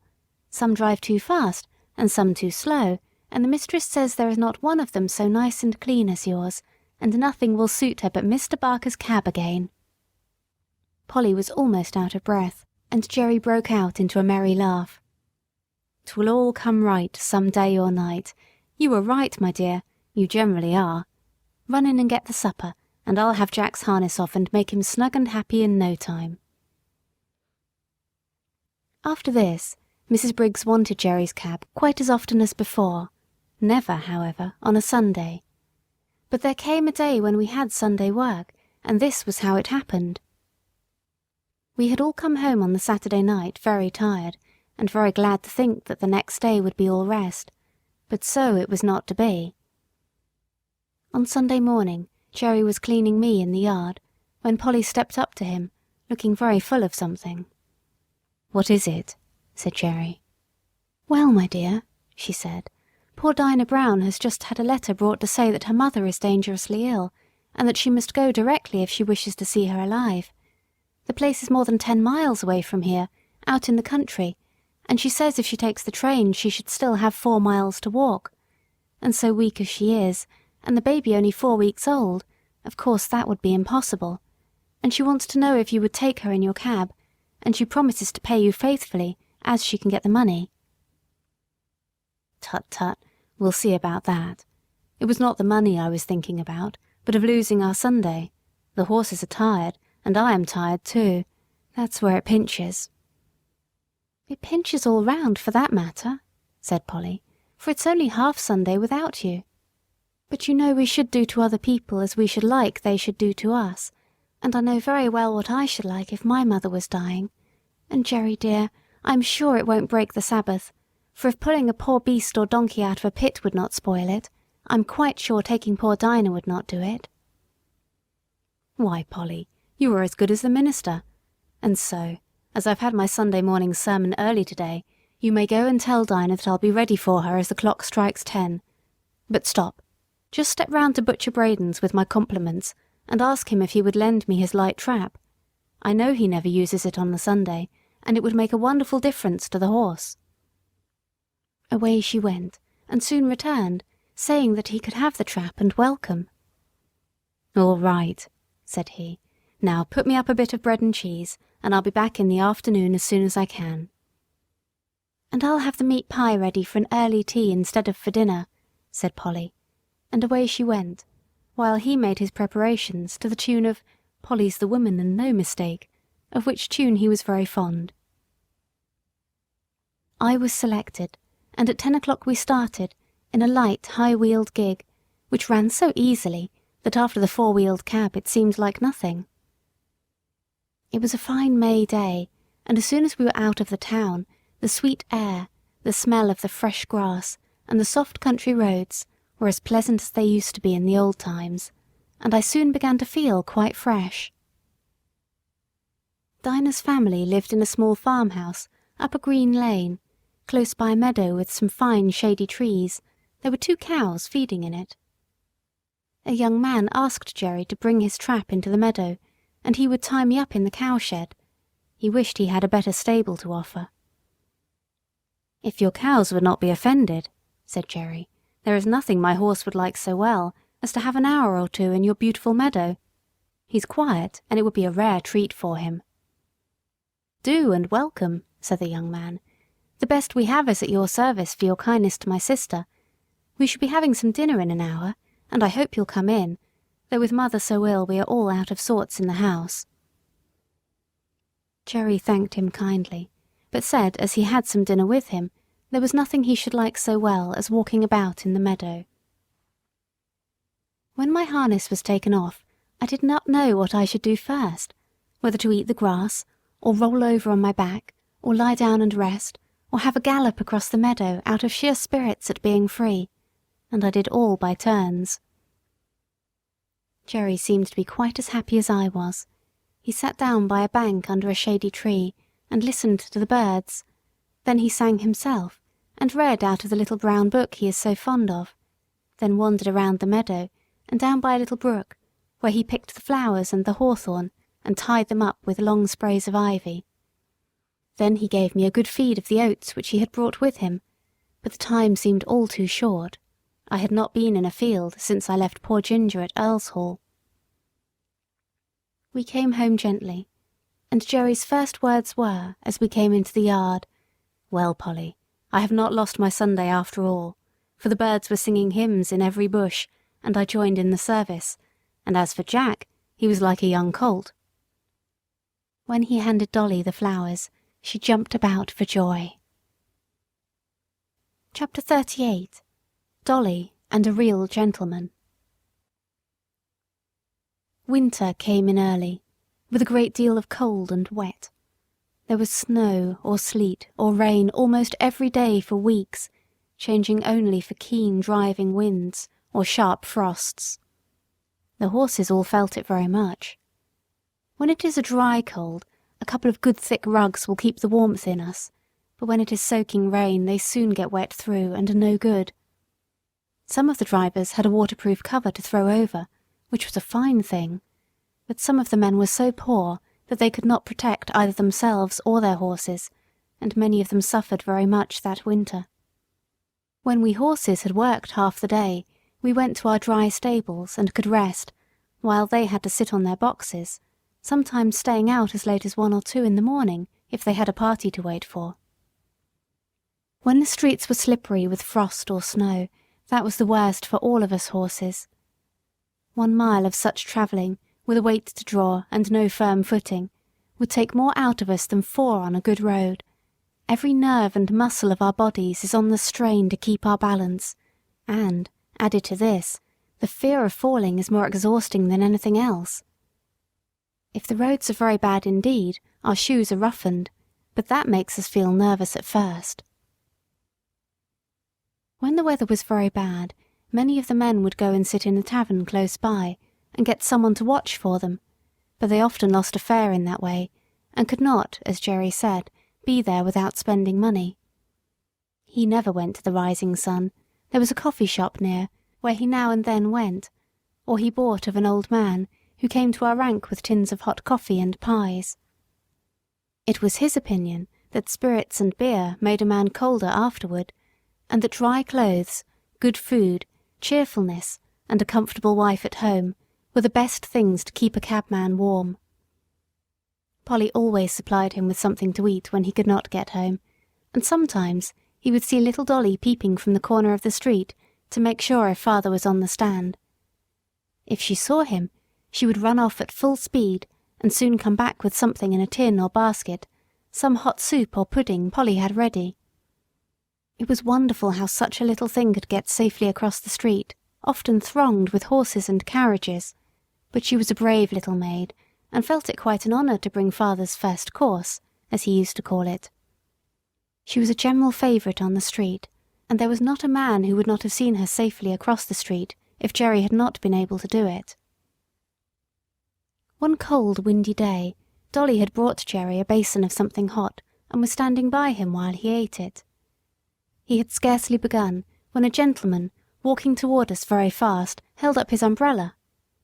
Jerry touched his hat in return, gave the basin to Dolly, and was taking off my cloth, when the gentleman hastening up cried out, "No, no, finish your soup, my friend. I have not much time to spare, but I can wait until you have done, and set your little girl safe on the pavement." So saying, he seated himself in the cab. Jerry thanked him kindly, and came back to Dolly. "There, Dolly, that's a gentleman. That's a real gentleman, Dolly. He has got time and thought for the comfort of a poor cabman and a little girl." Jerry finished his soup, set the child across, and then took his orders to drive to Clapham Rise. Several times after that the same gentleman took our cab. I think he was very fond of dogs and horses, for whenever we took him to his own door, 2 or 3 dogs would come bounding out to meet him. Sometimes he came round and patted me, saying in his quiet, pleasant way, "This horse has got a good master, and he deserves it." It was a very rare thing for anyone to notice the horse that had been working for him. I have known ladies to do it now and then, and this gentleman, and 1 or 2 others have given me a pat and a kind word, but 99 persons out of 100 would as soon think of patting the steam engine that drew the train. The gentleman was not young, and there was a forward stoop in his shoulders, as if he was always going at something. His lips were thin and close shut, though they had a very pleasant smile. His eye was keen, and there was something in his jaw and the motion of his head that made one think he was very determined in anything he set about. His voice was pleasant and kind. Any horse would trust that voice, though it was just as decided as everything else about him. One day he and another gentleman took our cab. They stopped at a shop in Street, and while his friend went in, he stood at the door. A little ahead of us on the other side of the street, a cart with 2 very fine horses was standing before some wine vaults. The carter was not with them, and I cannot tell how long they had been standing, but they seemed to think they had waited long enough and began to move off. Before they had gone many paces, the carter came running out and caught them. He seemed furious at their having moved, and with whip and rein punished them brutally, even beating them about the head. Our gentleman saw it all, and stepping quickly across the street, said in a decided voice, "If you don't stop that directly, I'll have you arrested for leaving your horses, and for brutal conduct." The man, who had clearly been drinking, poured forth some abusive language, but he left off knocking the horses about, and taking the reins got into his cart. Meantime our friend had quietly taken a notebook from his pocket, and looking at the name and address painted on the cart, he wrote something down. "What do you want with that?" growled the carter, as he cracked his whip and was moving on. A nod and a grim smile was the only answer he got. On returning to the cab, our friend was joined by his companion, who said laughingly, "I should have thought, right, you had enough business of your own to look after, without troubling yourself about other people's horses and servants." Our friend stood still for a moment, and throwing his head a little back, "Do you know why this world is as bad as it is?" "No," said the other. "Then I'll tell you. It is because people think only about their own business, and won't trouble themselves to stand up for the oppressed, nor bring the wrongdoer to light. I never see a wicked thing like this without doing what I can, and many a master has thanked me for letting him know how his horses have been used." "I wish there were more gentlemen like you, sir," said Jerry, "for they are wanted badly enough in this city." After this we continued our journey, and as they got out of the cab, our friend was saying, "My doctrine is this, that if we see cruelty or wrong that we have the power to stop, and do nothing, we make ourselves sharers in the guilt."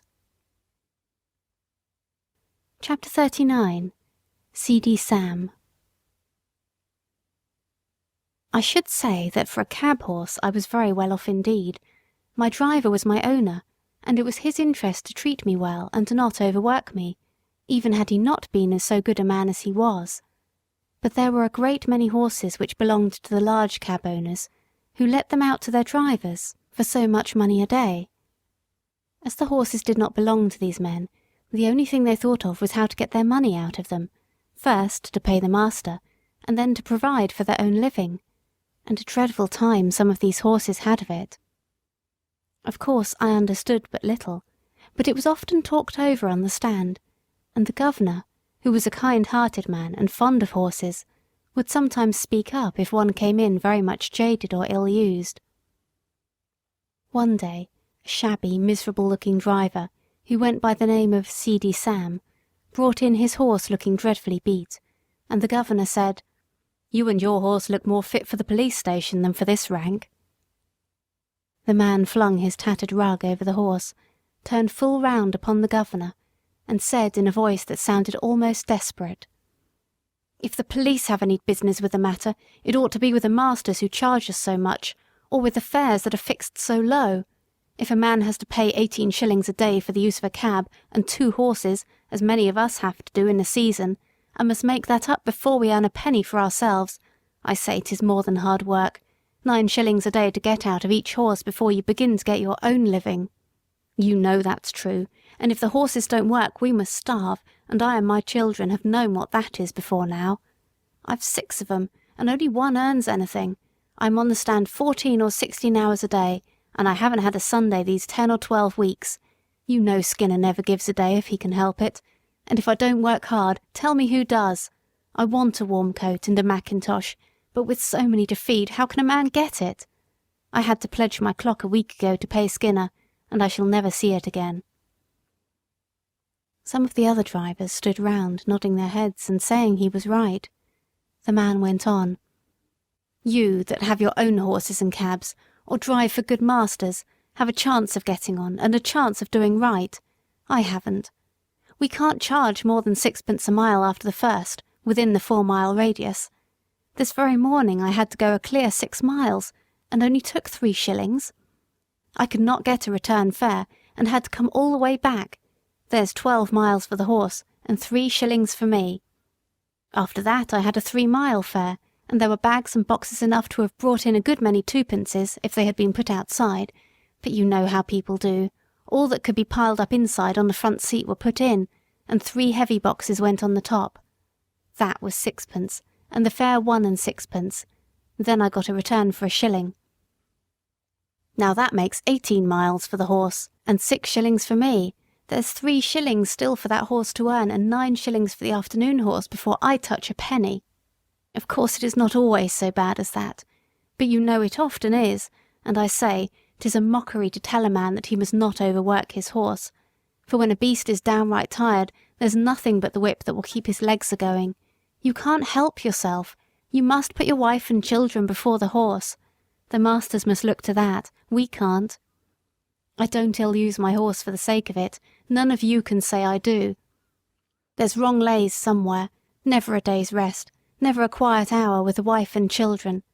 I often feel like an old man, though I'm only 45. You know how quick some of the gentry are to suspect us of cheating and overcharging.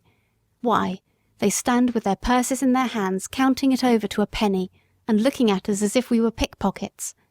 I wish some of them had to sit on my box 16 hours a day and get a living out of it, and 18 shillings besides, and that in all weathers. They would not be so uncommon particular never to give us a 6pence over, or to cram all the luggage inside.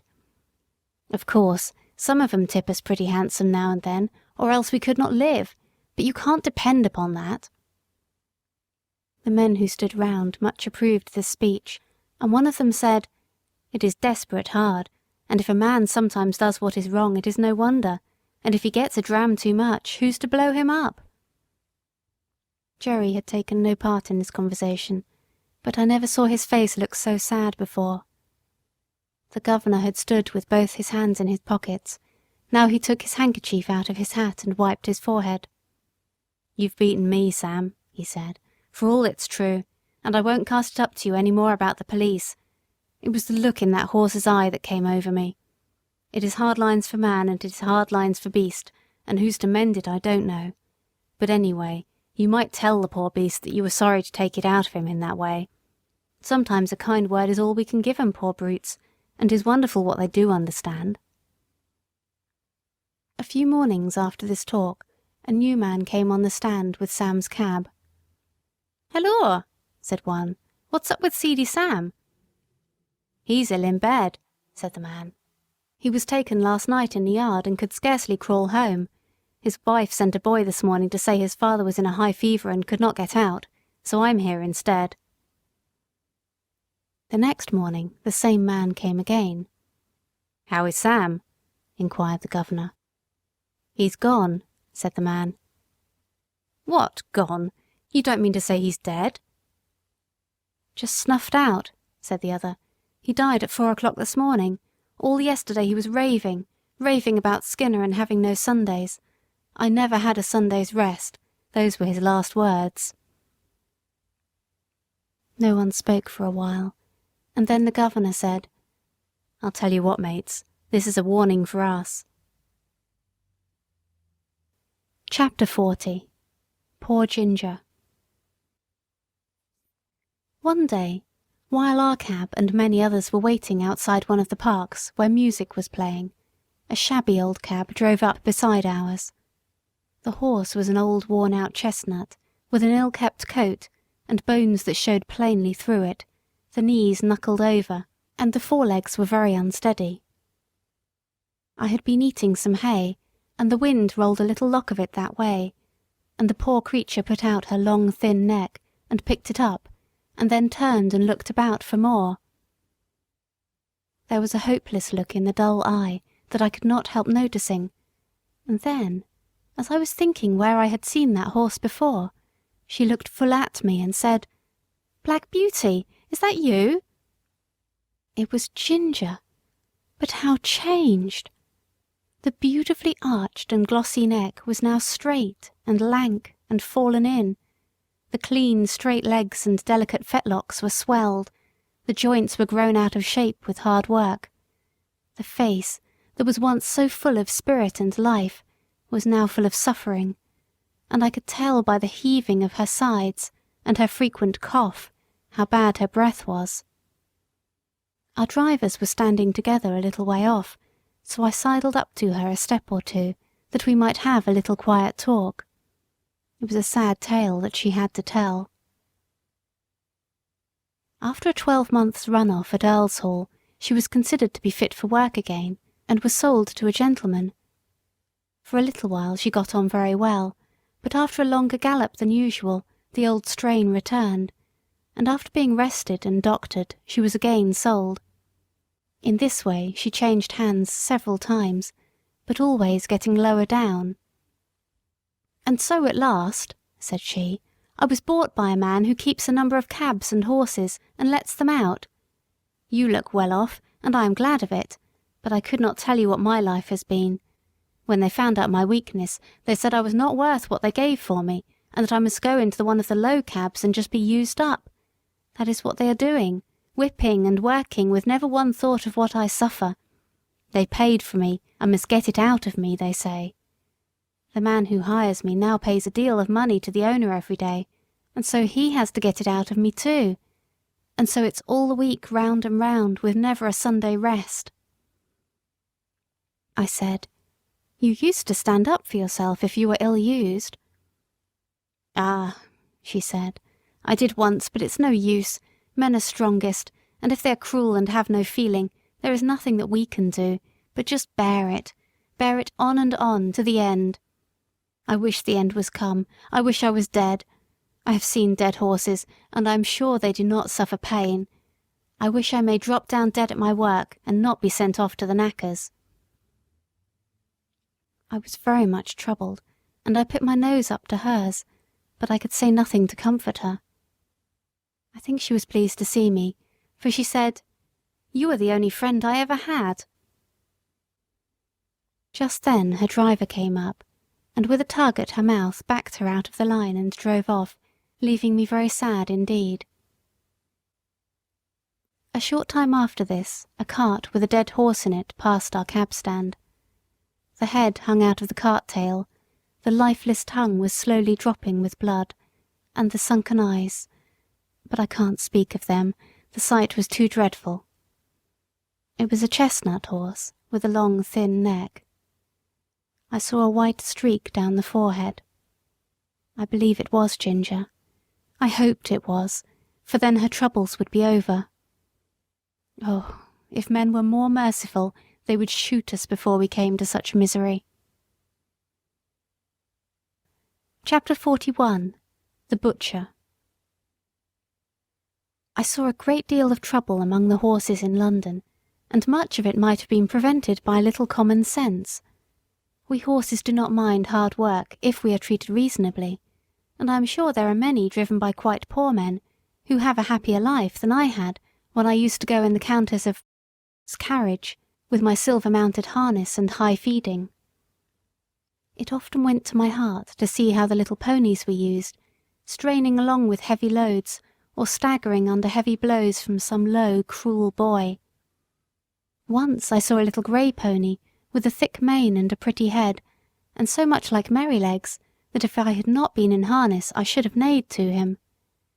He was doing his best to pull a heavy cart, while a strong, rough boy was cutting him under the belly with his whip and chucking cruelly at his little mouth. Could it be Merrylegs? It was just like him, but then Mr. Bloomfield was never to sell him, and I think he would not do it. But this might have been quite as good a little fellow, and had as happy a place when he was young.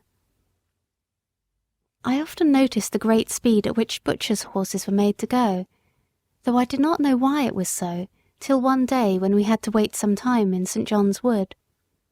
There was a butcher's shop next door, and as we were standing, a butcher's cart came dashing up at a great pace. The horse was hot and much exhausted. He hung his head down, while his heaving sides and trembling legs showed how hard he had been driven. The lad jumped out of the cart and was getting the basket, when the master came out of the shop much displeased. After looking at the horse, he turned angrily to the lad. "How many times shall I tell you not to drive in this way? You ruined the last horse and broke his wind, and you are going to ruin this in the same way. If you were not my own son, I would dismiss you on the spot. It is a disgrace to have a horse brought to the shop in a condition like that. You are liable to be taken up by the police for such driving. And if you are, you need not look to me for bail, for I have spoken to you till I'm tired. You must look out for yourself." During this speech the boy had stood by, sullen and dogged. But when his father ceased, he broke out angrily. It wasn't his fault, and he wouldn't take the blame. He was only going by orders all the time. "You always say, 'Now be quick, now look sharp,' and when I go to the houses, one wants a leg of mutton for an early dinner, and I must be back with it in a quarter of an hour. Another cook has forgotten to order the beef. I must go and fetch it and be back in no time, or the mistress will scold. And the housekeeper says they have company coming unexpectedly, and must have some chops sent up directly. And the lady at number 4 in the Crescent never orders her dinner till the meat comes in for lunch, and it's nothing but hurry, hurry all the time. If the gentry would think of what they want, and order their meat the day before, there need not be this blow-up." "I wish to goodness they would," said the butcher. "'Twould save me a wonderful deal of harass, and I could suit my customers much better if I knew beforehand. But there, what's the use of talking? Whoever thinks of a butcher's convenience or a butcher's horse? Now then, take him in and look to him well. Mind he does not go out again today, and if anything else is wanted you must carry it yourself in the basket." With that he went in, and the horse was led away. But all boys are not cruel. I have seen some as fond of their pony or donkey as if it had been a favourite dog, and the little creatures have worked away as cheerfully and willingly for their young drivers as I work for Jerry. It may be hard work sometimes, but a friend's hand and voice make it easy. There was a young coster boy who came up our street with greens and potatoes. He had an old pony, not very handsome, but the cheerfullest and pluckiest little thing I ever saw, and to see how fond those two were of each other was a treat. The pony followed his master like a dog, and when he got into his cart, would trot off without a whip or a word, and rattle down the street as merrily as if he had come out of the Queen's stables. Jerry liked the boy, and called him Prince Charlie, for he said he would make a king of drivers some day. There was an old man, too, who used to come up our street with a little coal cart. He wore a coal heaver's hat, and looked rough and black. He and his old horse used to plod together along the street, like two good partners who understood each other. The horse would stop of his own accord at the doors where they took coal of him. He used to keep one ear bent towards his master. The old man's cry could be heard up the street long before he came near. I never knew what he said, but the children called him Old Bar-ah-ah-hoo, for it sounded like that. Polly took her coal of him, and was very friendly, and Jerry said it was a comfort to think how happy an old horse might be in a poor place. Chapter 42. The Election. As we came into the yard one afternoon, Polly came out. "Jerry, I've had Mr. B here asking about your vote, and he wants to hire your cab for the election. He will call for an answer." "Well, Polly, you may say that my cab will be otherwise engaged. I should not like to have it pasted over with their great bills, and as to making Jack and Captain race about to the public houses to bring up half-drunken voters, why, I think 'twould be an insult to the horses. No, I shan't do it." "I suppose you'll vote for the gentleman? He said he was of your politics." "So he is in some things, but I shall not vote for him, Polly. You know what his trade is?" "Yes." "Well, a man who gets rich by that trade may be all very well in some ways, but he is blind as to what working men want. I could not in my conscience send him up to make the laws. I dare say they'll be angry, but every man must do what he thinks to be the best for his country." On the morning before the election, Jerry was putting me into the shafts, when Dolly came into the yard sobbing and crying, with her little blue frock and white pinafore spattered all over with mud. "Why, Dolly, what is the matter?" "Those naughty boys," she sobbed, "have thrown the dirt all over me, and called me a little ragga. "They called her a little blue ragamuffin, father," said Harry, who ran in looking very angry. "But I have given it to them. They won't insult my sister again. I have given them a thrashing they will remember, a set of cowardly, rascally, orange blackguards." Jerry kissed the child and said, "Run in to mother, my pet, and tell her I think you had better stay at home today and help her." Then, turning gravely to Harry, "My boy, I hope you will always defend your sister and give anyone who insults her a good thrashing. That is as it should be.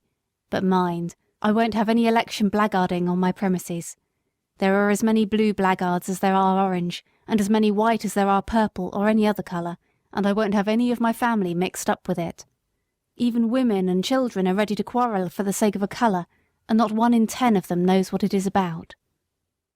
"Why, father, I thought blue was for liberty." "My boy, liberty does not come from colours. They only show party, and all the liberty you can get out of them is liberty to get drunk at other people's expense, liberty to ride to the pole in a dirty old cab, liberty to abuse anyone that does not wear your colour, and to shout yourself hoarse at what you only half understand. That's your liberty." "Oh, father, you are laughing." "No, Harry, I am serious, and I am ashamed to see how men go on who ought to know better. An election is a very serious thing, at least it ought to be, and every man ought to vote according to his conscience, and let his neighbour do the same." Chapter 43. A Friend in Need. The election day came at last. There was no lack of work for Jerry and me. First came a stout, puffy gentleman with a carpet bag. He wanted to go to the Bishopsgate station. Then we were called by a party who wished to be taken to the Regent's Park. And next we were wanted in a side street, where a timid, anxious old lady was waiting to be taken to the bank. There we had to stop to take her back again, and just as we had set her down, a red-faced gentleman with a handful of papers came running up out of breath, and before Jerry could get down he had opened the door, popped himself in, and called out, "Bow Street Police Station, quick!" So off we went with him, and when, after another turn or two, we came back, there was no other cab on the stand. Jerry put on my nose-bag, for, as he said, "We must eat when we can on such days as these, so munch away, Jack, and make the best of your time, old boy." I found I had a good feed of crushed oats, wetted up with a little bran. This would be a treat any day, but very refreshing then. Jerry was so thoughtful and kind. What horse would not do his best for such a master? Then he took out one of Polly's meat pies, and standing near me, he began to eat it. The streets were very full, and the cabs, with the candidates' colours on them, were dashing about through the crowd as if life and limb were of no consequence. We saw 2 people knocked down that day, and one was a woman.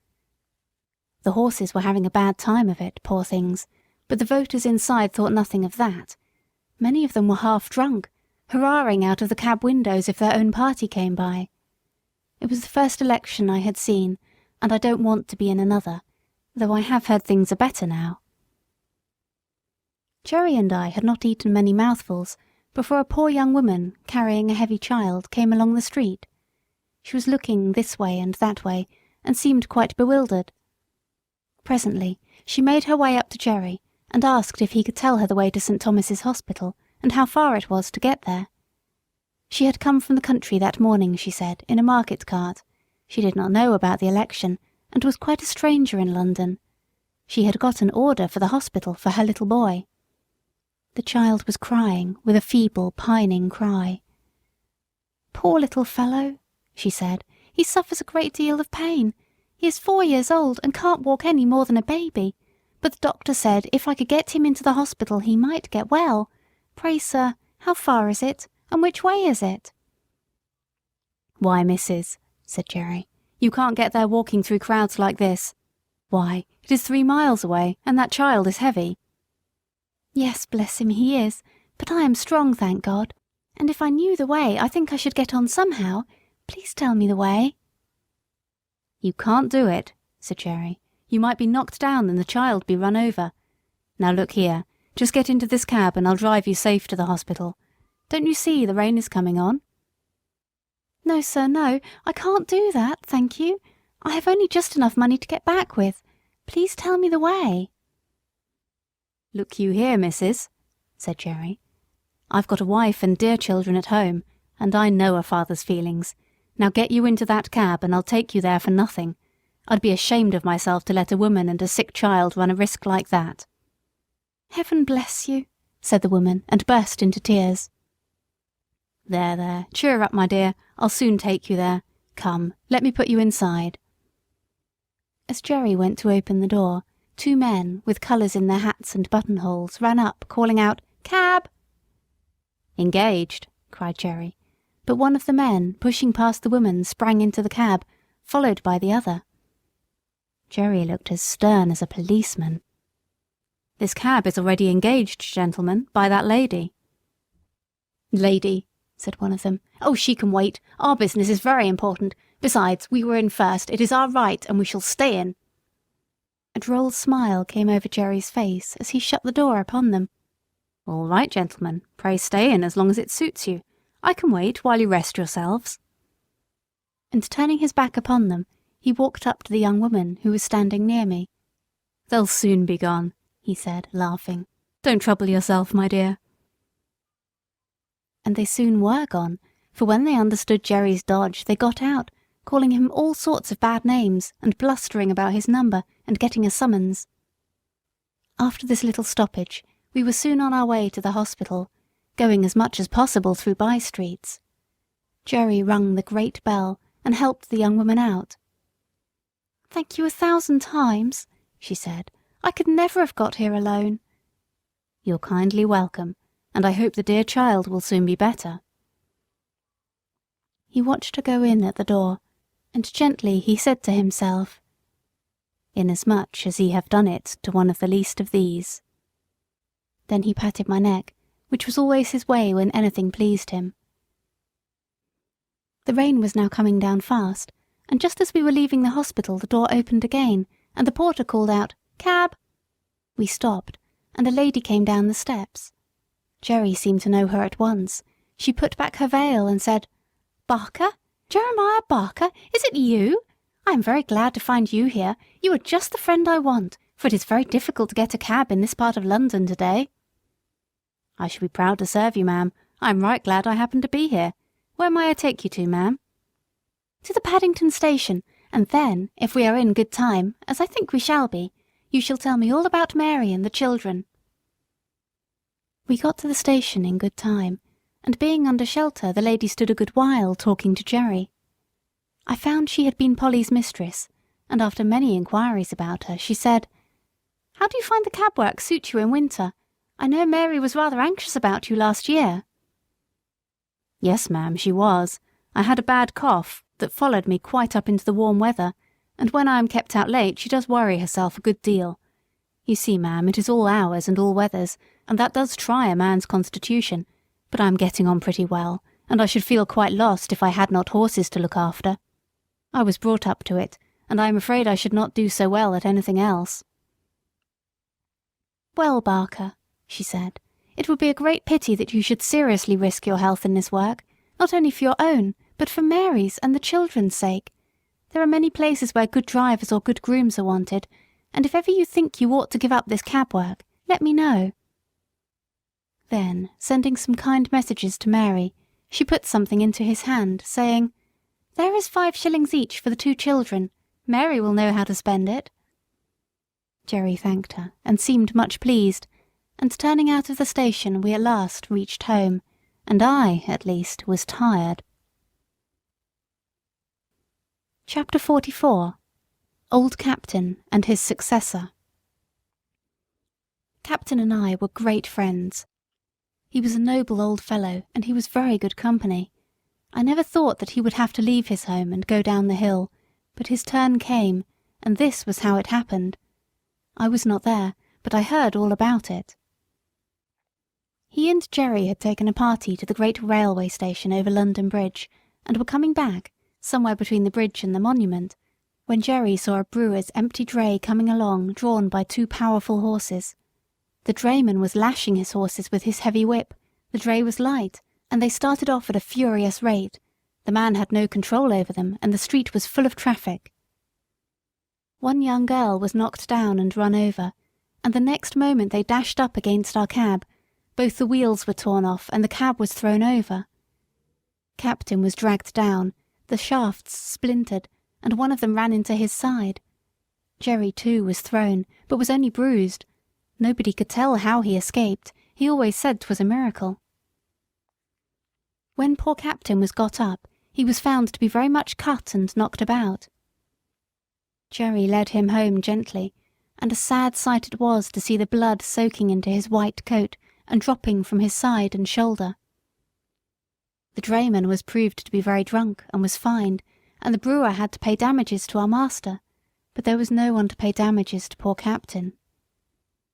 The farrier and Jerry did the best they could to ease his pain and make him comfortable. The fly had to be mended, and for several days I did not go out, and Jerry earned nothing.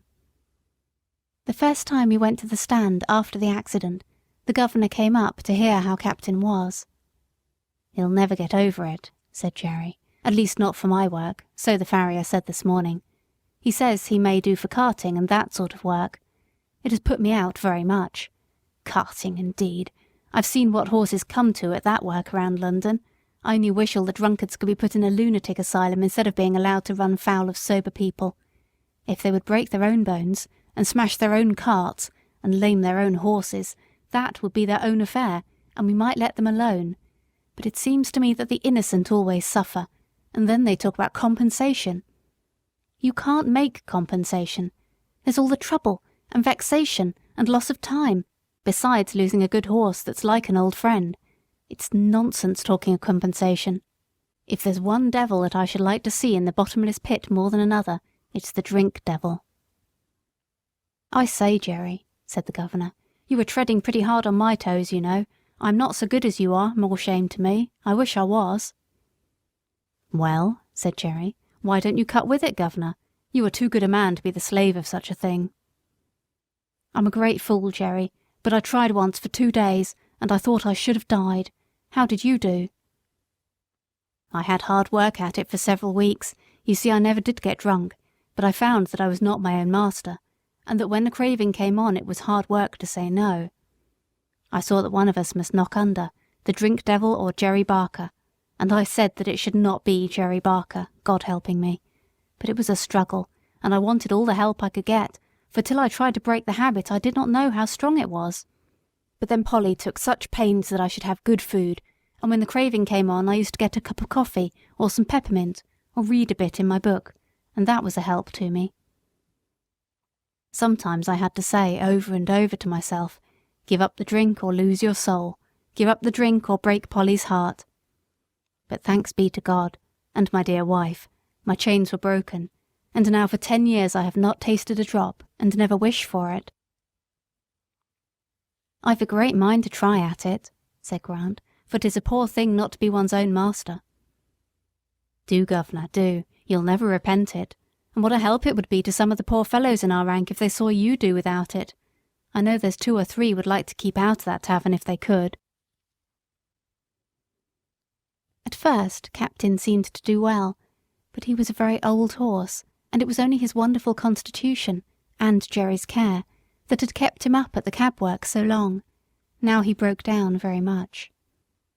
The farrier said he might mend up enough to sell for a few pounds, but Jerry said no, a few pounds got by selling a good old servant into hard work and misery would canker all the rest of his money, and he thought the kindest thing he could do for the fine old fellow would be to put a sure bullet through his head, and then he would never suffer more, for he did not know where to find a kind master for the rest of his days. The day after this was decided, Harry took me to the forge for some new shoes. When I returned, Captain was gone. I and the family all felt it very much. Jerry had now to look out for another horse, and he soon heard of one through an acquaintance who was undergroom in a nobleman's stables. He was a valuable young horse, but he had run away, smashed into another carriage, flung his lordship out, and so cut and blemished himself that he was no longer fit for a gentleman's stables, and the coachman had orders to look round and sell him as well as he could. "I can do with high spirits," said Jerry, "if a horse is not vicious or hard-mouthed." "There is not a bit of vice in him," said the man. "His mouth is very tender, and I think myself that was the cause of the accident. You see, he had just been clipped, and the weather was bad, and he had not had exercise enough, and when he did go out he was as full of spring as a balloon. Our governor, the coachman I mean, had him harnessed in as tight and strong as he could, with the martingale and the check rein, a very sharp curb, and the reins put in at the bottom bar. It is my belief that it made the horse mad, being tender in the mouth and so full of spirit." "Likely enough. I'll come and see him," said Jerry. The next day Hotspur, that was his name, came home. He was a fine brown horse, without a white hair in him, as tall as Captain, with a very handsome head, and only 5 years old. I gave him a friendly greeting by way of good fellowship, but did not ask him any questions. The first night he was very restless. Instead of lying down, he kept jerking his halter rope up and down through the ring and knocking the block about against the manger till I could not sleep. However, the next day, after 5 or 6 hours in the cab, he came in quiet and sensible. Jerry patted and talked to him a good deal, and very soon they understood each other, and Jerry said that with an easy bit and plenty of work he would be as gentle as a lamb, and that it was an ill wind that blew nobody good, for if his lordship had lost a 100-guinea favourite, the cabman had gained a good horse with all his strength in him. Hotspur thought it a great come-down to be a cab-horse, and was disgusted at standing in the rank, but he confessed to me at the end of the week that an easy mouth and a free head made up for a great deal, and, after all, the work was not so degrading as having one's head and tail fastened to each other at the saddle. In fact, he settled in well, and Jerry liked him very much. Chapter 45. Jerry's New Year. For some people, Christmas and the New Year are very merry times, but for cabmen and cabmen's horses it is no holiday, though it may be a harvest. There are so many parties, balls, and places of amusement open that the work is hard and often late. Sometimes driver and horse have to wait for hours in the rain or frost, shivering with the cold, while the merry people within are dancing away to the music. I wonder if the beautiful ladies ever think of the weary cabman waiting on his box, and his patient beast standing till his legs get stiff with cold. I had now most of the evening work, as I was well accustomed to standing, and Jerry was also more afraid of Hotspur taking cold. We had a great deal of late work in the Christmas week, and Jerry's cough was bad, but however late we were, Polly sat up for him, and came out with a lantern to meet him, looking anxious and troubled. On the evening of the New Year we had to take 2 gentlemen to a house in one of the West End squares. We set them down at 9 o'clock, and were told to come again at 11. "But," said one, "as it is a card party, you may have to wait a few minutes, but don't be late." As the clock struck 11 we were at the door, for Jerry was always punctual. The clock chimed the quarters, 1, 2, 3, and then struck 12, but the door did not open. The wind had been very changeable, with squalls of wind during the day, but now it came on sharp, driving sleet, which seemed to come all the way round. It was very cold, and there was no shelter.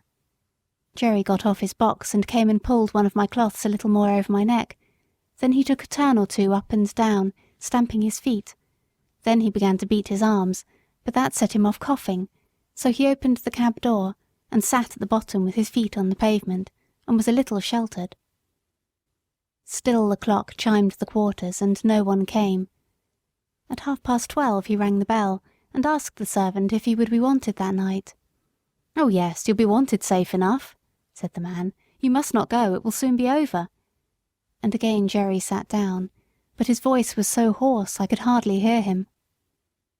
At 1:15 the door opened, and the 2 gentlemen came out. They got into the cab without a word, and told Jerry where to drive, that was nearly 2 miles. My legs were numb with cold, and I thought I should have stumbled. When the men got out, they never said they were sorry to have kept us waiting so long, but were angry at the charge. However, as Jerry never charged more than was his due, so he never took less, and they had to pay for the 2 hours and a quarter waiting, but it was hard-earned money to Jerry. At last we got home. He could hardly speak, and his cough was dreadful. Polly asked no questions, but opened the door and held the lantern for him. "Can't I do something?" she said. Yes, get Jack something warm, and then boil me some gruel." This was said in a hoarse whisper. He could hardly get his breath, but he gave me a rub-down as usual, and even went up into the hayloft for an extra bundle of straw for my bed. Polly brought me a warm mash that made me comfortable, and then they locked the door. It was late the next morning before anyone came, and then it was only Harry. He cleaned us and fed us and swept out the stalls, then he put the straw back again as if it was Sunday. He was very still, and neither whistled nor sang. At noon he came again and gave us our food and water. This time Dolly came with him. She was crying, and I could gather from what they said that Jerry was dangerously ill, and the doctor said it was a bad case. So 2 days passed, and there was great trouble indoors. We only saw Harry, and sometimes Dolly. I think she came for company, for Polly was always with Jerry, and he had to be kept very quiet. On the 3rd day, while Harry was in the stable, a tap came at the door, and Governor Grant came in. "I wouldn't go to the house, my boy," he said, "but I want to know how your father is." "He is very bad," said Harry. "He can't be much worse. They call it bronchitis. The doctor thinks it will turn one way or another tonight." "That's bad, very bad," said Grant, shaking his head. "I know 2 men have died of that last week. It takes them off in no time. But while there's life there's hope, so you must keep up your spirits." "Yes," said Harry quickly, "and the doctor said that father had a better chance than most men because he didn't drink. He said yesterday the fever was so high that if father had been a drinking man it would have burned him up like a piece of paper. But I believe he thinks he will get over it. Don't you think he will, Mr. Grant?" The governor looked puzzled. "If there's any rule that good men should get over these things, I'm sure he will, my boy. He's the best man I know. I'll look in early tomorrow." Early next morning he was there. "Well?" said he. "Father is better," said Harry. "Mother hopes he will get over it." "Thank God," said the governor. "And now you must keep him warm and keep his mind easy, and that brings me to the horses. You see, Jack will be all the better for the rest of a week or 2 in a warm stable, and you can easily take him a turn up and down the street to stretch his legs. But this young one, if he does not get work, he will soon be all up on end, as you may say, and will be rather too much for you, and when he does go out there'll be an accident." "It is like that now," said Harry. "I have kept him short of corn, but he's so full of spirit I don't know what to do with him." "Just so," said Grant. "Now look here, will you tell your mother that if she is agreeable I will come for him every day till something is arranged, and take him for a good spell of work, and whatever he earns I'll bring your mother half of it, and that will help with the horses' feed. Your father is in a good club, I know, but that won't keep the horses, and they'll be eating their heads off all this time. I'll come at noon and hear what she says." And without waiting for Harry's thanks, he was gone. At noon I think he went and saw Polly, for he and Harry came to the stable together, harnessed Hotspur, and took him out. For a week or more he came for Hotspur, and when Harry thanked him or said anything about his kindness, he laughed it off, saying it was all good luck for him, for his horses were wanting a little rest which they would not have otherwise had. Jerry grew better steadily, but the doctor said he must never go back to the cab work again if he wished to be an old man. The children had many consultations together about what father and mother would do, and how they could help to earn money. One afternoon Hotspur was brought in very wet and dirty. "The streets are nothing but slush," said the governor. "It will give you a good warming, my boy, to get him clean and dry." "All right, governor," said Harry. "I shall not leave him till he is. You know I have been trained by my father." "I wish all the boys had been trained like you," said the governor. While Harry was sponging off the mud from Hotspur's body and legs, Dolly came in, looking very full of something. "Who lives at Fairstowe, Harry? Mother has a letter from Fairstowe. She seemed so glad, and ran upstairs to father with it." "Don't you know? Why, it is the name of Mrs. Fowler's place, mother's old mistress, you know, the lady that father met last summer, who sent you and me 5 shillings each." "Oh, Mrs. Fowler! Of course I know all about her. I wonder what she is writing to mother about." "Mother wrote to her last week," said Harry. "You know she told father if ever he gave up the cab work she would like to know. I wonder what she says. Run in and see, Dolly." Harry scrubbed away at Hotspur with a whoosh, whoosh, like any old hostler. In a few minutes Dolly came dancing into the stable. "Oh, Harry, there was never anything so beautiful. Mrs. Fowler says we are all to go and live near her. There is a cottage now empty that will just suit us, with a garden and a hen house and apple trees and everything, and her coachman is going away in the spring, and then she will want father in his place. And there are good families round, where you can get a place in the garden or the stable or as a page boy. And there's a good school for me, and mother is laughing and crying by turns, and father does look so happy." "That's uncommon jolly," said Harry, "and just the right thing, I should say. It will suit father and mother both. But I don't intend to be a page boy with tight clothes and rows of buttons. I'll be a groom or a gardener." It was quickly settled that as soon as Cherry was well enough, they should remove to the country, and that the cab and horses should be sold as soon as possible. This was heavy news for me, for I was not young now, and could not look for any improvement in my condition. Since I left Birtwick, I had never been so happy as with my dear Master Jerry, but 3 years of cab work, even under the best conditions, will tell on one's strength, and I felt that I was not the horse that I had once been.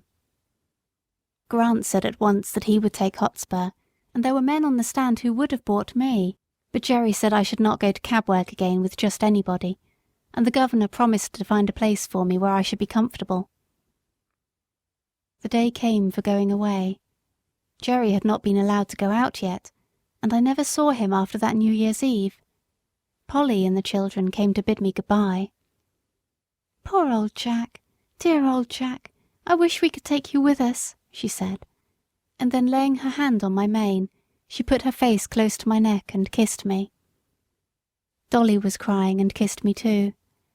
Harry stroked me a great deal, but said nothing, only he seemed very sad, and so I was led away to my new place. End of Part 3. Part 4. Chapter 46. Jakes and the Lady. I was sold to a corn dealer and baker, whom Jerry knew, and with him he thought I should have good food and fair work. In the first he was quite right, and if my master had always been on the premises, I do not think I should have been overloaded, but there was a foreman who was always hurrying and driving everyone, and frequently, when I had quite a full load, he would order something else to be taken on. My carter, whose name was Jakes, often said it was more than I ought to take, but the other always overruled him. 'Twas no use going twice when once would do, and he chose to get business forward. Jakes, like the other carters, always had the check rein up, which prevented me from drawing easily, and by the time I had been there 3 or 4 months, I found the work telling very much on my strength. One day I was loaded more than usual, and part of the road was a steep uphill. I used all my strength, but I could not get on, and was obliged continually to stop. This did not please my driver, and he laid his whip on badly. "Get on, you lazy fellow," he said, "or I'll make you." Again I started the heavy load, and struggled on a few yards. Again the whip came down, and again I struggled forward. The pain of that great cart whip was sharp, but my mind was hurt quite as much as my poor sides. To be punished and abused when I was doing my very best was so hard it took the heart out of me. A third time he was flogging me cruelly, when a lady stepped quickly up to him and said in a sweet, earnest voice, "Oh, pray do not whip your good horse any more. I am sure he is doing all he can, and the road is very steep. I am sure he is doing his best." "If doing his best won't get this load up, he must do something more than his best. That's all I know, ma'am," said Jakes. "But is it not a heavy load?" she said. Yes, too heavy," he said, "but that's not my fault. The foreman came just as we were starting, and would have 300 weight more put on to save him trouble, and I must get on with it as well as I can." He was raising the whip again when the lady said, "Pray stop. I think I can help you if you will let me." The man laughed. "You see," she said. "You do not give him a fair chance. He cannot use all his power with his head held back as it is with that check-rein. If you would take it off, I am sure he would do better. Do try it," she said persuasively. "I should be very glad if you would." "Well, well," said Jakes with a short laugh. "Anything to please a lady, of course. How far would you wish it down, ma'am?"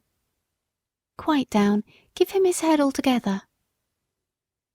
The rein was taken off, and in a moment I put my head down to my very knees. What a comfort it was! Then I tossed it up and down several times to get the aching stiffness out of my neck. "Poor fellow, that is what you wanted," said she, patting and stroking me with her gentle hand. "And now, if you will speak kindly to him and lead him on, I believe he will be able to do better." Jakes took the rein. "Come on, Blackie." I put down my head and threw my whole weight against the collar. I spared no strength. The load moved on, and I pulled it steadily up the hill, and then stopped to take breath. The lady had walked along the footpath, and now came across into the road. She stroked and patted my neck, as I had not been patted for many a long day. "You see, he was quite willing when you gave him the chance. I am sure he is a fine-tempered creature, and I dare say has known better days. You won't put that rein on again, will you?" For he was just going to hitch it up on the old plan. "Well, ma'am, I can't deny that having his head has helped him up the hill, and I'll remember it another time, and thank you, ma'am. But if he went without a check-rein, I should be the laughing-stock of all the carters. It is the fashion, you see." "Is it not better," she said, "to lead a good fashion than to follow a bad one? A great many gentlemen do not use check-reins now. Our carriage horses have not worn them for 15 years, and work with much less fatigue than those who have them. Besides," she added in a very serious voice, "we have no right to distress any of God's creatures without a very good reason. We call them dumb animals, and so they are, for they cannot tell us how they feel, but they do not suffer less because they have no words. But I must not detain you now. I thank you for trying my plan with your good horse, and I am sure you will find it far better than the whip. Good day." And with another soft pat on my neck, she stepped lightly across the path, and I saw her no more. "That was a real lady, I'll be bound for it," said Jakes to himself. "She spoke just as polite as if I was a gentleman, and I'll try her plan, uphill at any rate." And I must do him the justice to say that he let my rein out several holes, and going uphill after that, he always gave me my head, but the heavy loads went on. Good feed and fair rest will keep up one's strength under full work, but no horse can stand against overloading, and I was getting so thoroughly pulled down from this cause that a younger horse was bought in my place. I may as well mention here what I suffered at this time from another cause. I had heard horses speak of it, but had never myself had experience of the evil. This was a badly lighted stable. There was only one very small window at the end, and the consequence was that the stalls were almost dark. Besides the depressing effect this had on my spirits, it very much weakened my sight, and when I was suddenly brought out of the darkness into the glare of daylight, it was very painful to my eyes. Several times I stumbled over the threshold and could scarcely see where I was going. I believe, had I stayed there very long, I should have become purblind, and that would have been a great misfortune, for I have heard men say that a stone-blind horse was safer to drive than one which had imperfect sight, as it generally makes them very timid. However, I escaped without any permanent injury to my sight, and was sold to a large cab owner. Chapter 47. Hard Times. My new master I shall never forget. He had black eyes and a hooked nose, his mouth was as full of teeth as a bulldog's, and his voice was as harsh as the grinding of cartwheels over gravelled stones. His name was Nicholas Skinner, and I believe he was the man that poor Seedy Sam drove for. I have heard men say that seeing is believing, but I should say that feeling is believing, for as much as I had seen before, I never knew till now the utter misery of a cab horse's life. Skinner had a low set of cabs and a low set of drivers. He was hard on the men, and the men were hard on the horses. In this place we had no Sunday rest, and it was in the heat of summer. Sometimes, on a Sunday morning, a party of fast men would hire the cab for the day, 4 of them inside and another with the driver, and I had to take them 10 or 15 miles out into the country and back again. Never would any of them get down to walk up a hill, let it be ever so steep, or the day ever so hot, unless, indeed, when the driver was afraid I should not manage it. And sometimes I was so fevered and worn that I could hardly touch my food. How I used to long for the nice bran mash with nitre in it that Jerry used to give us on Saturday nights in hot weather, that used to cool us down and make us so comfortable. Then we had 2 nights and a whole day for unbroken rest, and on Monday morning we were as fresh as young horses again. But here there was no rest, and my driver was just as hard as his master. He had a cruel whip with something so sharp at the end that it sometimes drew blood, and he would even whip me under the belly and flip the lash out at my head. Indignities like these took the heart out of me terribly, but still I did my best and never hung back, for, as poor Ginger said, it was no use, men are the strongest. My life was now so utterly wretched that I wished I might, like Ginger, drop down dead at my work and be out of my misery. And one day my wish very nearly came to pass. I went on the stand at 8 in the morning and had done a good share of work when we had to take a fare to the railway. A long train was just expected in, so my driver pulled up at the back of some of the outside cabs to take the chance of a return fare. It was a very heavy train, and as all the cabs were soon engaged, ours was called for. There was a party of 4, a noisy, blustering man with a lady, a little boy and a young girl, and a great deal of luggage. The lady and the boy got into the cab, and while the man ordered about the luggage, the young girl came and looked at me. "Papa," she said, "I am sure this poor horse cannot take us and all our luggage so far. He is so very weak and worn up. Do look at him." "Oh, he's all right, miss," said my driver. "He's strong enough." The porter, who was pulling about some heavy boxes, suggested to the gentleman, as there was so much luggage, whether he would not take a second cab. "Can your horse do it, or can't he?" said the blustering man. "Oh, he can do it all right, sir. Send up the boxes, porter. He could take more than that." And he helped to haul up a box so heavy that I could feel the springs go down. "Papa, Papa, do take a second cab," said the young girl in a beseeching tone. "I am sure we are wrong. I am sure it is very cruel." "Nonsense, Grace. Get in at once, and don't make all this fuss. A pretty thing it would be if a man of business had to examine every cab horse before he hired it. The man knows his own business, of course. There, get in and hold your tongue." My gentle friend had to obey, and box after box was dragged up and lodged on top of the cab or settled by the side of the driver. At last all was ready, and with his usual jerk at the rein and slash of the whip, he drove me out of the station. The load was very heavy, and I had had neither food nor rest since morning, but I did my best, as I always had done, in spite of cruelty and injustice. I got along fairly till we came to Ludgate Hill, but there the heavy load and my own exhaustion were too much. I was struggling to keep on, goaded by constant chucks of the rein and use of the whip, when in a single moment, I cannot tell how, my feet slipped from under me, and I fell heavily to the ground on my side. The suddenness and the force with which I fell seemed to beat all the breath out of my body. I lay perfectly still.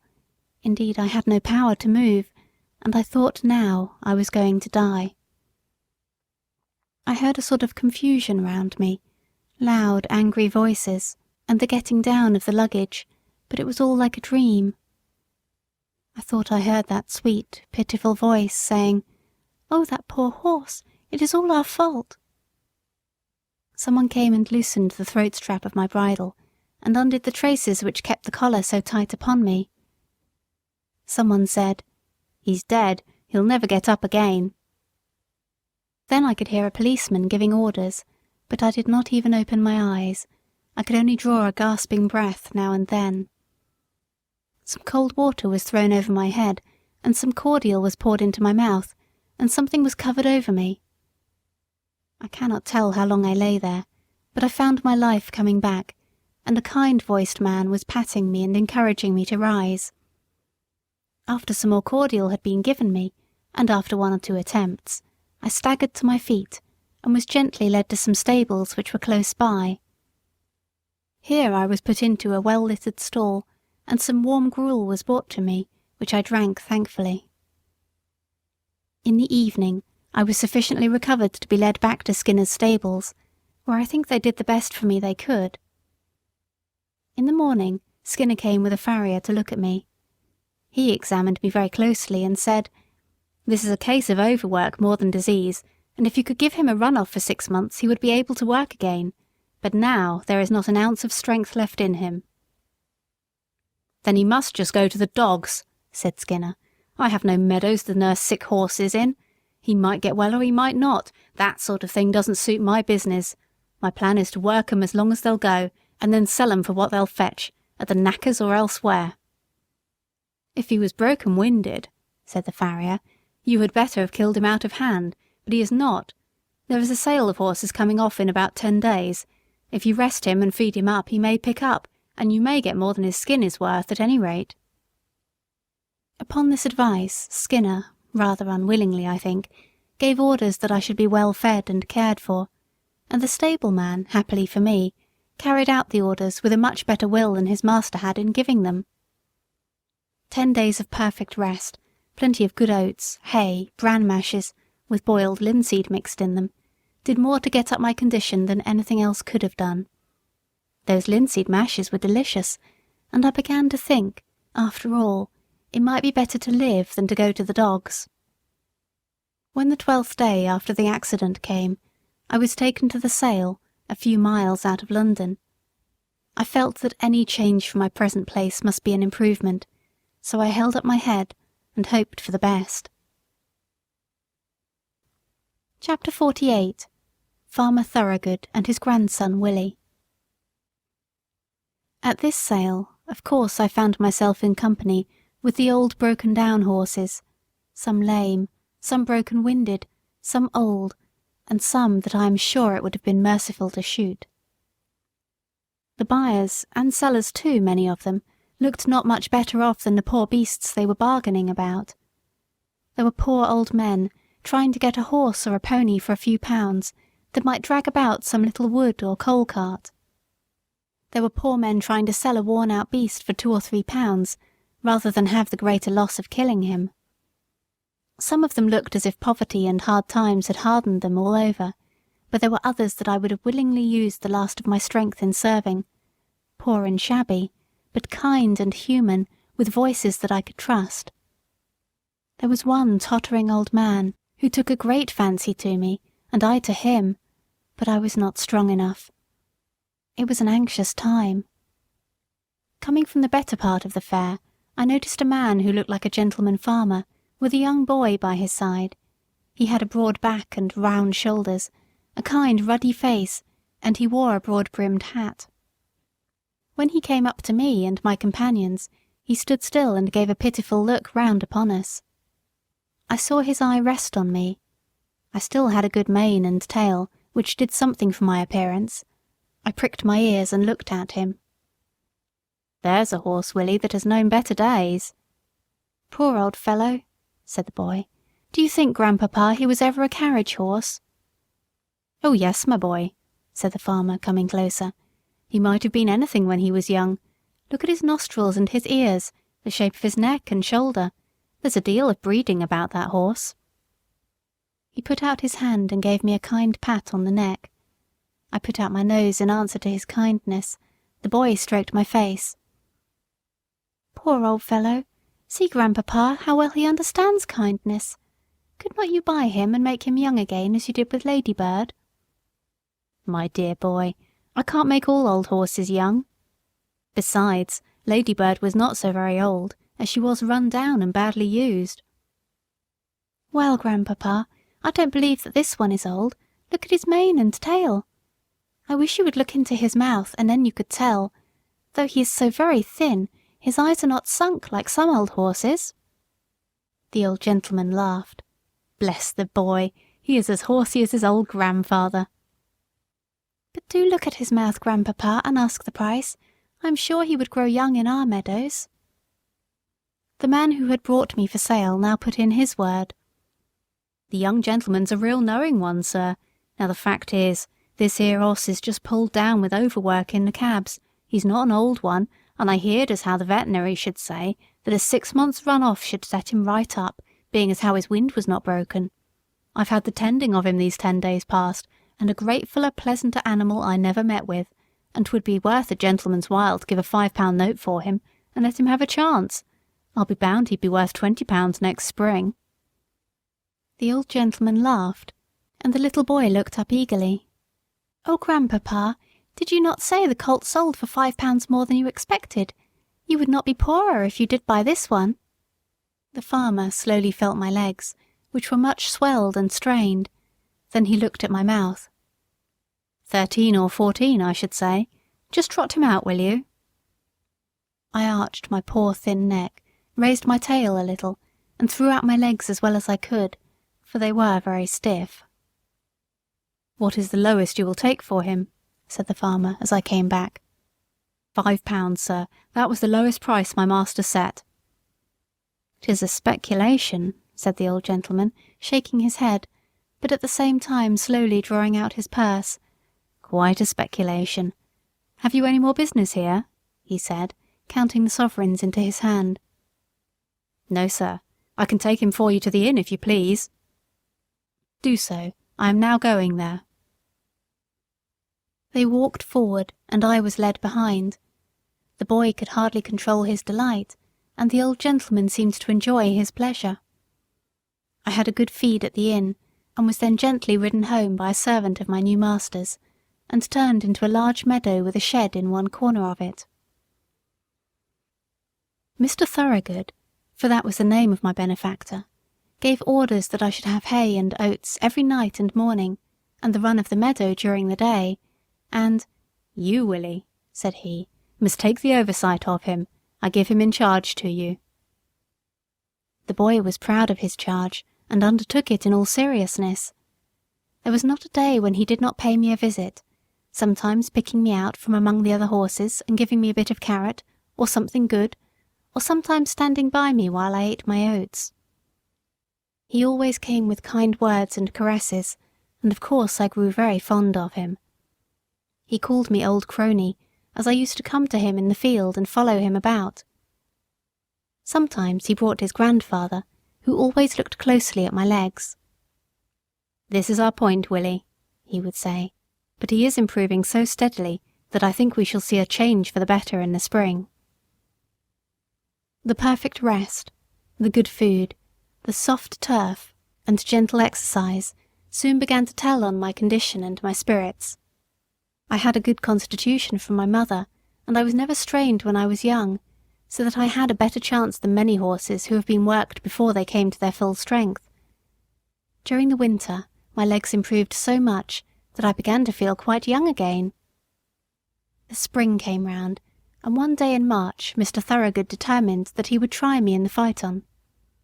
I was well pleased, and he and Willie drove me a few miles. My legs were not stiff now, and I did the work with perfect ease. "He's growing young, Willie. We must give him a little gentle work now, and by midsummer he will be as good as Ladybird. He has a beautiful mouth and good paces. They can't be better." "Oh, Grandpapa, how glad I am you brought him." "So am I, my boy, but he has to thank you more than me.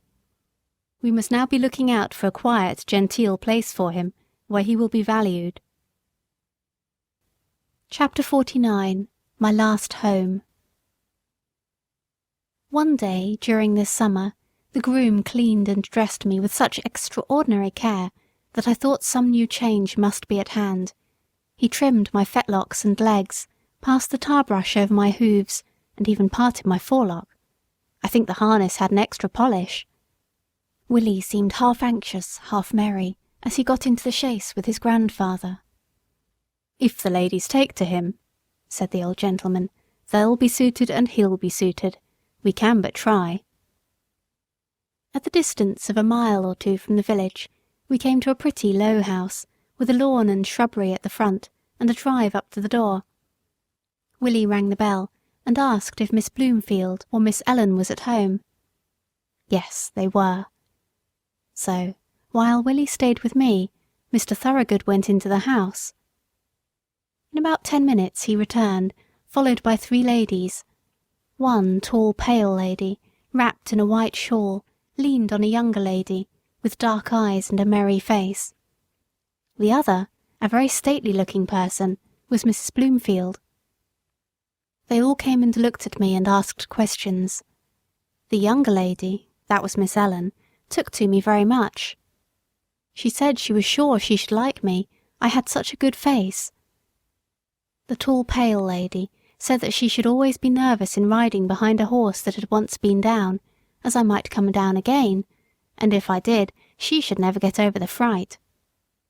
You see, ladies, said Mr. Thoroughgood, many first-rate horses have had their knees broken through the carelessness of their drivers without any fault of their own, and from what I see of this horse I should say that is his case, but of course I do not wish to influence you. If you incline, you can have him on trial, and then your coachman will see what he thinks of him. You have always been such a good adviser to us about our horses, said the stately lady, that your recommendation would go a long way with me, and if my sister Lavinia sees no objection, we will accept your offer of a trial with thanks. It was then arranged that I should be sent for the next day. In the morning, a smart-looking young man came for me. At first he looked pleased, but when he saw my knees he said in a disappointed voice, I didn't think, sir, you would have recommended my ladies a blemished horse like that.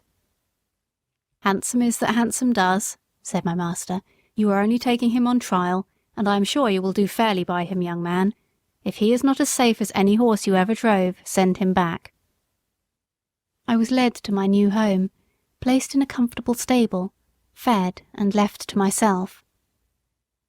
The next day, when the groom was cleaning my face, he said, That is just like the star that Black Beauty had.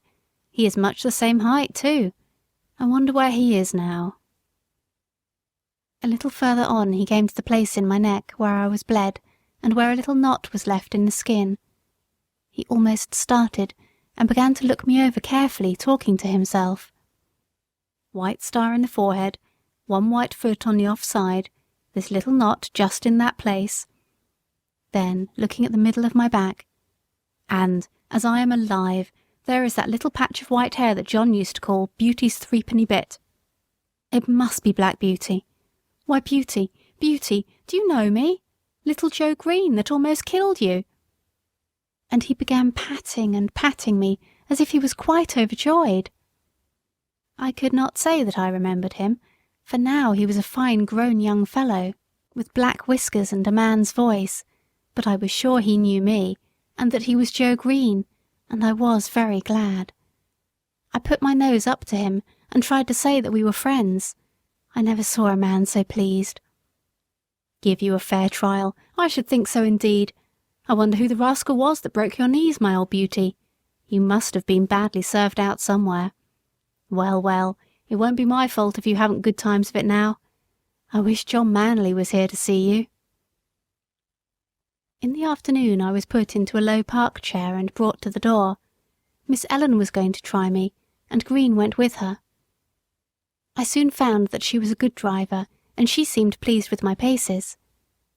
I heard Joe telling her about me, and that he was sure I was Squire Gordon's old Black Beauty.